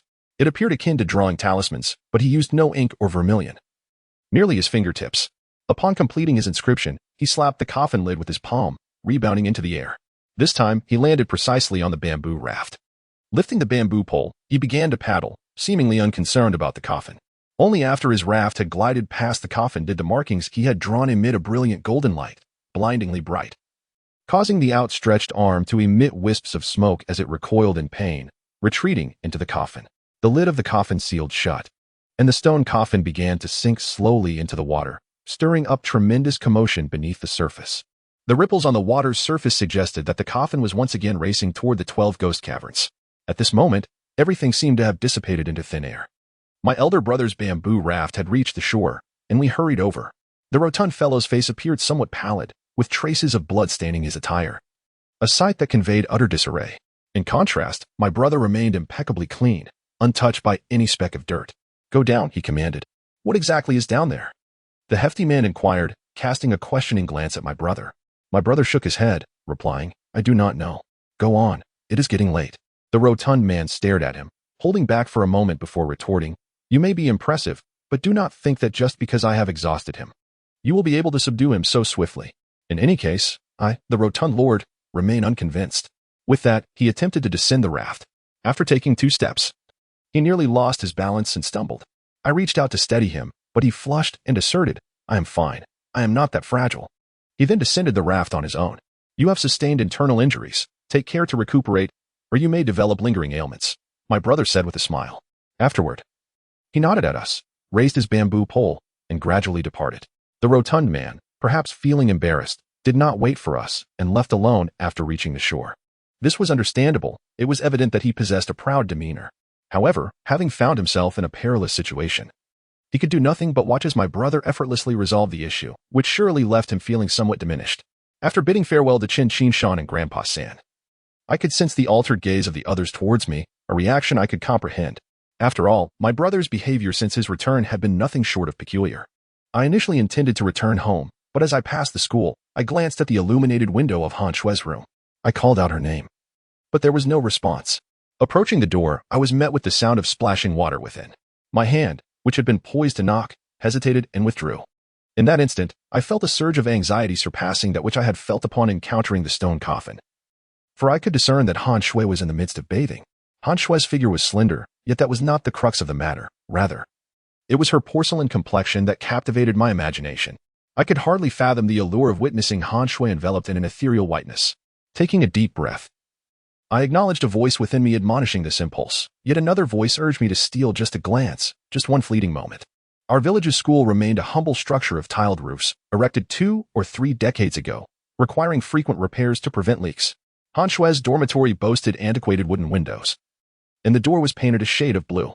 She had drawn the curtains tightly, yet several gaps remained above the door. I tiptoed, squinting to peer inside. At a glance, I beheld Han Shui, her back turned to me, drying her body with a towel. I could see her long legs, the curve of her uplifted hips, and her immaculate back leading to her neck. Everything matched my imagination perfectly, a vision of pure whiteness that nearly stole my breath away.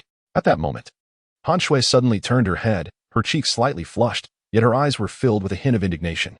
Startled, I froze in place, fearing I had been discovered. Han Shui then glared at me and asked, "Is it beautiful?" I swallowed hard and replied, "Yes, it is." In the next instant, the realization struck me, and I felt as if my soul had left my body. Chapter 23, is it ever going to end? I didn't mean to, I exclaimed as I raised my hand. Too apprehensive to look back, swiftly retreating to one side. Han Shui remained silent for a moment before she opened the door. Although her cheeks were flushed, she feigned composure and beckoned me with a playful curl of her finger, saying, "Come here, why stand so far away?" I was well aware that I was about to face the ultimate reprimand. I harbored a slight apprehension towards Han Shue's lethal 9-in white bone claw. Yet I was undeniably in the wrong. I approached her, closing my eyes and murmuring, "Be gentle," instead of the anticipated sting on my arm.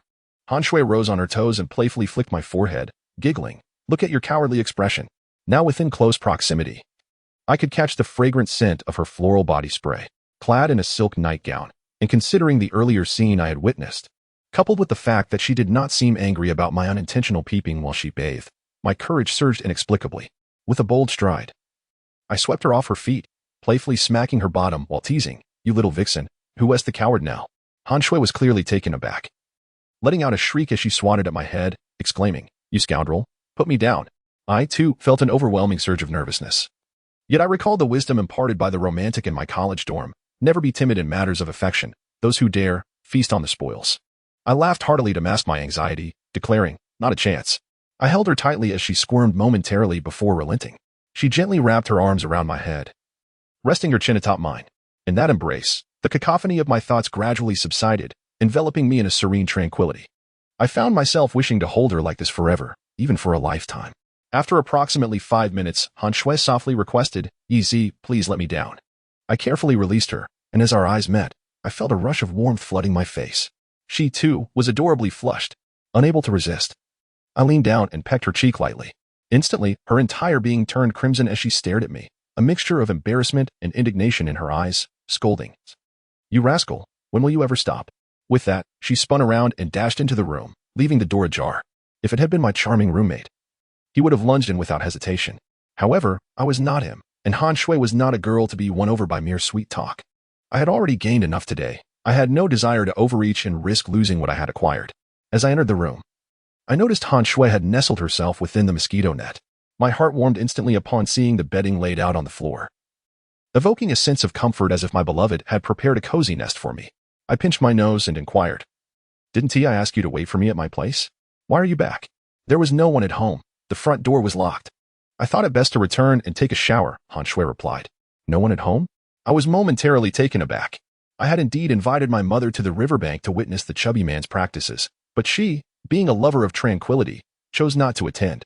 My grandfather, on the other hand, spent his days puffing on a pipe, and due to his advanced age and limited mobility, he was disinclined to engage in any activity. By the time Han Shui returned, night had already fallen. Where could they possibly be? Perhaps visiting the neighbors, I thought, though I hesitated to inquire further.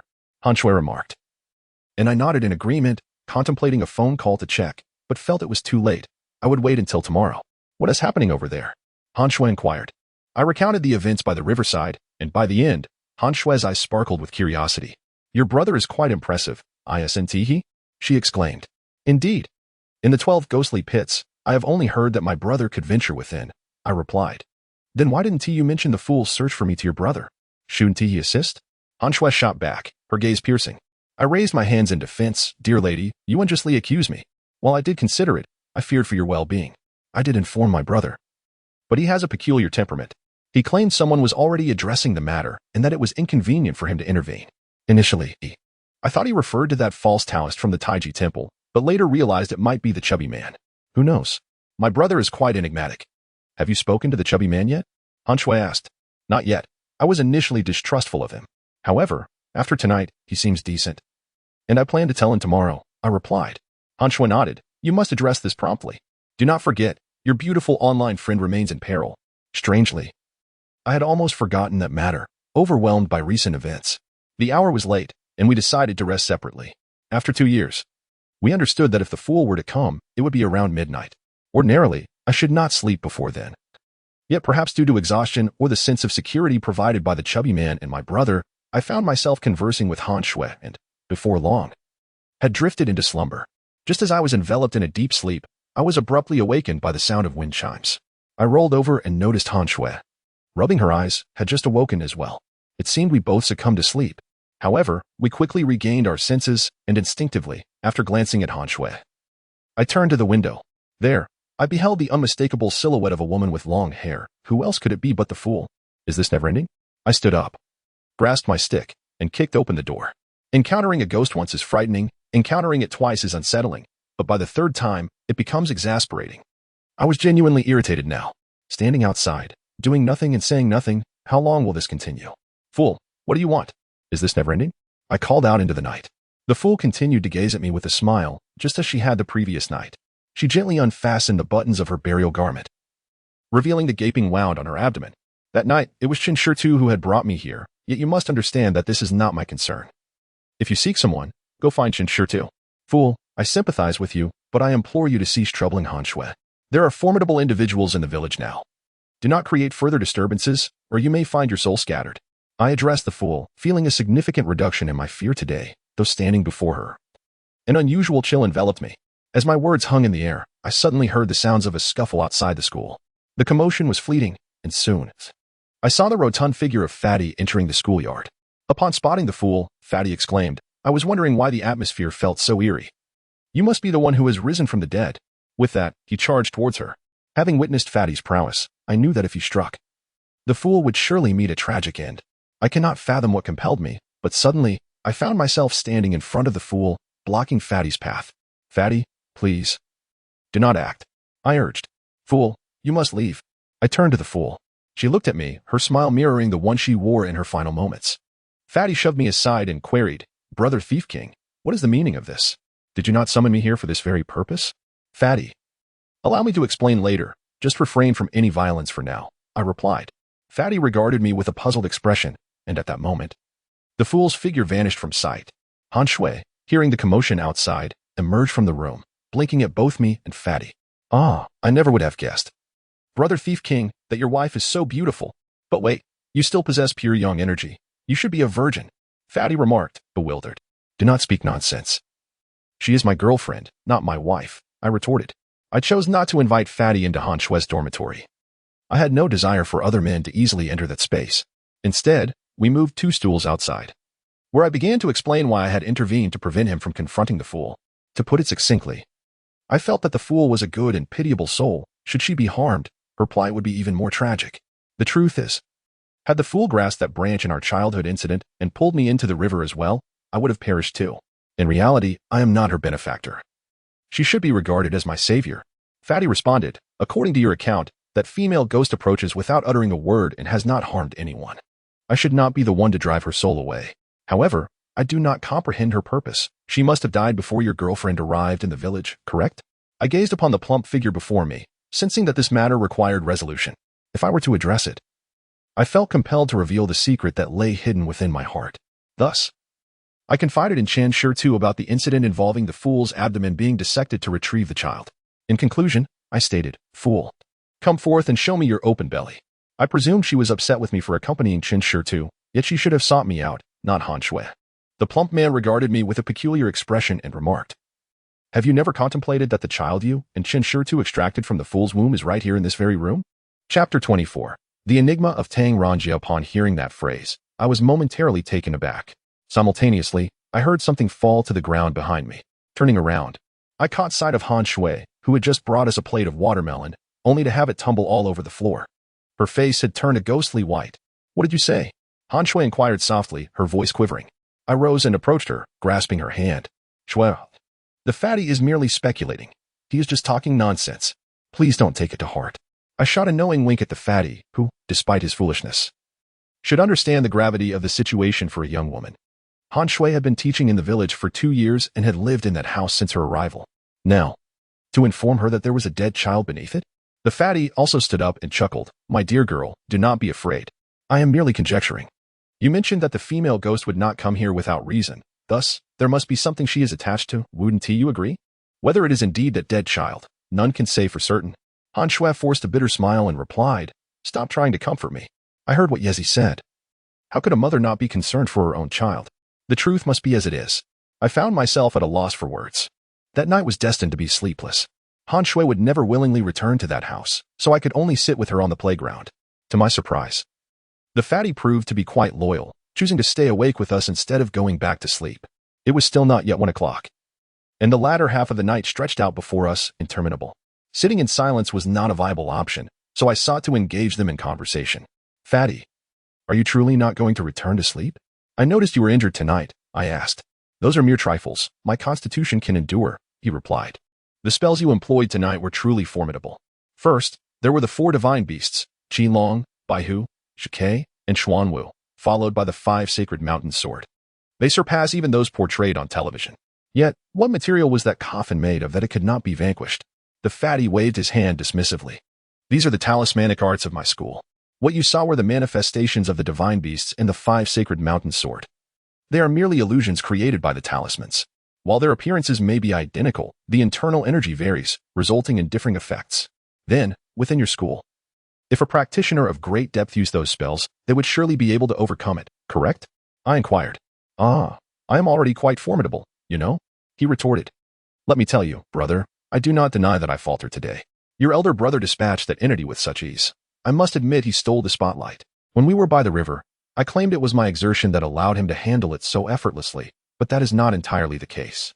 Yet even so, it does not mean your elder brother is vastly superior to me. Alas, in victory or defeat, you probably won't believe a word I say now." Upon hearing the words of the corpulent man, I was suddenly struck by the realization that he possessed a certain charm. Though my intentions were not to convey such an impression, I playfully remarked, "You have underestimated your opponent, and coupled with my elder brother's superior understanding of adversaries. As the saying goes, know thyself and know thy enemy, and you shall not fear 100 battles. Wouldn't you agree? Brother Thief King, it is evident you are a learned individual. Your words strike to the heart of the matter.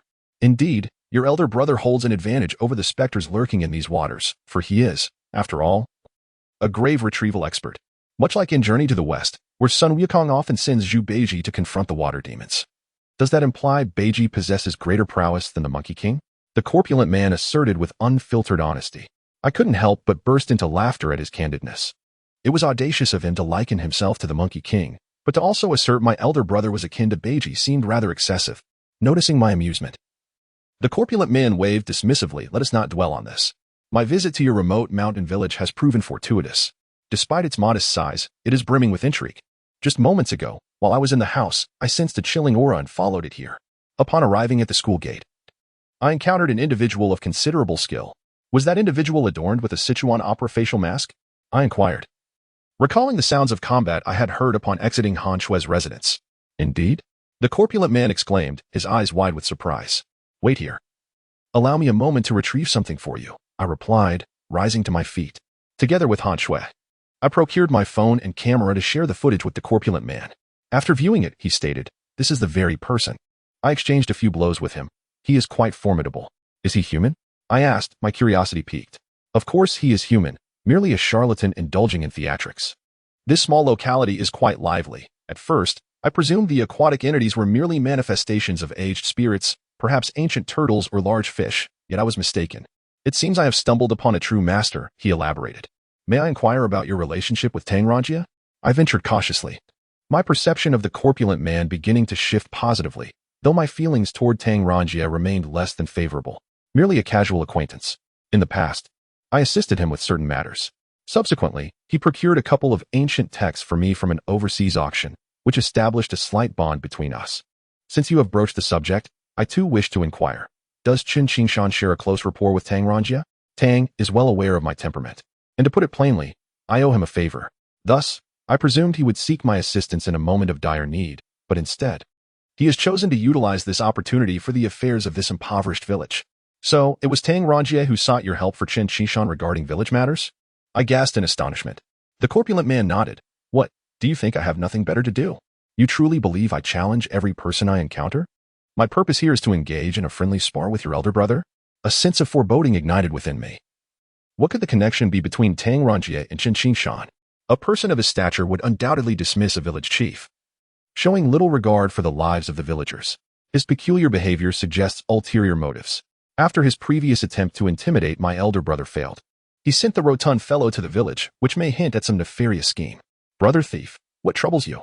The rotund man inquired, noticing my deep contemplation. Nothing much. Mr. Tang is surprisingly benevolent to waste such an opportunity for the villagers, I replied. Nonsense. That individual is not of good character. Didn't I say that he is unscrupulous in business? Yet, there is something inherently sinister about him, the rotund man retorted. As we engaged in this conversation, Han Shui remained silent beside us. Eventually, as dawn broke, the rotund man decided to return home for a nap. He is someone who acts on his words, declaring that he would visit Han Shui's quarters after waking, especially since tomorrow is the weekend. If that deceased child lies beneath, he intends to unearth and burn the remains. I escorted Han Shui back to my home, for no matter the circumstances, she could not possibly live in the playground.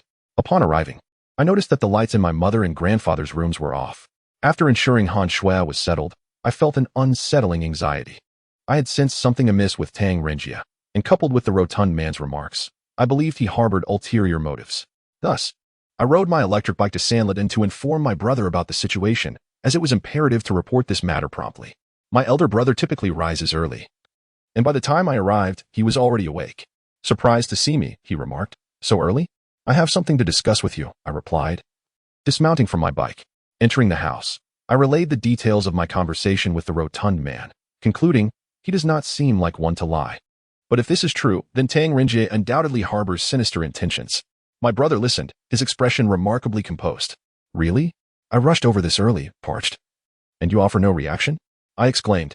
My brother smiled faintly. Well done. You've begun to observe the details. I suspected Tang Ranjia was up to no good long before. You already knew? I was astonished, yet I quickly realized that it was not surprising. Nothing was ever strange with my brother. He nodded. It's not just him. Even that Lu from the capital is suspect. Tang Ranjia's son, who drowned in the 12 ghost caves, and Lu's comrades who perished in battle, were not simply lost to the depths. What do you mean? I was genuinely taken aback, having never considered such a possibility. They seek something from the 12 ghost caves, my brother explained. What kind of thing? I asked, naturally curious. He gazed at me, a smile playing on his lips. That smile, which irked me, bore the unmistakable expression of, guess if I'll tell you. If I could defeat you, I would. I replied, teeth clenched in mock anger. Yet, I had grown accustomed to my brother's irritating demeanor. Lighting a cigarette, I inquired. Is this the reason you refused to assist that day? He shrugged. Not exactly. I simply have my own principles. Chapter 25. The feng shui I dragonhead steal upon returning home after my elder brother's visit. I found Han Shui still slumbering. My grandfather sitting in front of the door, smoking his pipe, while my mother had already begun preparing breakfast. I inquired, Mother, where did you and grandfather go last night? She replied, Your grandfather was coughing quite severely, so I took him to get some medicine from Uncle Chong. Is he all right? I asked. Nothing serious, just an old ailment. She said. No sooner had she spoken than my grandfather coughed again. I advised him, Grandfather, you should smoke less. With a twinkle in his eye, he smiled at me and said, I've lived long enough. If I can't enjoy this, what difference does it make to be dead? I refrained from further comment. For my own addiction to smoking was considerable, and I felt no authority to admonish him. Besides, my grandfather's reputation as a lifelong smoker was well known. And after all these years, he had shown no intention of changing. I told my mother, I'm going to catch up on some sleep. Han Shui hasn't slept a wink all night either. I've had my breakfast, so please save a portion for her and don't worry about me. Ah. You young ones should practice moderation, my mother chuckled, her gaze warm upon me. I was aware that since she learned I was staying at school overnight, her worries had multiplied. I chose not to explain further, stifled a yawn, and entered my room, finding myself swiftly enveloped in slumber. My sleep was deep and undisturbed at first. However, as I drifted into the latter part of my dream, I suddenly found myself in a peculiar dream within a dream. I envisioned myself residing in a tile-roofed house, also asleep, when I was abruptly awakened to find a large green snake hanging from the beams above. This serpent was immense, reminiscent of a python seen on television, its dull yellow eyes fixed intently upon me, flicking its long tongue in a most terrifying manner. Yet, the snake remained still, merely observing me. I jolted awake, realizing that this bore striking resemblance to a dream within a dream. I glanced up at the ceiling. My family had long since moved from a tile-roofed house to a flat-roofed home. Where, then, were the beams? Upon waking, my stomach growled with hunger, prompting me to rise. I called out several times, but no one responded. Entering my room, I found Han Shui had neatly made the bed and departed. While neither my grandfather nor my mother was home, the sun had already reached its zenith, and I presumed they had all gone out. I rummaged through the kitchen for something to quell my hunger. Just as I had taken a few bites, Han Shui's call came through. Yezi, come quickly. The villagers are arguing with Fatty. No sooner had I hung up than Zhao Qishan called, conveying the same news. I tossed aside my bun and hurried toward the school. Upon arrival, I discovered a throng had gathered. I squeezed through the crowd to find Fatty brandishing a shovel, glaring fiercely at everyone. Chen Qinshan was conversing with third grandfather and others, but the villagers were chattering so much that I could not discern the matter at hand.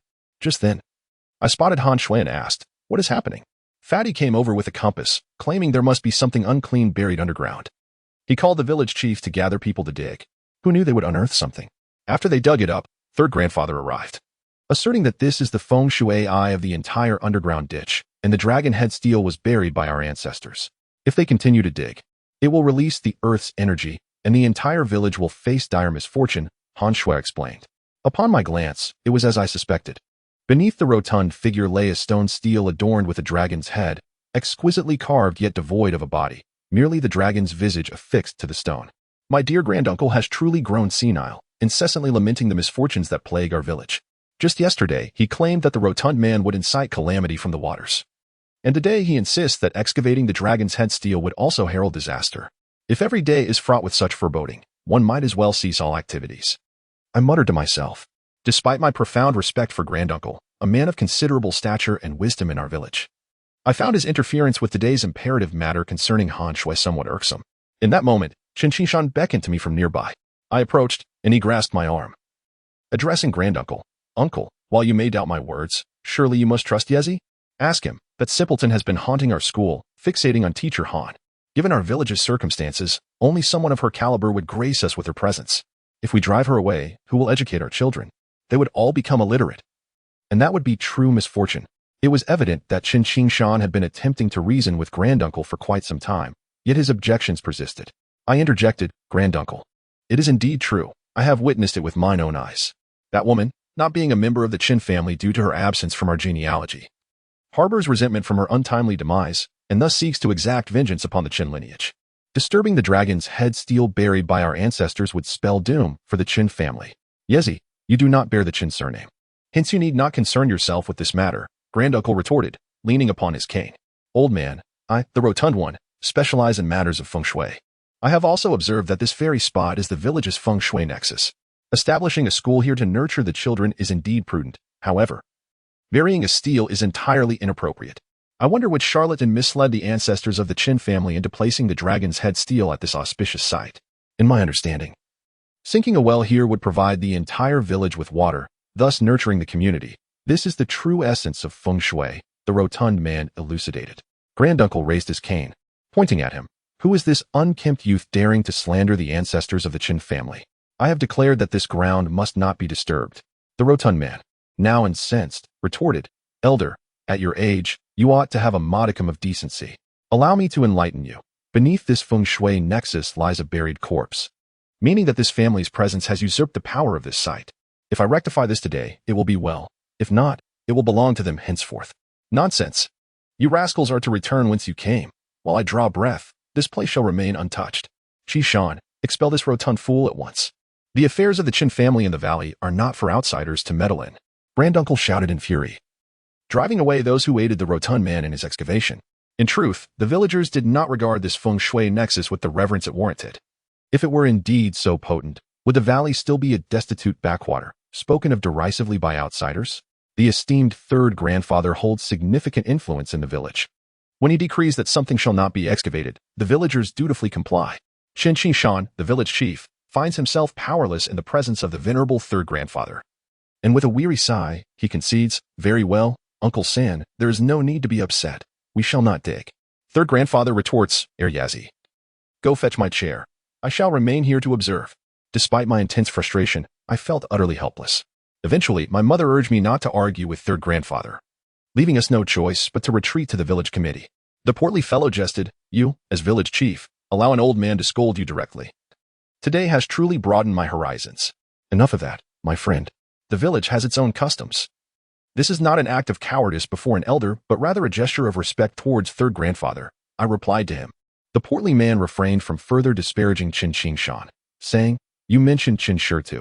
He truly has an eye for selection, burying the deceased child at such a pivotal feng shui spot.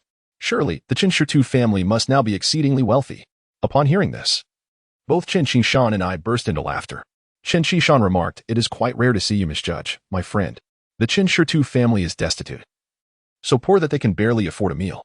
Their house leaks from above during heavy rain and drips from below. They are far from affluent." The portly man, taken aback, turned to me and inquired, "Brother Zhuang, is the village chief speaking the truth?" "Absolutely," I affirmed. With a grave expression, he continued, "This is impossible. The southern edge of Fudi Ditch is bordered by mountains, and to the north lies the Luoshui River. The feng shui is decent, and being buried at such a site should yield prominent individuals. How could they be living in such poverty? Who can truly predict the mysteries of feng shui?" I replied with a smile. "What the esteemed fat lord says is indeed the case." The portly man expressed his irritation. "If you do not believe me, I shall take you to see their plight. It is indeed that dire." I insisted. "Either the deceased child is not Shinshidu's, or the remains buried there belong to another. Otherwise, it is utterly implausible." "I am not jesting," he asserted. Chapter 26. The suspect after the rotund man spoke. Qin Shan nodded, saying, "If we consider it, there is indeed a possibility. You must understand, he is rather simple-minded. Even Shinshidu's brother could deceive him with a mere steam bun. It is likely that others have taken advantage of his naivety as well. Thus, the child within that fool's belly may not belong to Qin Shi. In this light, it seems that Qin Shi harbors considerable ambition. He has buried his deceased child at this auspicious site. If that child were indeed his, could it be that the Qin family might rise from obscurity to prominence?" The rotund man replied, "It appears so." "I told you, how could I be mistaken? In these years, has anyone from this humble neighborhood suddenly achieved great success? That deceased child may well be the result of his misdeeds." I exchanged glances with Qin Shan. To my knowledge, no one from our neighborhood has truly prospered. There are no particularly remarkable individuals here. I scratched my head and said to the rotund man, "If you must say who is faring best in our community, it would have to be the village chief." No sooner had I spoken than Qin Shan kicked me playfully, cursing, "What kind of success is that? Enough of the bickering." He continued, "That old fellow has forbidden any actions. What do you propose we do?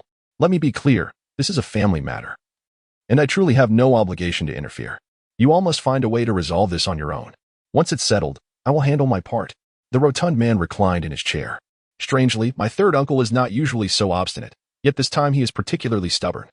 I suggested that we could discreetly resolve the matter under the cover of night, although I have heard tales of the heavy in energy at night. With the rotund man's capabilities, I suspect this would be manageable.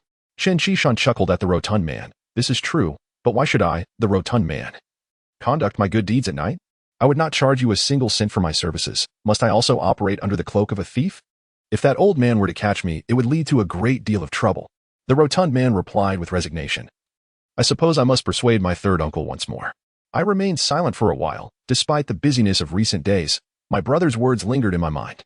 He sought to uncover the identity of the person responsible for my father's death, and he had clearly stated that the perpetrator was someone versed in the mystical arts of yin and yang, as well as the 5 elements. At this moment, a name sprang to my mind, Qin Shi. Truth be told, after spending over a decade in this neighborhood, I had never heard of such an auspicious site, nor of the dragon head monument beneath it. It is curious that Qin Shi, appearing so simple-minded, possesses such knowledge. Could it be that he is a person of profound concealment? Yet, as I cast suspicion upon Qin Shi, I also felt a tinge of paranoia creeping over me due to recent events. I began to suspect anyone who exhibited peculiar behavior, even my own third uncle, who had been acting strangely today. After we left the village committee, Chen Qingshan sought out Grandfather San to plead his case. This time, Grandfather San's behavior was indeed peculiar, to the extent that it felt somewhat haughty.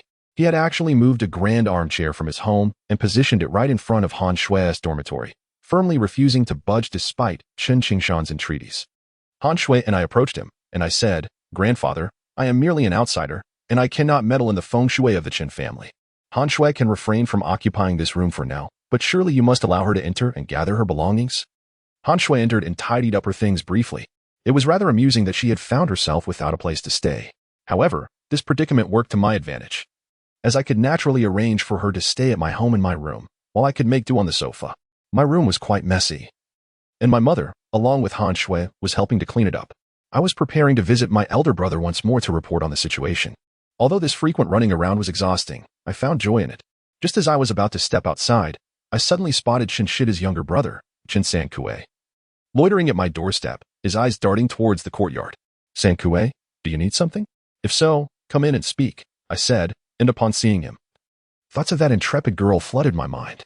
Sankue glanced around, appearing highly wary, and, resembling a thief, cautiously entered my yard, pulling me into the restroom.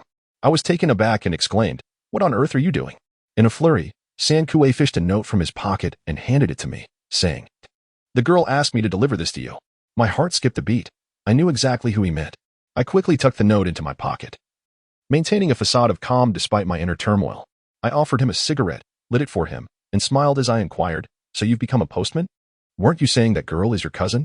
With a tone of resentment, Sankue replied, "Cousin my foot. She's just some old hag's purchase." "Then why do you dare to deliver a message? Aren't you afraid she might be seeking my help?" I probed. "If you dare to rescue her, I'll make sure you regret it." Sankue shot back, his eyes filled with foolish malice. "That certainly won't be the case.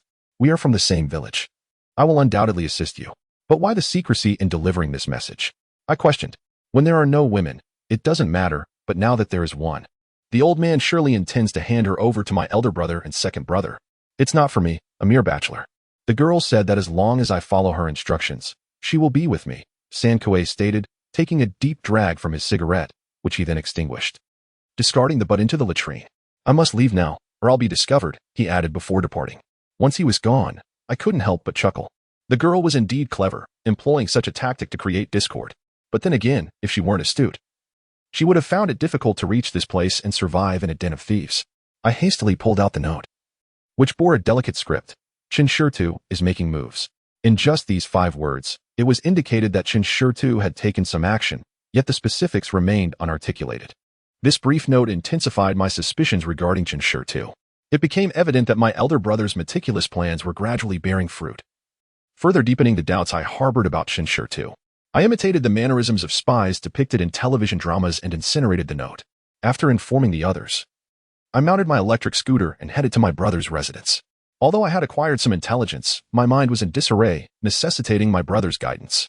Moreover, there was an underlying reason for this. My brother held a place of great esteem in my heart, and I often perceived him as possessing a wisdom that surpassed that of all others, granting him clarity in discerning certain matters. I found myself running back and forth, growing increasingly vexed. My brother, however, was remarkably patient. He remained within his small courtyard, and I could always locate him with precision upon my arrival. To be candid, there were moments when I found my brother rather tedious, lacking friends, conversation, or hobbies, seemingly living like a machine. I first recounted the matter of the feng shui to him, followed by the incident involving my online acquaintance, and subsequently shared the contents of the note. At this juncture, it appears that Chen Shurtu is highly suspicious. His ability to bury a deceased child within the feng shui indicates his knowledge of such practices. Meanwhile, my online acquaintance has uncovered his peculiarities. And now that actions are being taken, is it not fortuitous for you? My brother furrowed his brow in contemplation as I observed him. After a moment, he nodded and remarked, "Well done. Your analysis is astute. Chen Shurtu is indeed problematic. Continue to pursue this matter. In fact, you can contribute more to this investigation than I can." After my return, I made a conspicuous display of raising the flag to recover the bodies in the 12 ghost caves, prompting them to reveal their true selves. However, I cannot reside in the village. I must stay here in Sanlithan. Do you know why? Is it because this location is closer to the 12 ghost caves? I replied directly, having always harbored that notion since my brother initiated his flag-raising endeavor, believing it was merely for convenience. My brother shook his head, explaining. If I were too close, they would grow increasingly vigilant, making it harder to uncover the truth. Conversely, if I maintain a distance, they are more likely to expose their flaws. Clever. I expressed my admiration for my brother, feeling a surge of joy. It was rare for him to speak so extensively, and even more so to commend me for my efforts. Now, return home. Do not venture out too frequently, or you may attract their attention. In the future, communicate via phone. And remember to stay safe, he advised. I nodded and departed from my brother's home. Chapter 27. Night upon my return home. I found Han Shui and my mother had already tidied up the house. Han Shui remarked to me, "Great uncle is still sitting there. Do you think he will continue to watch over us tonight?" My mother, not entirely understanding, reassured, "Do not worry. Uncle San won't intrude into your room." "Auntie, I am not concerned about that," Han Shui replied, a slight blush coloring her cheeks. As soon as Han Shui posed this question, I comprehended her underlying concern.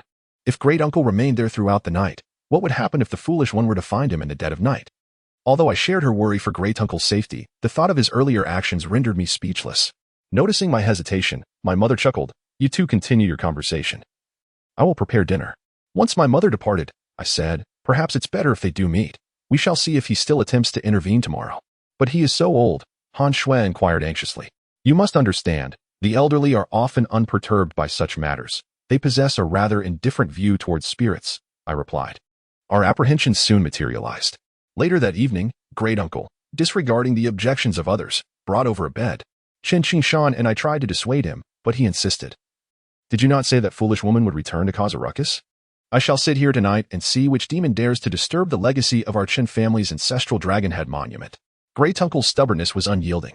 After conferring with Chen Qingshan, we concluded that if he wished to remain vigilant, so be it. However, I worried that if he truly stayed there, the foolish one might not show up. Much like how my ailments would mysteriously vanish upon visiting the village clinic, Chen Qingshan and I returned to our respective homes. Suddenly, there was Han Shui, an unexpected yet warm presence, sparing her the worries of dormitory life. Over these past few days, she had endured sleepless nights, evident in her dark circles. After dinner, she prepared a bed for me on the sofa, took a shower, and retreated to her room to sleep. I lay on the sofa, engrossed in my phone, while remaining alert to the sounds outside. Eventually, I dozed off. In the dead of night, I awoke groggily, glancing at my phone to find it was 11:30. I pondered whether the foolish one would venture to the school tonight, and what might occur if he encountered great uncle. Not wanting to disturb Han Shui or my mother, I quietly stepped outside. Just as I exited, a shadow emerged from the darkness, causing every hair on my body to stand on end. Trembling, I called out, "Who?" "Yezi, it's me," came the response as he switched on a flashlight. To my astonishment, it was Uncle Ju. "Uncle, what brings you here at this late hour?" I inquired. "I have come to find you, Yezi. Heed my words, let this matter end here. Do not pursue it further, all right? I will help you resolve the situation with the foolish one. Allow that plump fellow to depart and urge your elder brother to cease his will, can you?" Uncle Ju's sudden suggestion perplexed me, and I asked, "Uncle, what do you mean by that?" Uncle Juzi sighed, saying, "Do not ask anything. I am merely afraid. Afraid that you or your brother may meet the same fate as your father." In the darkness, I could not clearly discern Uncle Juzi's expression. Yet I could sense that his words implied he knew far more than he had claimed that day when he feigned innocence. "Uncle, given the gravity of the situation, can you truly cease?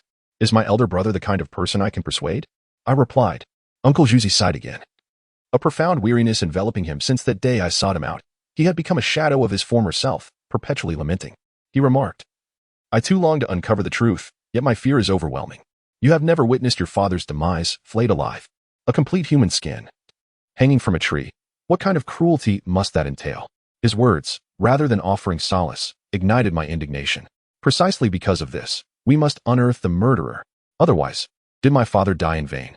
Uncle Juzi urged, "Come, follow me." With that, he began to walk ahead, leaving me bewildered, compelled to follow. He moved swiftly, and before long, we had exited the village. A sense of alertness washed over me, bordering on fear. The Uncle Juzi before me was no longer the man I once knew. I inquired, "Uncle, where are we headed?" "Do not fear. Leave. We shall soon arrive.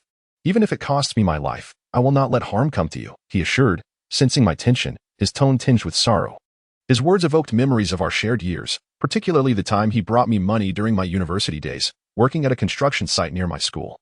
A classmate relayed that a man was inquiring if anyone recognized Yu Jihuan. Some thought him foolish, while others assumed he referred to the notorious thief from Hong Kong. When my classmate called out to me, I stepped outside to find him, muddied and sitting by the roadside, handing me the money with an anxious expression, saying, "Leave. I forgot to change into clean clothes. I must have embarrassed you." The memory brought a sudden sting to my eyes as I gazed at the aged figure before me, grappling with doubts about his intentions. Our relationship had grown increasingly distant, and I took a few steps forward, saying, "Uncle, I am sorry." Uncle Juzi halted, his eyes glistening with unshed tears as he regarded me for a moment. Then, with a gentle smile, he patted my shoulder, saying, "Silly child." I grasped his hand, rough and calloused, and tears streamed down my face. "Uncle, I have never known my father. I see you as a father figure. I do not wish for our bond to deteriorate. Regardless, my brother and I, as sons, must uncover who murdered our father. It is our responsibility. If you know anything, please share it. I plead with you, will you?" Uncle Juzi extended another hand to wipe away my tears, and, still smiling, looked at me and said, "Child, I have made a promise, a solemn oath. Do you truly wish for me to speak?" "No," I replied. Suddenly, an overwhelming sense of fear enveloped me, a feeling akin to the dread that Uncle Juzi would utter words that could lead to death. Though this notion seemed utterly implausible, it felt hauntingly real. I even sensed that if Uncle Juzi were to speak, someone would emerge from behind us to take his life. After voicing my thoughts, he continued to walk ahead. I trailed behind, and by then, we had exited the village and entered a small grove beyond.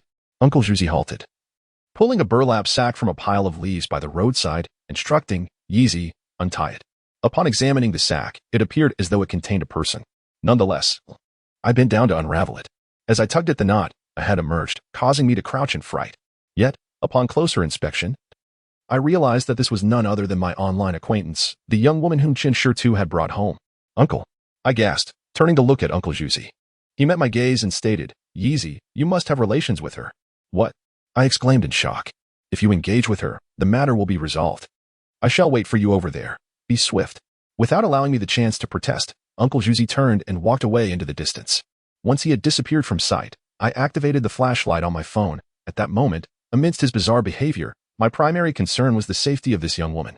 I helped her to sit up, discovering that she had merely fainted. However, despite my attempts to rouse her, she remained unresponsive. It was then that I noticed she was completely unclothed within the sack. I glanced at her, and to be honest, I felt a surge of adrenaline in my life. I had only once glimpsed Han Shui's silhouette, and even that was veiled in obscurity. This could be considered my first encounter with a woman's form. I had met this online acquaintance once, and while I remembered her beauty, it differed significantly from Han Shui's charm. Han Shui was an adorable and tenacious girl, whereas this young woman exuded an intellectual allure. My recollection of her was of slenderness, yet now, her physique appeared impeccably proportioned, almost perfect. I stole a few glances, indeed. I cannot lie. The temptation stirred within me, yet I was acutely aware that I must not act upon it. I scanned the ground with my flashlight and discovered her clothing, retrieving it to cover her. It seemed as if she had been drugged, for she remained unconscious throughout. I hoisted her up and made my way back to where Uncle Juzi was. I looked at him and said, "Uncle, I do not comprehend your motives, but I cannot proceed with this. You must return this young woman to safety. If you refuse, I shall take her life, and I am a man of my word," I asserted. Uncle Juzi regarded me with a profound gaze. Chapter 28. Causality, I cannot possibly do that, nor will I ever permit you to take her life. I gazed at Uncle Juzi, aware that he was not a man prone to frivolous talk. I knew he would follow through on his words. Instinctively, I shielded the nameless woman, whom I had yet to know, with my body. Uncle Juzi regarded me, gradually drawing a small knife, his expression hardening into an icy demeanor. A facet of him I had never witnessed in the 2 decades I had known him. "Uncle, I refuse to believe you are a murderer. Nor do I see you as a villain. My elder brother once said that the one who killed my father was a practitioner of dark arts. To be candid, I have harbored doubts about you, yet I could never truly accept them. I am aware that you possess a wealth of knowledge, and your silence is born of your own struggles. Even now, your insistence on compelling me to undertake this unwelcome task stems from your own burdens. I will not coerce you. For 2 decades, having lost my father early, I have regarded you as a paternal figure. I vow I will not pressure you into revealing what you wish to keep hidden, but I implore you to relent and not to tread further down this path." I pleaded with Uncle Juzi, my heart filled with desperation. Given Uncle Juzi's temperament, his willingness to resort to violence for coercion spoke volumes about the gravity of the situation he faced. He continued to look at me, but the frost in his gaze began to thaw, replaced by an inexplicable sorrow. From his eyes, I perceived profound helplessness and inner turmoil. Seizing the moment, I urged, "Uncle, please, let this matter be. I shall pretend I know nothing. You must do this. Otherwise, you will perish." Uncle Juzi wiped away a tear. Thrusting me aside with a kick, and pressed the blade against the woman's throat. I will take her life. You have no choice. Uncle, I cried out. Will you not heed my words? Uncle Juzi shouted in return. As his voice echoed, a sudden sound sliced through the air, followed by the metallic clang of an object striking the ground. In an instant, a flash of light illuminated the scene as the knife was flung from Uncle Juzi's grasp. A figure emerged from the shadows, swiftly seizing the woman from his hold. Uncle Juzi attempted to reclaim her, only to be met with a powerful kick that sent him sprawling. He struggled to rise, but blood trickled from his mouth. The force of that kick had evidently inflicted severe internal harm. The rapid succession of events left me momentarily stunned. By the time I regained my senses, I found my elder brother standing beside me, his icy gaze fixed upon Uncle Juzi. Though I had doubted Uncle Juzi's murderous intent, the steely resolve in my brother's eyes revealed his true intentions. I knew he was capable of anything, and fear gripped me at the thought of him acting against Uncle Juzi. I grasped his arm, pleading, "Brother, please, do not." My brother shook off my grip and advanced step by step toward Uncle Juzi. Uncle Ju ultimately could not rise. I could only imagine the immense force behind my brother's kick. Nevertheless, he managed to prop himself up and, wiping the blood from the corner of his mouth, he coldly declared to my brother, "Sun Jiangmo, it was I who killed Yu Tancheng. I flayed his skin and consumed his flesh because he stole my most beloved woman. You wish to investigate, do you? You seek to uncover the identity of the murderer? It is I, come kill me." My brother swiftly advanced and delivered another kick. Uncle Ju coughed up blood and was sent reeling backward. I was compelled to intervene, yet I was stunned by Uncle Ju's previous proclamation. This time, his face had turned a ghastly shade of purple. Struggling to support himself, he continued to sneer at my brother. "If you have the guts, then kill me. End it all." My brother stepped forward and grasped Uncle Ju by the collar. In that moment, I rushed in to block him. I could not bear to witness my brother take Uncle Ju's life. "Uncle, is what you said truly the case?" I asked. "Yes, I was the one who killed him. If you kill me, then you two brothers will have avenged your father," Uncle Ju replied. I clutched my brother's hand, but I could not move him. He still held Uncle Ju aloft. However, at last, my brother spoke, looking at Uncle Ju. "Do you think you can shoulder all the guilt alone and have it end there? Do you believe this will protect you? Let me tell you, my brother, I will protect him. It is not your place. I will uncover the truth of what happened back then. None shall escape." After uttering this, my brother cast Uncle Ju to the ground and lifted the woman, saying, "We are leaving." My brother's words brooked no refusal. I glanced back at Uncle Ju. His face had drained of color, yet I felt no concern for his safety. If my brother chose not to kill him, then he would not perish from these blows. I trusted in my brother's restraint. "Sun Jiangmo, things are not as simple as you think. If you insist on dragging this matter back into the light, no one can save you." Uncle Ju called after us. My brother turned back to him and said, "Over the years, I have learned a saying, it is better to rely on oneself than on others." At the village's entrance, I parted ways with my brother. In the past, I knew not to question him when he had something to say. However, Uncle Ju's actions tonight compelled me to seek answers. Uncle Ju was not a bad man, nor could he possibly be the one who killed my father. Yet, I was desperate to understand what would drive him to shoulder all the blame, especially as his motives were to save me. It seemed my brother could read my thoughts. He looked at me and said, "I know you have many questions, Yi, but now is not the time for you to learn all of this. I will tell you when the moment is right." I opened my mouth to speak, but he gestured for silence. "Do not ask. I am your brother, your true brother." Having spoken, he declared, "I shall return her, and I am confident that the truth will soon unveil itself." My elder brother approached every endeavor in such a manner. After uttering his words, he departed, gracefully waving his sleeve, leaving no trace, while I remained, ensnared in a myriad of questions. I found myself devoid of both time and inclination to visit the school, and thus I returned home in a state of desolation. Upon my arrival, silence enveloped the house. Everyone had already succumbed to slumber. I quietly entered, reclined on the sofa, and lit one cigarette after another, meticulously reflecting on Uncle Juzi's peculiar behavior earlier that day. He had evidently compelled me to engage with that girl, the one from the distant network, even resorting to threats of murder. He had proclaimed that if I did not bed her, I would meet my demise. This notion struck me as bizarre, akin to a scene from a martial arts novel, where one succumbs to the poison of an aphrodisiac, facing death unless one finds a woman to relieve their desires. Yet, in those tales, such scenarios possess an intrinsic connection. However, whether I slept with this girl had no bearing on my existence. I pondered for an extended period, unable to discern any correlation. After all, I was not so desperate as to perish without a woman's embrace. Finally, I even found myself chuckling at the thought, could it be linked to my status as a virgin? The notion of virginity holds significant weight in many ghostly tales. Was Uncle Juzi insinuating that unless I shed this 23-year-old mantle of virginity, I would ultimately perish? What manner of death could that entail? Dying from an explosion of desire? Just as I was lost in these absurd thoughts, a voice emerged from behind me. Aren't you asleep yet? Startled, I turned to find the disheveled figure of Han Shui. In that moment, seemingly struck by a fit of madness, I asked her, Han Shui, if I were to die unless I slept with you, would you acquiesce? Bathed in moonlight, I could almost see her face flush a deep crimson, then transform into a furious scarlet. She seized a cushion and hurled it at my head, exclaiming, "You Ji-wan, you big pervert. Are you insane?" She struck me several times, leaving me dazed, before delivering a parting shot. Then you might as well die early. With that, she retreated into the house in disarray. After her departure, I shrugged and muttered to myself, "See, even a rational person knows that there can be no causal relationship here." Yet, just as I uttered those words, Han Shui appeared silently behind me, whispering almost inaudibly, "If you truly would die, I would consent." Really? I turned to gaze at the bashful Han Shui, and without hesitation, I lifted her into my arms, declaring, "Let us go.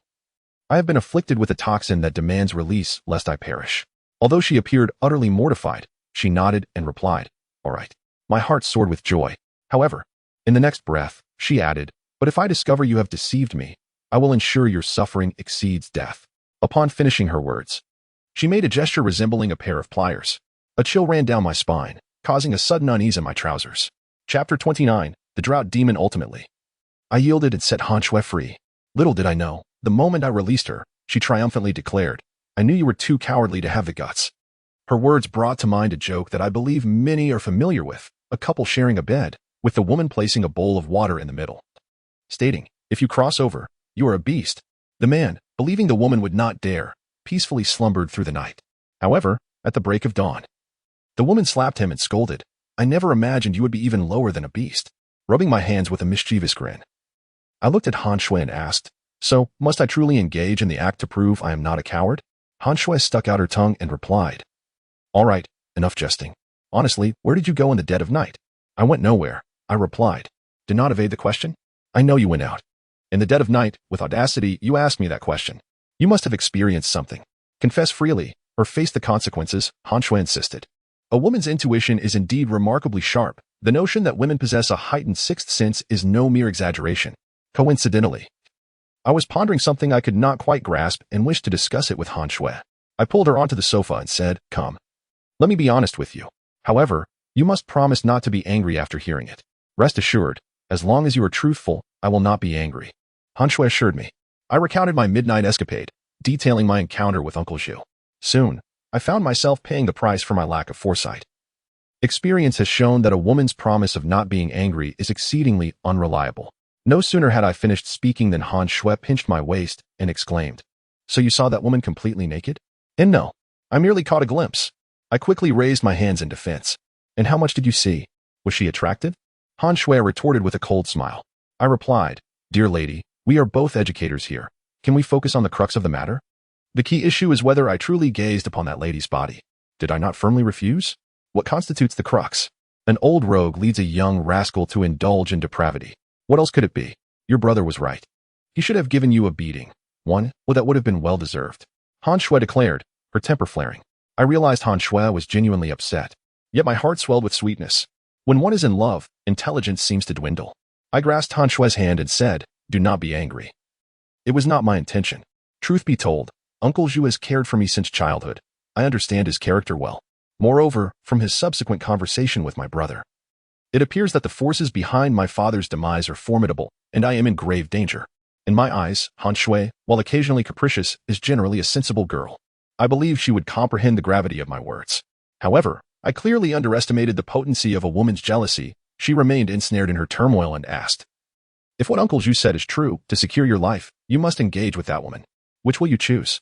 This time, I resolved to be astute, decisively stating, "Is there even a need to ponder?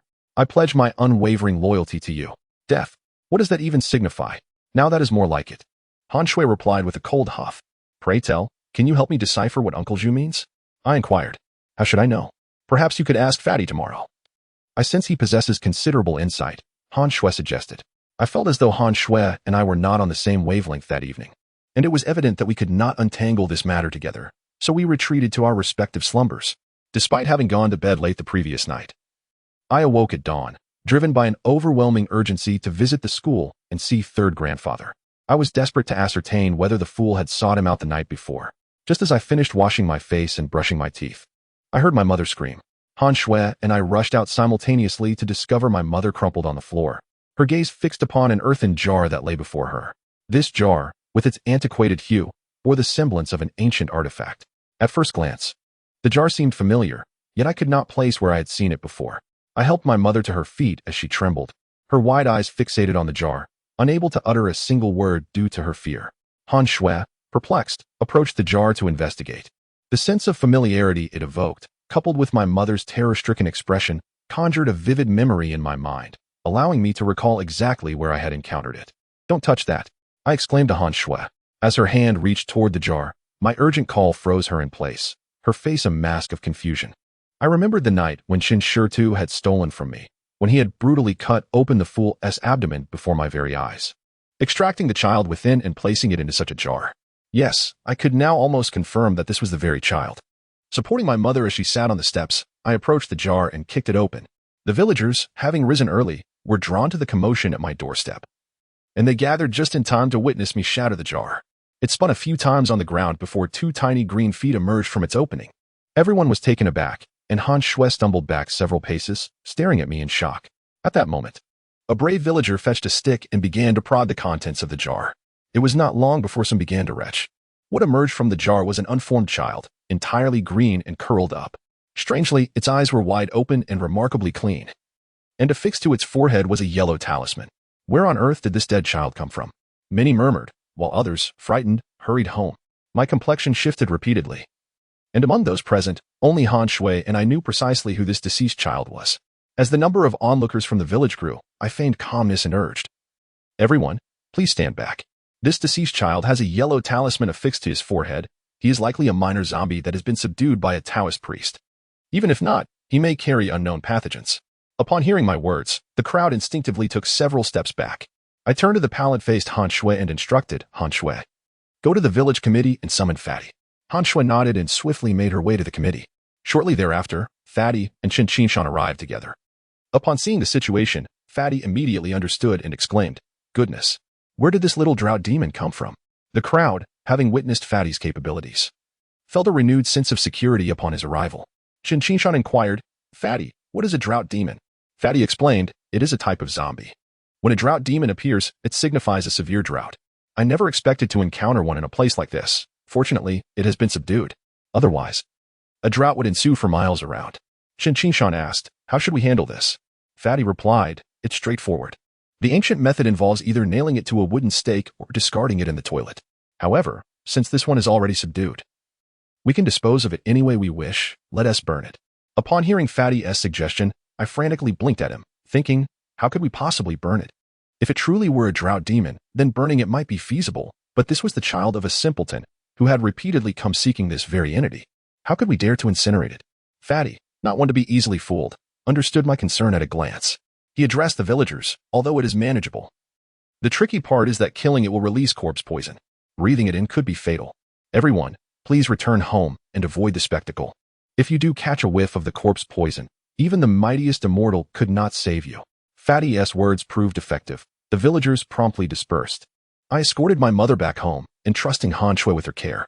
Fatty, ever bold, seized the child and thrust him into a jar, carrying it towards the village committee, with Qin Qinshan and me following closely behind.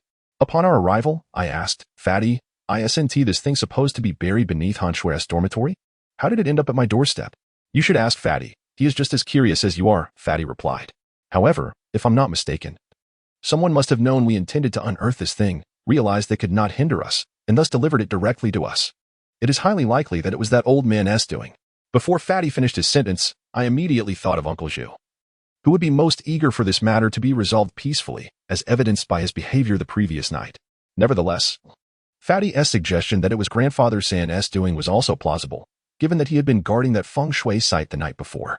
Chapter 30, The Speculation of the Fat Man, Part 1. "It cannot possibly be Uncle San," Qin Qinshan asserted at that moment. "How can you be so certain?" I inquired. "Last night, Uncle San was keeping watch over there. I was merely concerned for his safety, so I had Arya and Chinhu stay with him. Upon hearing about the situation here, I asked them, And it turns out the three of them stayed awake all night while Uncle Sam recounted tales of the underground trench. Chen Qingshan remarked, somewhat perplexed. What was he bewildered about? The fat man and I both understood that Chen Qingshan would not lie. Yet, if that were the case, how could anyone have placed the child at my doorstep right under the noses of those three? The fat man and I exchanged glances. Our thoughts clearly mirrored in each other's eyes. The fat man had previously mentioned that the poverty of Chen Shidu's family stemmed from two possibilities. Either the child was not his biological offspring, or the child was not buried at the site of the feng shui eye.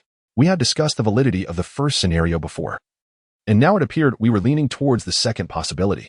However, a new conundrum arose. If the dead child was not buried at that feng shui eye, what was the fool searching for Han Shui there at night?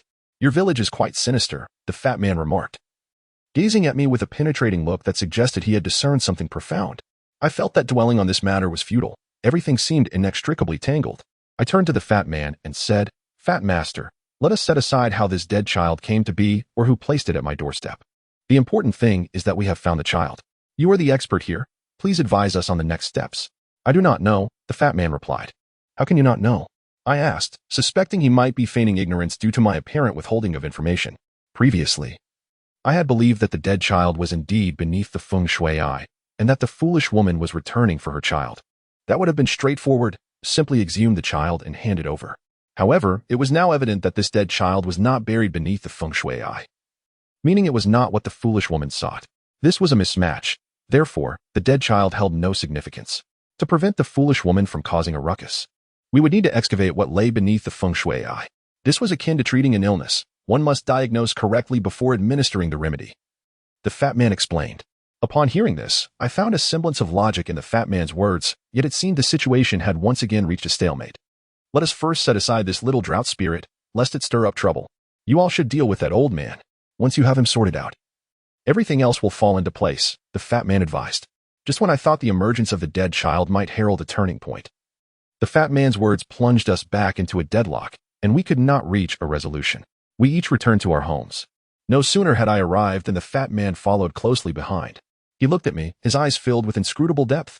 Fat master, what is it? I asked. Come. Accompany me for a stroll, the fat man replied. I am already aware of what is about to transpire. The rotund gentleman has undoubtedly sensed the peculiar atmosphere surrounding the village. With his capabilities, it is not difficult to deduce the complexities at play. Were I in his position, I too would arrive at similar conclusions. Within this seemingly inconsequential ditch lies an enigmatic stone coffin submerged in the river, accompanied by a formidable figure adorned with a mask. None of this is quite normal. Accompanied by the rotund gentleman, I ventured outside the village, walking alongside the riverbank. He gazed at the flowing waters of the Luoshui River and remarked, upon my recent return home, I surmised that the drought demon is indeed the very entity referenced in the geomantic readings. Thus, either your village chief, Chen Qingshan, has deceived us, or that old man harbors some secrets. My friend, I can glean much from the expression in your eyes. Pray tell, what schemes do you and your elder brother, Sun Zhongmo, have in store? Sir, you jest, I replied with a smile. Do you believe I jest? Over such trivial matters in the village, a drowned female ghost could be resolved effortlessly by Sun Zhongmo with a mere flick of his finger, especially since that ghost is entangled with his future sister-in-law. This affair hardly warrants my involvement. Initially, I suspected your elder brother had ulterior motives, but after spending several days together, I find you to be equally suspect. The rotund gentleman laid his cards on the table. I truly cannot comprehend what you are saying, I responded. Spare me your evasions. Let me assure you, I have traversed more mountains than you have walked roads. The moment you laid eyes on me, you were filled with deep suspicion. Why is that? Tangrangye. Furthermore, I am not afraid to speak the truth. I witnessed everything that transpired in the grove last night. The rotund gentleman regarded me with a disdainful smile. You followed me. I glared at him. Do you think I would stoop to tracking you? It was to protect you. Had it not been for Sun Zhongmo's timely intervention, I would have been the one to disarm that assailant. Thus, I am already aware of many things that you have yet to divulge. If you are honest with me, I shall accept you as my friend, he declared. I returned his cold smile, retorting, Is this your method of extracting information from me? Do you take me for a mere child? You claim to know much. Enlighten me. To be frank, you are correct in part. My elder brother indeed has a plan, but he would never disclose it to me. I am curious to hear your esteemed insights. This matter is intricately linked to your father's demise. Have I erred in my conjecture? The rotund gentleman scrutinized me.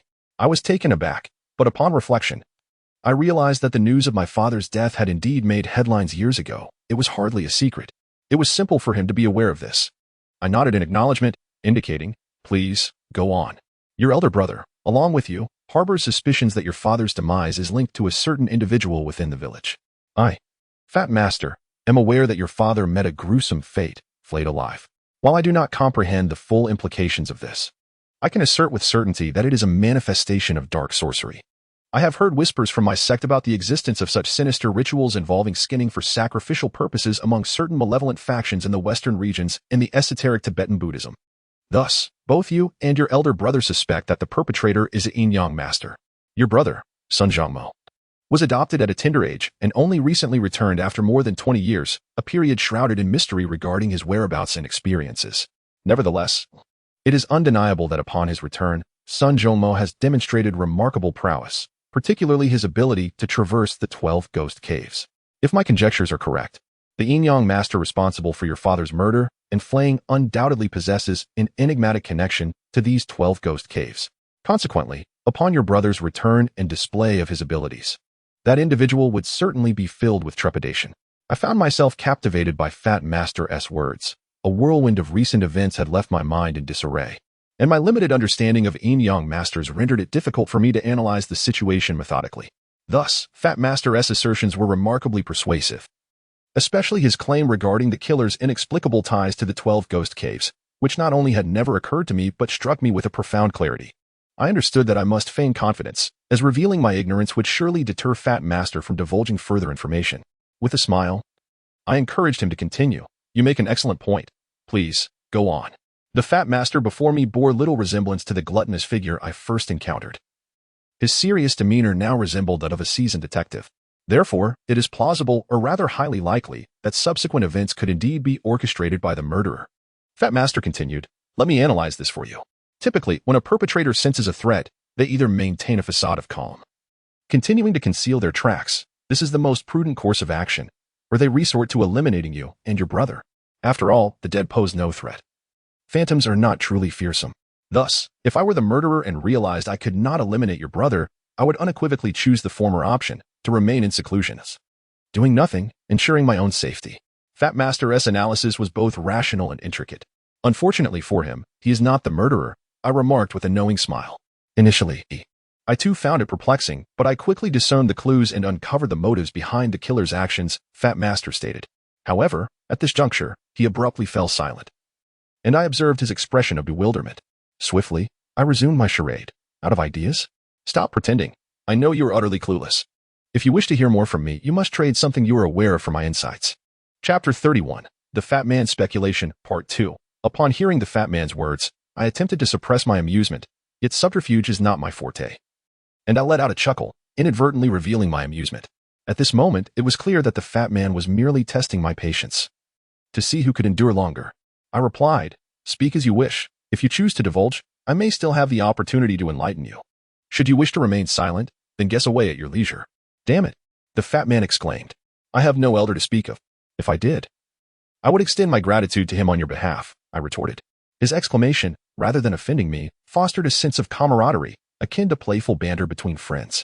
All right, I concede, but my dear brother, let me be frank with you. If I am not mistaken, you are far more curious than I. Although I do not know much about your elder brother, it is likely he will not share much information with you. Doesn't he that frustrate you? Thus, collaborating with me is undoubtedly the wisest choice. With my involvement, we shall gradually uncover the truth. And the sense of control we will possess is far superior to mere passivity. The Fat Man began to entice me. You speak first. I need to ponder further. And I am curious to see how much you can deduce, I replied. The Fat Man nodded and said, all right, allow me to unfold this third possibility. This scenario suggests that your elder brother's sudden emergence has instilled a sense of urgency in the perpetrator. Unable to conceal himself nor eliminate your brother, what options remain? Consequently, he must hasten to accomplish something, likely related to your father's demise.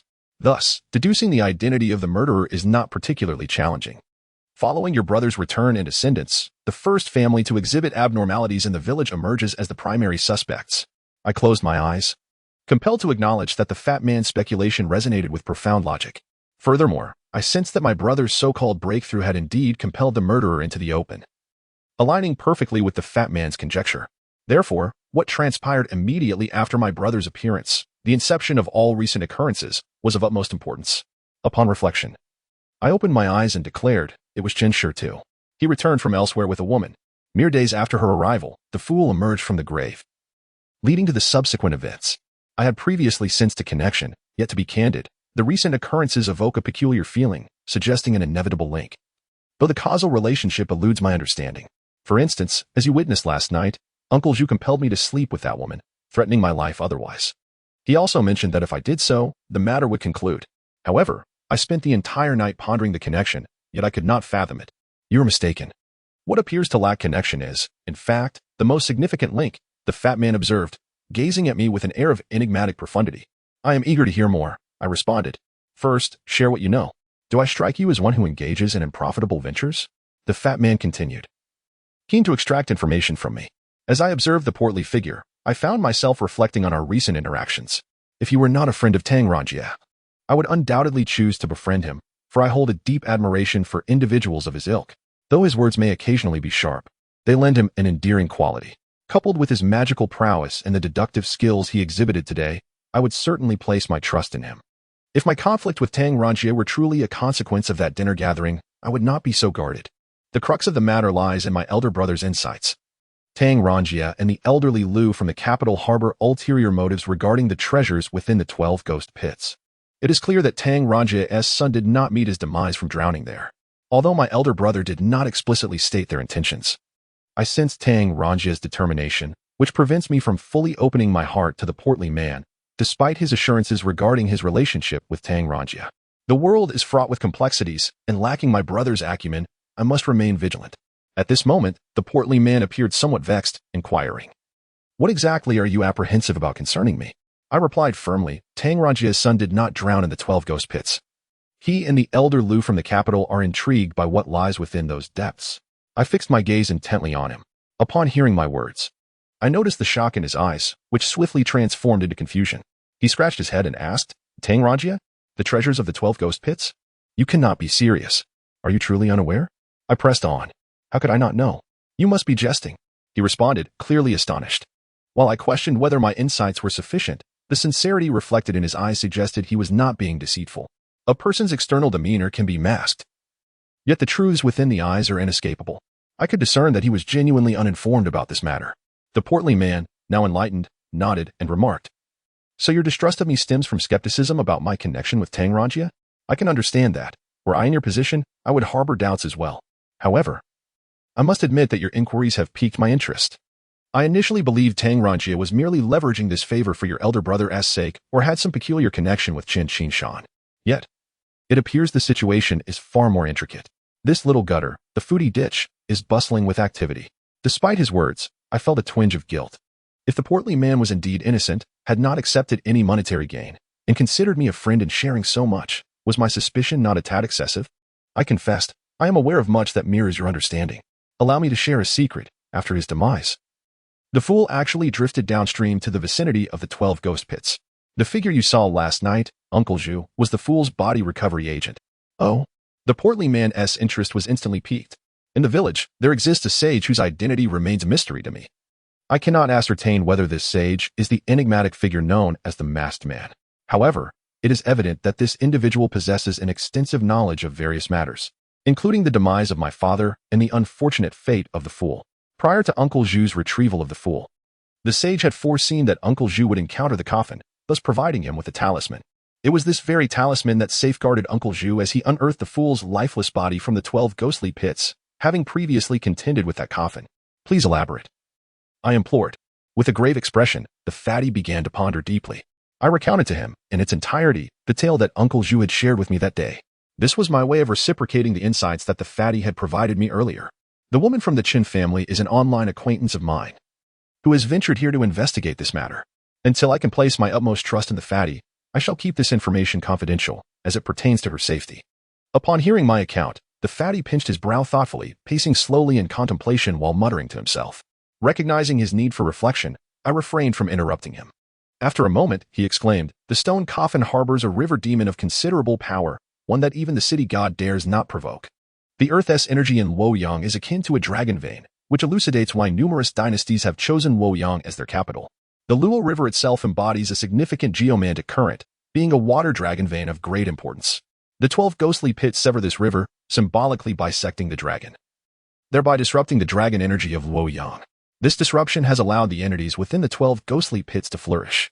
But why would such an entity desire the fool's corpse? What could it possibly want with him? Indeed, this is the most vexing aspect of the situation. Everything appears interconnected, yet the causal relationships remain elusive. I echoed the fatty sentiments. The final words of old Lady Wang, about misjudging a case and facing dire consequences, must be connected to this. I must summon old Lady Wang and inquire further, the fatty insisted fervently. However, you have already attempted that, have you not? You cannot confront the being within the coffin, I pointed out. The fatty regarded me with an odd expression. What else do you know? Speak quickly. I feel I am on the brink of uncovering the truth. Nothing more, truly. You are correct. My elder brother is notoriously reticent, I confessed. Frustrated, the fatty tugged at his hair in exasperation. I empathized with his distress. His insatiable curiosity was palpable. There have been times when my own yearning for the truth felt as tormenting as 1,000 ants burrowing into my heart. Observing the fatty's discomfort, I was reminded of myself. Do not dwell too much on it. Some matters cannot be rushed. Please. Share what you meant earlier regarding the connections, I urged.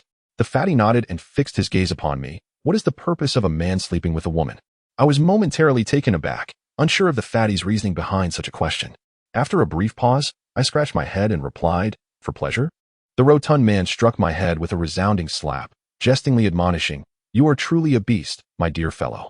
Allow me to impart a lesson upon you. The essence of procreation lies in the perpetuation of life. While one might argue it is for pleasure, fundamentally. From an animalistic perspective, it is about reproduction, the continuity of existence. To put it plainly, it is all about ensuring the survival of one's lineage. Chapter 32, The Midnight Hour. What exactly do you wish to convey? I inquired, gazing at the rotund man beside me. He shook his head and replied, alas. I am as perplexed as you are. Are we not merely engaging in conjecture? I can't shake the feeling that your Uncle Zhu's insistence on having you share a bed with that woman was not merely for your enjoyment. Perhaps he intends for her to bear your offspring. Moreover, Chenshita's acquisition of this woman seems to revolve around the same purpose. Think about it. The fool who appears nightly at your girlfriend's window, displaying her belly, is also tied to the notion of children. Today, the little drought spirit that manifested at your doorstep is yet another child. Everything appears to orbit around the theme of offspring, and I find it all rather suspicious. Indeed. Who could argue otherwise? I hesitate to ponder this matter, for it only serves to exacerbate my headache, I replied. My utmost curiosity lies in uncovering what transpired in this village over 20 years ago. That is the crux of the matter. Everything occurring now is intricately linked to past events, the rotund man asserted. I am aware of that. Yet, the events of over 20 years ago remain an unsolved mystery. I sighed ruefully. After deliberating for quite some time with him, we failed to arrive at any concrete conclusions. However, our conversation undoubtedly deepened our bond. I then posed a question to him. What do you intend to do with the little drought spirit that appeared at my doorstep today? I was just about to address that matter. Without delving into other details, I plan to return this child to the fool, he stated. Return her to the fool? I echoed, incredulous. Is that even possible? You mentioned it yourself. I cannot simply drag Wang Laodai out to question her. However, we cannot continue to linger in this state. My temper cannot endure such stagnation. I suspect that this foolish female ghost might serve as a breakthrough. Returning the child would not only alleviate your girlfriend's troubles, but also provide an opportunity to extract information from the fool, he explained. You still wish to interrogate the fool? I asked. Do you think I would give her my son without a reason? This debt of gratitude must be repaid. Brother, this matter ultimately rests upon you. Tonight, at the stroke of midnight, you must visit the fool's grave, he instructed. Before he could elaborate further, I interrupted him. The fool's grave is a sacred place in my heart. To venture there at such an hour? I fear I would be scared to death. Do not be hasty. What is there to fear? Do you not wish to resolve matters concerning your girlfriend? Are you not eager to uncover the truth of what transpired 2 decades ago? Fear not, for I shall be right behind you, he reassured me. Although I remained reluctant, I ultimately succumbed to his coaxing and persuasion. Reflecting upon it, some matters must indeed be confronted, and the nightmares of my childhood require closure. Besides, having him at my back certainly lent me some courage. So I acquiesced to this plan. After parting ways with the rotund man, I spent the day in silence. That evening, after dinner, I sat on the sofa, waiting for my mother and Han Shui to retire for the night. Once they had settled down, I quietly slipped out and made my way to the village committee. The rotund man was already awaiting my arrival. Next to him lay the jar containing the lifeless child. He glanced at his watch and said, "Let us be off. It is nearly time." My heart raced tumultuously, especially when the hefty man handed me the jar. I was on the verge of retracting my decision. The vivid recollection of that fateful day when Shinshirtu had dissected the fool's corpse before my very eyes flooded my mind, rendering my legs unsteady. However, the burly man offered me no opportunity for retreat, firmly guiding me onward until we reached the desolate grave of the fool. Their graves, that of the fool and Qin Laojin, stood solitary, shunned by others due to their tarnished reputations. Neglected and overgrown with wild grass, the grave seemed to lament their isolation. The hefty man halted and inquired, "Have you remembered everything I taught you? Fear not, for I shall remain right here, and when the time comes, I will step outside." I lit a cigarette, taking deep, ardent puffs, yet my racing heart remained unassuaged. The hefty man fished out a small bottle of liquor from his pocket, declaring, "Smoking is futile at this moment. Down this. Liquor emboldens the timid." I unscrewed the cap and downed the contents of the two-tail bottle in one swift motion. It was tea enough to inebriate me, but the fiery warmth surged through my body, enveloping me in a comforting heat. I inhaled deeply, discarding the empty bottle, and approached the fool's grave with the jar in hand. Upon reaching the grave, I glanced back. The hefty man stood resolutely at the spot we had just occupied. At that moment, he was my sole source of courage. I crouched down, placing the jar gently on the ground, and drew a circle in front of the fool's grave with a twig. Within that circle, I ignited paper money with my lighter. The flames danced vigorously, casting a glow that illuminated my face, and though the night was cool, the proximity to the fire soon had me sweating profusely. As the paper money neared incineration, I called out to the fool's grave, "Fool, it is I. I have brought your child. Please come forth to receive him." No sooner had I uttered these words than a chilling gust arose from behind, sending the ashes swirling. My fists clenched tightly, every muscle in my body tensed.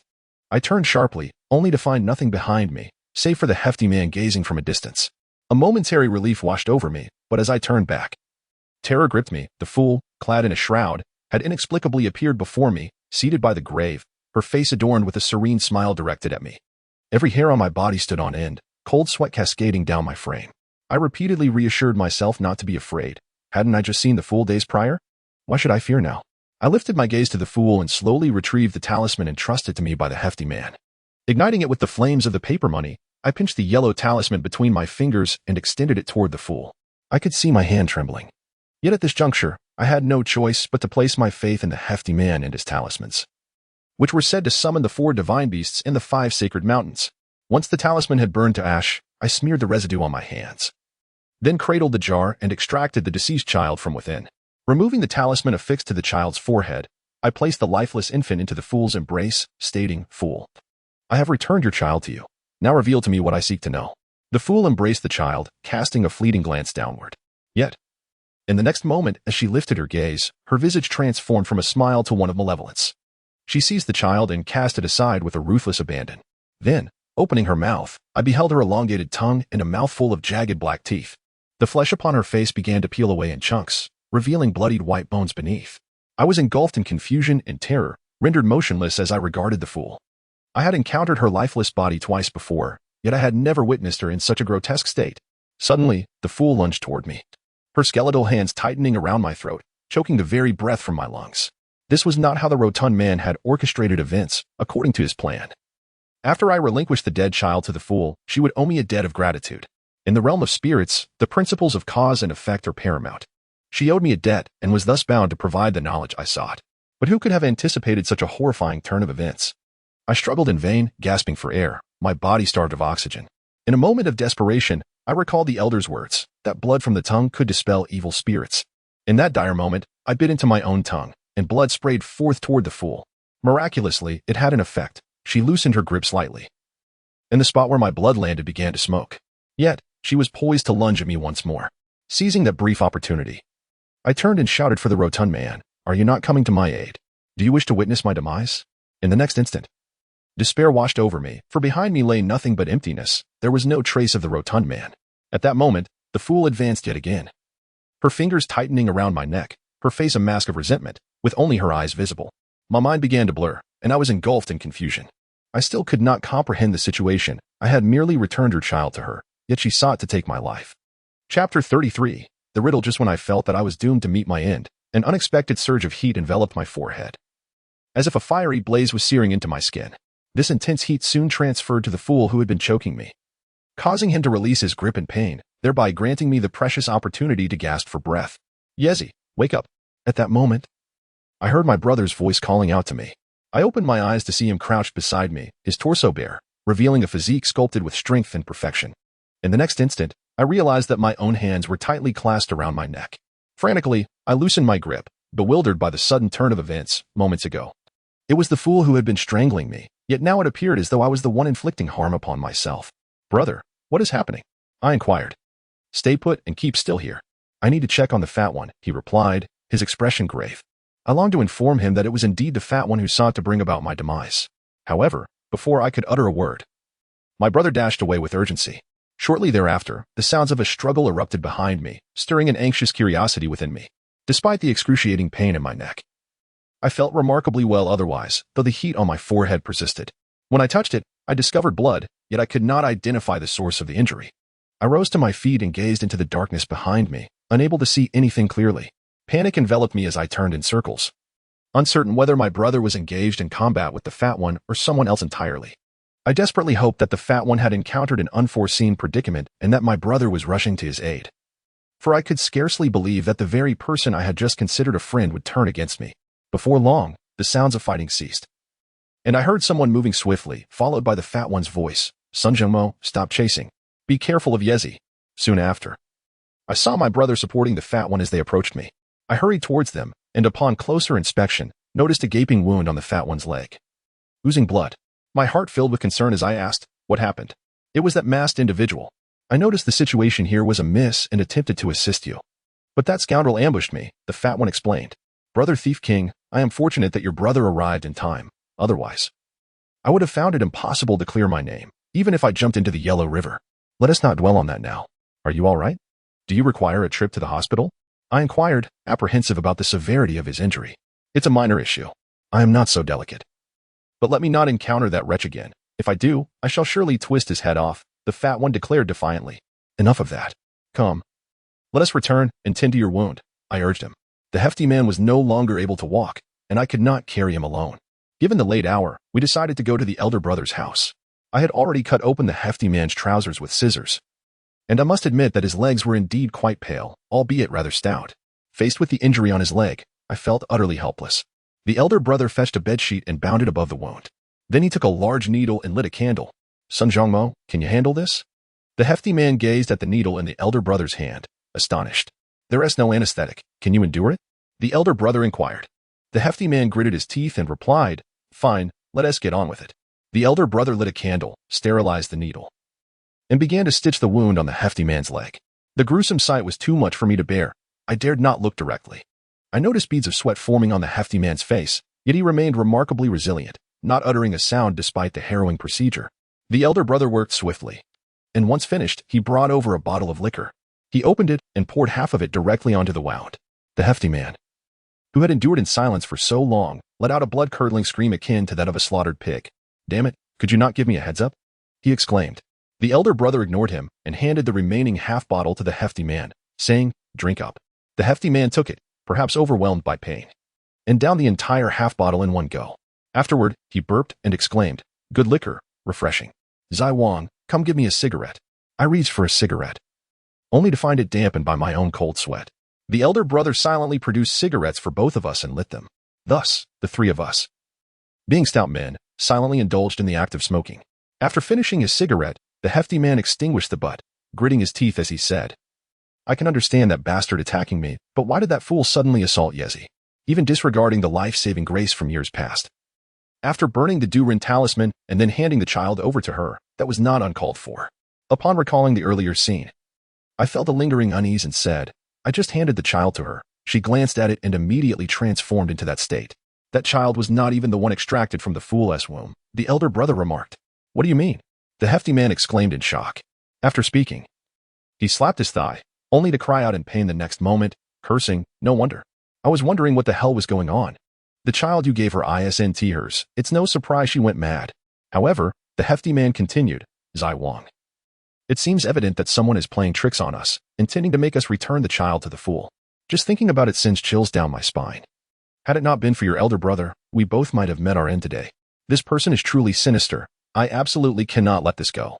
"Do you really believe this was an attempt to kill you?" the elder brother said with a cold smile, gazing at the hefty man. "If not, then what?" the hefty man replied, puzzled. "What about that drought demon?" the elder brother inquired. The hefty man turned to me, and I too was bewildered. Indeed. Where is that drought demon? I tapped my head and said, after I removed the talisman, I handed it to the fool, who promptly discarded it. What is going on? The chubby man, with an unusual expression, replied, once this little drought demon departs, this place will face a severe drought, and my illustrious reputation will be utterly ruined. Is it truly that serious? Shall I go search for it? I was startled, if this indeed triggered a natural disaster. Then both the chubby man and I would bear grave consequences. Forget it. Once the talisman is removed, it has undoubtedly fled far away. Once it leaves, it burrows underground. How can you possibly find it? I realized then that this trap was laid for me by the chubby man. The talisman on the little drought demon's forehead was placed by a senior expert, exceedingly obscure. I had pondered over it at home all day before finally deciphering it. Alas, it was akin to lifting a stone to crush one's own foot, the chubby man lamented. Upon hearing the chubby man, I sensed the gravity of the situation and reassured him, do not worry. After all, this is not ancient times. Even if there is a slight drought nearby, it can surely be resolved. Artificial rainfall has become quite convenient, has it not? A drought will cause the Luo River to dry up, the elder brother said slowly. What? I exclaimed. Are you suggesting this is aimed at the 12 ghost caverns? The chubby man quickly grasped the implication. The elder brother nodded, remaining taciturn. I now regretted not reporting to him today. I could already feel that our impulsive actions might have led to significant trouble for both the chubby man and me.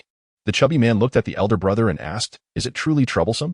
The elder brother nodded, his expression grim, and said to the chubby man, are you still going to continue your charade? This statement left not only the chubby man stunned, but also rendered me momentarily speechless. The elder brother had not only saved the chubby man's life, but had also tended to his wounds. I had thought he held a favorable view of the chubby man, yet he suddenly said such a thing. What charade am I putting on? The chubby man retorted angrily, glaring at the elder brother. This ploy of yours can only deceive the likes of Yezi, the elder brother stated. I do not understand your words, Sunday. I do not appreciate the tone you are using. The chubby man's temper flared, and he was not one to be polite to the elder brother. When the drought demon emerges, the Luo River will dry up, allowing Tang Rinjie to enter the 12 ghost caverns and obtain what he desires. Your plan was well conceived, and your performance was commendable, yet from the very beginning, you were mistaken. Not a single villager wishes for the items in the Luo River to surface. Thus, this matter was certainly not orchestrated by them, the elder brother clarified. Even if it was not the villagers, if it was Tang Rinjie, does that necessarily implicate me? The chubby man scoffed. Upon hearing the elder brother's words, I began to comprehend the situation, and looking at the chubby man, I too felt a twinge of doubt. After the chubby man articulated his point, he stood up, declaring, I, the chubby man, conduct myself with integrity. I have engaged in both good and bad deeds. If I committed it, I shall not deny it. If I did not, do not attempt to place the blame upon me, since I am unwelcome here. I shall take my leave. If I owe a debt of gratitude for saving my life tonight, I shall repay it when needed. Farewell. With that, the chubby man limped away. Do you think you can simply leave? The elder brother scoffed. The stout man halted, turning to gaze at his elder brother, and remarked, if you wish to keep me here, do you truly believe you can restrain me? Chapter 34, The Water Ghost, Part 1. I have witnessed my elder brother's temper, and it is far from amiable. There was a moment when he glared at me with such icy intensity that the memory still sends shivers down my spine. However, the portly fellow also possesses a fiery disposition, and it seemed as if a clash between the two was imminent beneath their terse exchanges. Recognizing the gravity of the situation, I swiftly intervened, attempting to mediate. What is the matter? Why not speak openly? We are friends. It would be unwise to resort to violence. The rotund man replied, Brother Thief King, I consider you a friend and wish to extend that camaraderie to your elder brother. Yet, have you not noticed? Some individuals are deliberately provoking me, attempting to cast blame upon me, and they even seek to intimidate me, thinking I can be cowed. Could you not temper your words? I thought, observing that, given the previous circumstances, the portly man was certainly no match for my elder brother, though I harbored my own doubts about him. I did not wish to witness his downfall. At that moment, my elder brother rose, his gaze fixed upon the portly man, seemingly on the verge of confrontation. The portly man, undeterred, glared back defiantly, stating, out of respect for Brother Thief King, I shall refrain from striking you first. However, I am quite displeased and intend to leave. Let us see who dares to stop me, regardless of whether the portly man's words signified capitulation or not. I genuinely wish my elder brother would not intervene. However, just as the portly man turned to leave, my elder brother suddenly lunged forward. I hastily embraced him, shaking my head. Elder brother, please don't. With a gentle motion, he extricated himself from my grasp and strode towards the portly man. Suddenly, the rotund fellow halted, only to swiftly pivot and hurl something from his hand. The object flew swiftly, reaching my elder brother in an instant. My heart sank as I realized that these two were indeed about to clash. To my astonishment, just as the object approached my elder brother, it erupted into flames with a loud whoosh. I discerned that it was a yellow talisman, which ignited before even nearing my brother. Sunjamo, I was correct. You indeed grew up on the flesh of water corpses, the portly man sneered at my elder brother. Get lost. My elder brother shouted, his fury palpable. And he refrained from striking the portly man, seemingly incensed by the latter's words. The portly man chuckled lightly, shrugged, and said, until we meet again. With that, he limped out of the room, leaving a distinctly awkward atmosphere in his wake. The implication of his statement regarding my elder brother left me bewildered. Yet I dared not inquire further. After a while, my elder brother remained standing, motionless. I softly urged, Elder brother, do not be angry. It is not worth it. You should leave as well, he replied, his tone considerably gentler yet retaining its authoritative edge. Very well, rest well and try to sleep for a while. Dawn is approaching. I responded. After speaking, I maneuvered around him and exited the courtyard. Upon leaving my elder brother's yard, I discovered that the portly man had not ventured far. He was seated nearby, catching his breath. Upon seeing me emerge, he waved and said, Give me a cigarette. The cigarette I carried was still from that damp pack. The rotund man directly extracted one, lit it, and took several deep puffs. By this time, dawn was approaching, and I observed that his face was exceedingly pale. Beads of sweat dotting his forehead. He gritted his teeth as he smoked, seemingly enduring immense pain. Glancing down, I noticed blood seeping from the wound on his leg, which was already a ghastly sight. It had cracked open after merely a few steps. Why persist in bravado despite his injuries? What would happen if we were to truly engage? Witnessing the discomfort etched across his face stirred a pang of sympathy within me. With a wry grin, he remarked, In my years traversing the world, do not let my plump visage deceive you. I am worth my weight in gold wherever I go. Thus, I am precious. My life may be expendable, but my face cannot be. After speaking, he retrieved a few talismans from his waist, ignited them, and sprinkled the ash onto his wound. Although the talisman ash stemmed the bleeding, he grimaced in pain, supporting himself against a rock while attempting to lean on my shoulder with one hand. For reasons unbeknownst to me, I suddenly shifted my body slightly. A mere flicker of movement that caused his hand to fall empty. I quickly realized that this action had inadvertently harmed him. But when I raised my gaze to meet his eyes, I understood that an explanation would be futile at this juncture. A hint of sorrow glimmered within his gaze, a sentiment I had not witnessed since the day we first met. He forced a smile and turned his head, saying, You don't trust me, do you? No. I replied, feeling conflicted. It's not surprising. Even you would harbor doubts. I came here on Tang Ranjia's recommendation, and you already have your reservations. Now, with us entangled in this predicament, you must think that even my injury is merely a ruse. Let me clarify one last time. Regardless of whether this situation is orchestrated by Tang Ranjia, I am entirely unaware. Just tell me if you believe me. The rotund man gazed at me, awaiting my response. First, we should find some medicine for your wound. Why discuss this now? I suggested, bending down to assist him.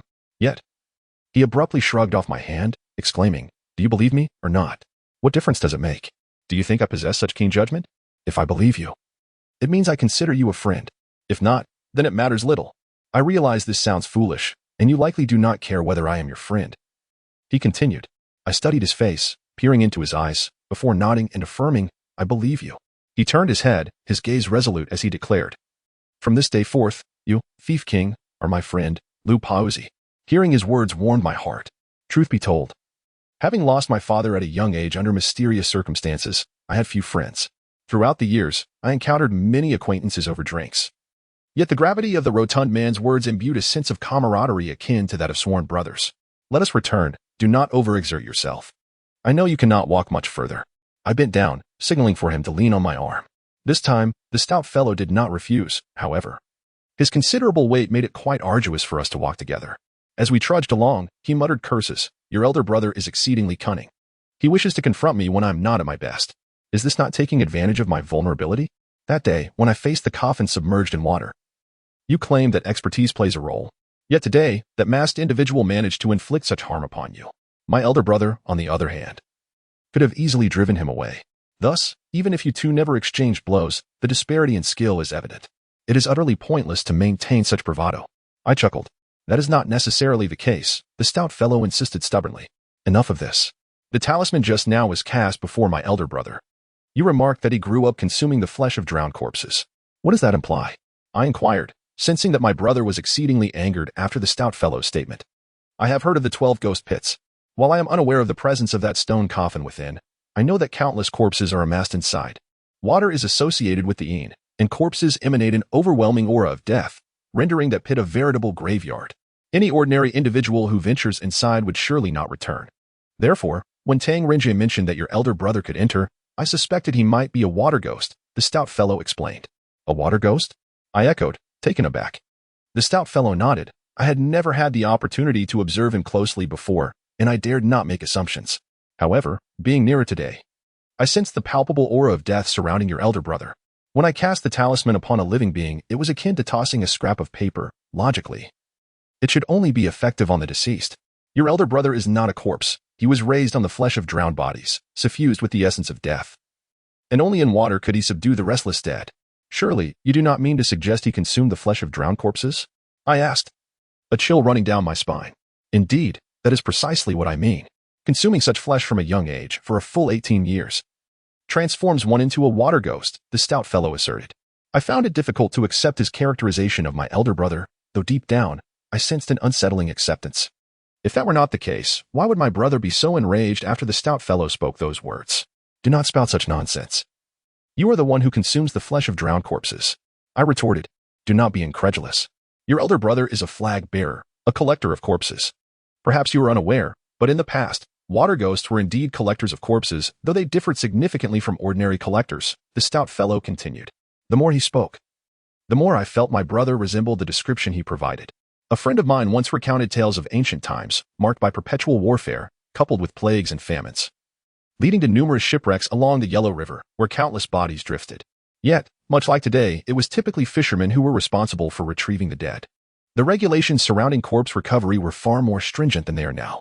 Upon discovering a body, collectors would cover it with a white cloth and bind it at the waist with a hemp rope woven with black dog hair, securing it until someone came to claim it. If the family acknowledged the deceased, they would drag the body ashore. However, if no one claimed it, the body would be cast back into the river, as unclaimed souls were not salvaged. Yet there was one circumstance that warranted the summoning of water ghosts. The stout fellow elucidated. Chapter 35, The Water Ghost, Part 2. After a person succumbs to death in water, a few days later, as the cadaver's gases build up, the body will rise to the surface. Typically, when one encounters a corpse in the water, the male bodies tend to float face down, while the female bodies float face up. However, there exists a peculiar circumstance that even the most seasoned body retrieval specialist would dare not approach. This is the upright corpse, which stands vertically in the water. In such cases, one can only glimpse a strand of hair upon the water's surface. Fishermen who moonlight as retrieval agents will immediately turn away upon sighting such a body, resolutely refusing to salvage it. Why is that? I inquired. Because those fishermen who double as body retrieval agents merely retrieve bodies for the living, not to seek vengeance for the deceased. A corpse that is feet down and head up is no longer regarded as a mere body. In the eyes of the fishermen, it is deemed a harbinger of misfortune. To retrieve such a body requires the assistance of a specific type of individual. These are the water ghosts. Indeed, within the myriad professions, while body retrieval does not fall within their ranks, the Yellow River retrieval specialists, the corpse handlers of Xiangxi, and the Tibetan sky burials practitioners all belong to the realm of dealing with the dead. Unlike the rigidly structured corpse handlers, water ghosts operate more like a clandestine sect, though their distinctions are less defined. Most water ghosts are passed down through family lineage. They resemble artisans more than mere practitioners. In the old society, numerous water ghosts thrived along the banks of the Yellow River, each with varying degrees of skill, yet their abilities were generally similar. The techniques employed by water ghosts were akin, utilizing a secret concoction to cleanse their sight, enabling them to observe the water and easily discern the wandering corpses beneath the surface. This skill is known as the corpse observation technique, which requires decades of rigorous practice. Decades? I exclaimed in astonishment. Indeed, the duration is extensive, and that is only one hurdle. Many have faltered at this juncture. Without the ability to perceive the wandering corpses in the water, one cannot truly become a water ghost. Achieving this merely signifies a basic entry into the craft. Since water ghosts deal with not only cadavers but also the heavily laden spirits of upright corpses, once the corpse observation technique is mastered, they must sever ties with their families, residing alone by the Yellow River. Thus, to seek a water ghost, one must look for a solitary dwelling by the river, where a black dog is kept, and a bamboo pole adorned with an octagonal mirror hangs upon the wall. This signifies the presence of a water ghost. The black dog and the octagonal mirror serve as protective talismans when individuals encounter an upright corpse and seek a water ghost for retrieval. The water ghost first summons the black dog and then examines the octagonal mirror. If the dog remains calm and the mirror reflects normally, they proceed with the retrieval. Conversely, if the black dog barks furiously or if the mirror shows blood, revealing not the ghost's own visage but that of a vengeful spirit, the water ghost cannot salvage the upright corpse due to the overwhelming malevolence. It will remain a wandering corpse, unclaimed in the Yellow River. To appease the Dragon King, the fat man added, "What if, despite the dog's furious barking and the blood in the mirror, the water ghost still attempts the retrieval?" I asked. "Within 3 days. The water ghost is doomed to perish," the fat man replied. Damn. I was taken aback, feeling that what the stout man said was indeed eerie. According to him, the water ghosts possess a mysterious and peculiar set of rules that bear a resemblance to those of the elder brother, albeit with certain distinctions. Even if the elder brother were a water ghost, one should not claim that he was raised on the flesh of drowned corpses, I remarked. Do not be hasty. This is merely an ordinary water ghost. It is said that there exists a certain type of individual men who are inherently endowed with an extremely keen constitution. Water embodies ain, and such individuals are destined to interact with water. From a young age, they are fed on the flesh of drowned corpses, which is often putrefied meat. Even the flesh of livestock, when decayed, is inedible. One can only imagine the horror of consuming human flesh. Consequently, many who partake in the flesh of drowned corpses meet their demise, succumbing to poisoning. Those who survive, however, become the absolute elite among water ghosts. Verily the kings of water ghosts. When it comes to corpses and water, even the most fearsome of beings must retreat in reverence. Yet, due to their consumption of human flesh, particularly that of drowned corpses, they often exhibit reclusive dispositions. Even their unique talents do not serve the welfare of the common folk. Moreover, their indulgence in such transgressions against the natural order precludes them from entering the 3 realms or achieving reincarnation. After death, they are pursued by the very spirits of those whose flesh they consumed, resulting in a most tragic fate. It has been many years since the emergence of a water ghost king has been reported, the stout man elaborated. Enough, I interjected. Initially, I was merely chilled by his claims regarding the water ghost king's consumption of drowned corpses. However, when he spoke of the king's inability to enter the 3 realms in the pursuit by vengeful spirits, a profound fear enveloped me. Furthermore, according to the stout man's description, with a reclusive nature that commands the respect of all aquatic entities, it strikingly aligns with the elder brother's characteristics. I could hardly bear to imagine the life he endured after being cast away as a child, nor could I fathom the grim fate that awaited him after death. The mere thought of it filled me with immense sorrow. Are you feeling pity? The stout man inquired. Not quite. Although your description bears a striking resemblance to the elder brother, it does not imply that he is the water ghost king, I replied. After saying this, I truly wish to shift the conversation away from this unsettling topic. I turned to the stout man and asked, what do you intend to do now? Regardless, we are the ones who released the drought demon. If Tang Renjie has indeed ensnared us and disrupted the elder brother's plans, shouldn't we act swiftly to remedy the situation? Remedying the situation is undoubtedly necessary. However, if Tang Renjie has indeed deceived me, I certainly cannot let this matter rest. Brother, I acknowledge you as a friend. Partly because your temperament suits my taste, and partly because we appear to be 2 fools in this affair. Clearly, this situation has divided into 3 factions. The concealed individuals in your village form one faction, your elder brother represents another, and Tang Renjie leads yet another. Each of these factions is aware of their objectives and possesses a comprehensive understanding of all matters at hand. But what of us? Do we not resemble 2 utter fools? Completely oblivious, being manipulated as pawns. It is one thing for you to be used, but even I am being toyed with. How can I accept that? The stout man expressed his discontent. What do you mean by saying it's fine for me to be used? I shot him a glare. Though my skills may not match yours, I am now practically burdened by your weighty presence. Is this easy for me? Fat master, I merely spoke offhandedly. I cannot find trouble for you, my elder brother. The faction in your village operates in the shadows, and I am unaware of their identities. However, since Tang Renjie has played me for a fool, I shall certainly seek retribution, the rotund man declared. Upon hearing his words, I felt a flicker of intrigue stirring within me, and an idea gradually crystallized in my mind. I said to him, listen, do not confront Tang Renjie directly. I know you are not afraid of him, but he may not necessarily fear you either. Since he has sent you here, he must have ulterior motives. Therefore, feign an interest in collaborating with him and extract information from him. The rotund man, perceptive as he was, immediately grasped the essence of my suggestion. Once we returned to the village committee, he, filled with impatience, promptly dialed Tang Renjie, placing the call on speaker. After a moment, the call was answered, and it was evident from Tang Renjie's tone that he had just awakened. Yet, instead of expressing anger, he greeted the rotund man with a hint of sleepiness, inquiring, Is everything on your end handled, fat master, calling so early? Holding the phone with a serious demeanor, The rotund man remained silent. After a brief pause, Tang Rinjie asked, "Fat Master, you think you are the only clever one in this world, and everyone else is a fool?" The rotund man retorted coldly.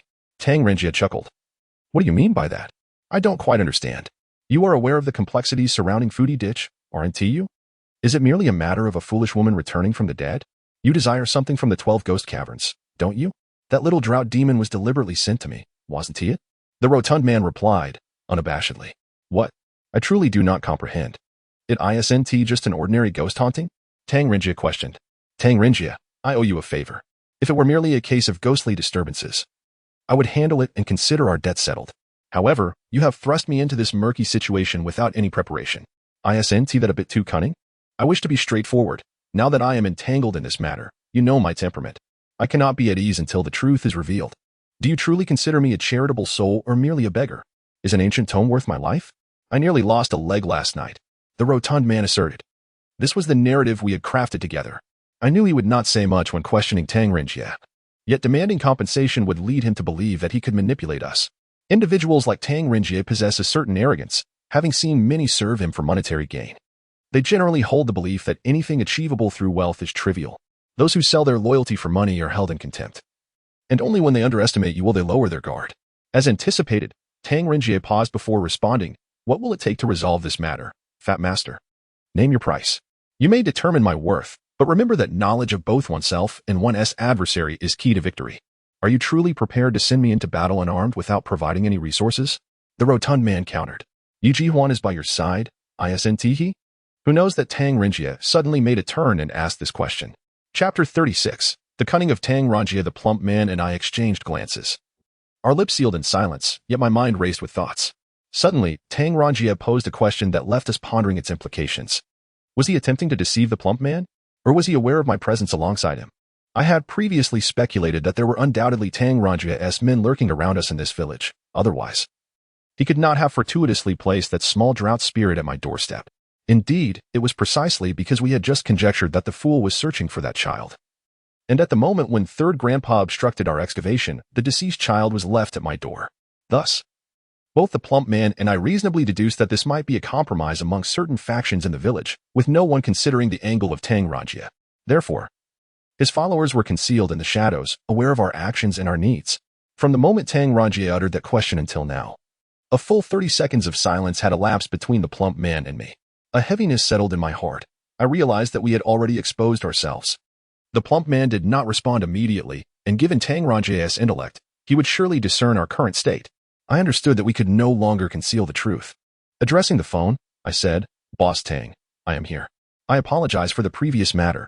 Had your elder brother not been so unyielding, I would not have imagined that things would become so awkward." Tang Rinjie chuckled on the other end of the line. "That matter is behind us. However, I truly did not expect someone of your stature to take an interest in this remote locale. Furthermore, you seem to know everything about the affairs here. It puts me, who has grown up in this place, in quite a predicament," I remarked. "Is it convenient for us to meet?" Tang Rinjie inquired. I pondered for a moment and replied, "Certainly, but this time the location cannot be here. We will come to you." "Very well, call me when you arrive." "I shall be at your service," Tang Rinjie said. And then he ended the call. Once the conversation concluded, I realized my forehead was drenched in sweat, although it had merely been a discussion over the phone. I was exceedingly tense. This tension stemmed not only from Tang Rinjie being the foremost tycoon of Luoyang, but also from the aura of cunning and shrewdness he exuded, which inadvertently placed immense pressure upon me. The plump man looked at me and said, "I told you so, didn't I? Tang Rinjie is indeed quite cunning. Let us not even discuss it. Businessmen are not motivated by altruism. If we attempt to extract information from him, it is uncertain who will benefit and who will suffer in the end. What should we do? Should we meet or not?" I inquired, gazing at the plump man. In truth, I felt uncertain about our meeting with Tang Rinjie, for we lacked the formidable force that my elder brother possessed. Why not meet? With me around. Would he dare to harm you? The plump man retorted. Afterward, he yawned and said, "You should head back. I need to rest for a while. At the very least, I must recover my strength before anything else." After leaving the village committee, I returned home, only to discover that Han Shui was absent. However, it quickly dawned on me that today was Monday, and she was likely at school. Despite having endured a sleepless night, I found myself devoid of any fatigue. I took out my phone, contemplating a call to my elder brother, yet hesitated. The conflict between him and Fatty had escalated to the point of near physical confrontation. Their relationship had become irreparably strained. Knowing my brother as I do, I am certain that he and Fatty will remain at odds in the future. Meanwhile, having quickly formed a camaraderie with Fatty after leaving my brother's home, I now found myself clandestinely communicating with Tang Rinjia, someone my brother has always disdained. This realization filled me with a profound sense of guilt towards my brother. I genuinely wished to avoid doing anything that would betray my brother's trust. His words, "You are my brother," evoke a deep emotional resonance within me. Yet, I also feel an overwhelming dissatisfaction with his reluctance to confide in me. Although I understand that his concealment of certain truths is likely for my own benefit, it simultaneously stirs my curiosity, prompting me to take a more proactive stance in the unfolding events. This internal conflict is where my dilemma lies. Ultimately, I have reached adulthood, possessing my own thoughts and judgments, while my brother still perceives me as a child, which constitutes the most significant generational gap between us. Thinking of my brother inevitably leads me to recall Fatty's words, which weigh heavily on my heart.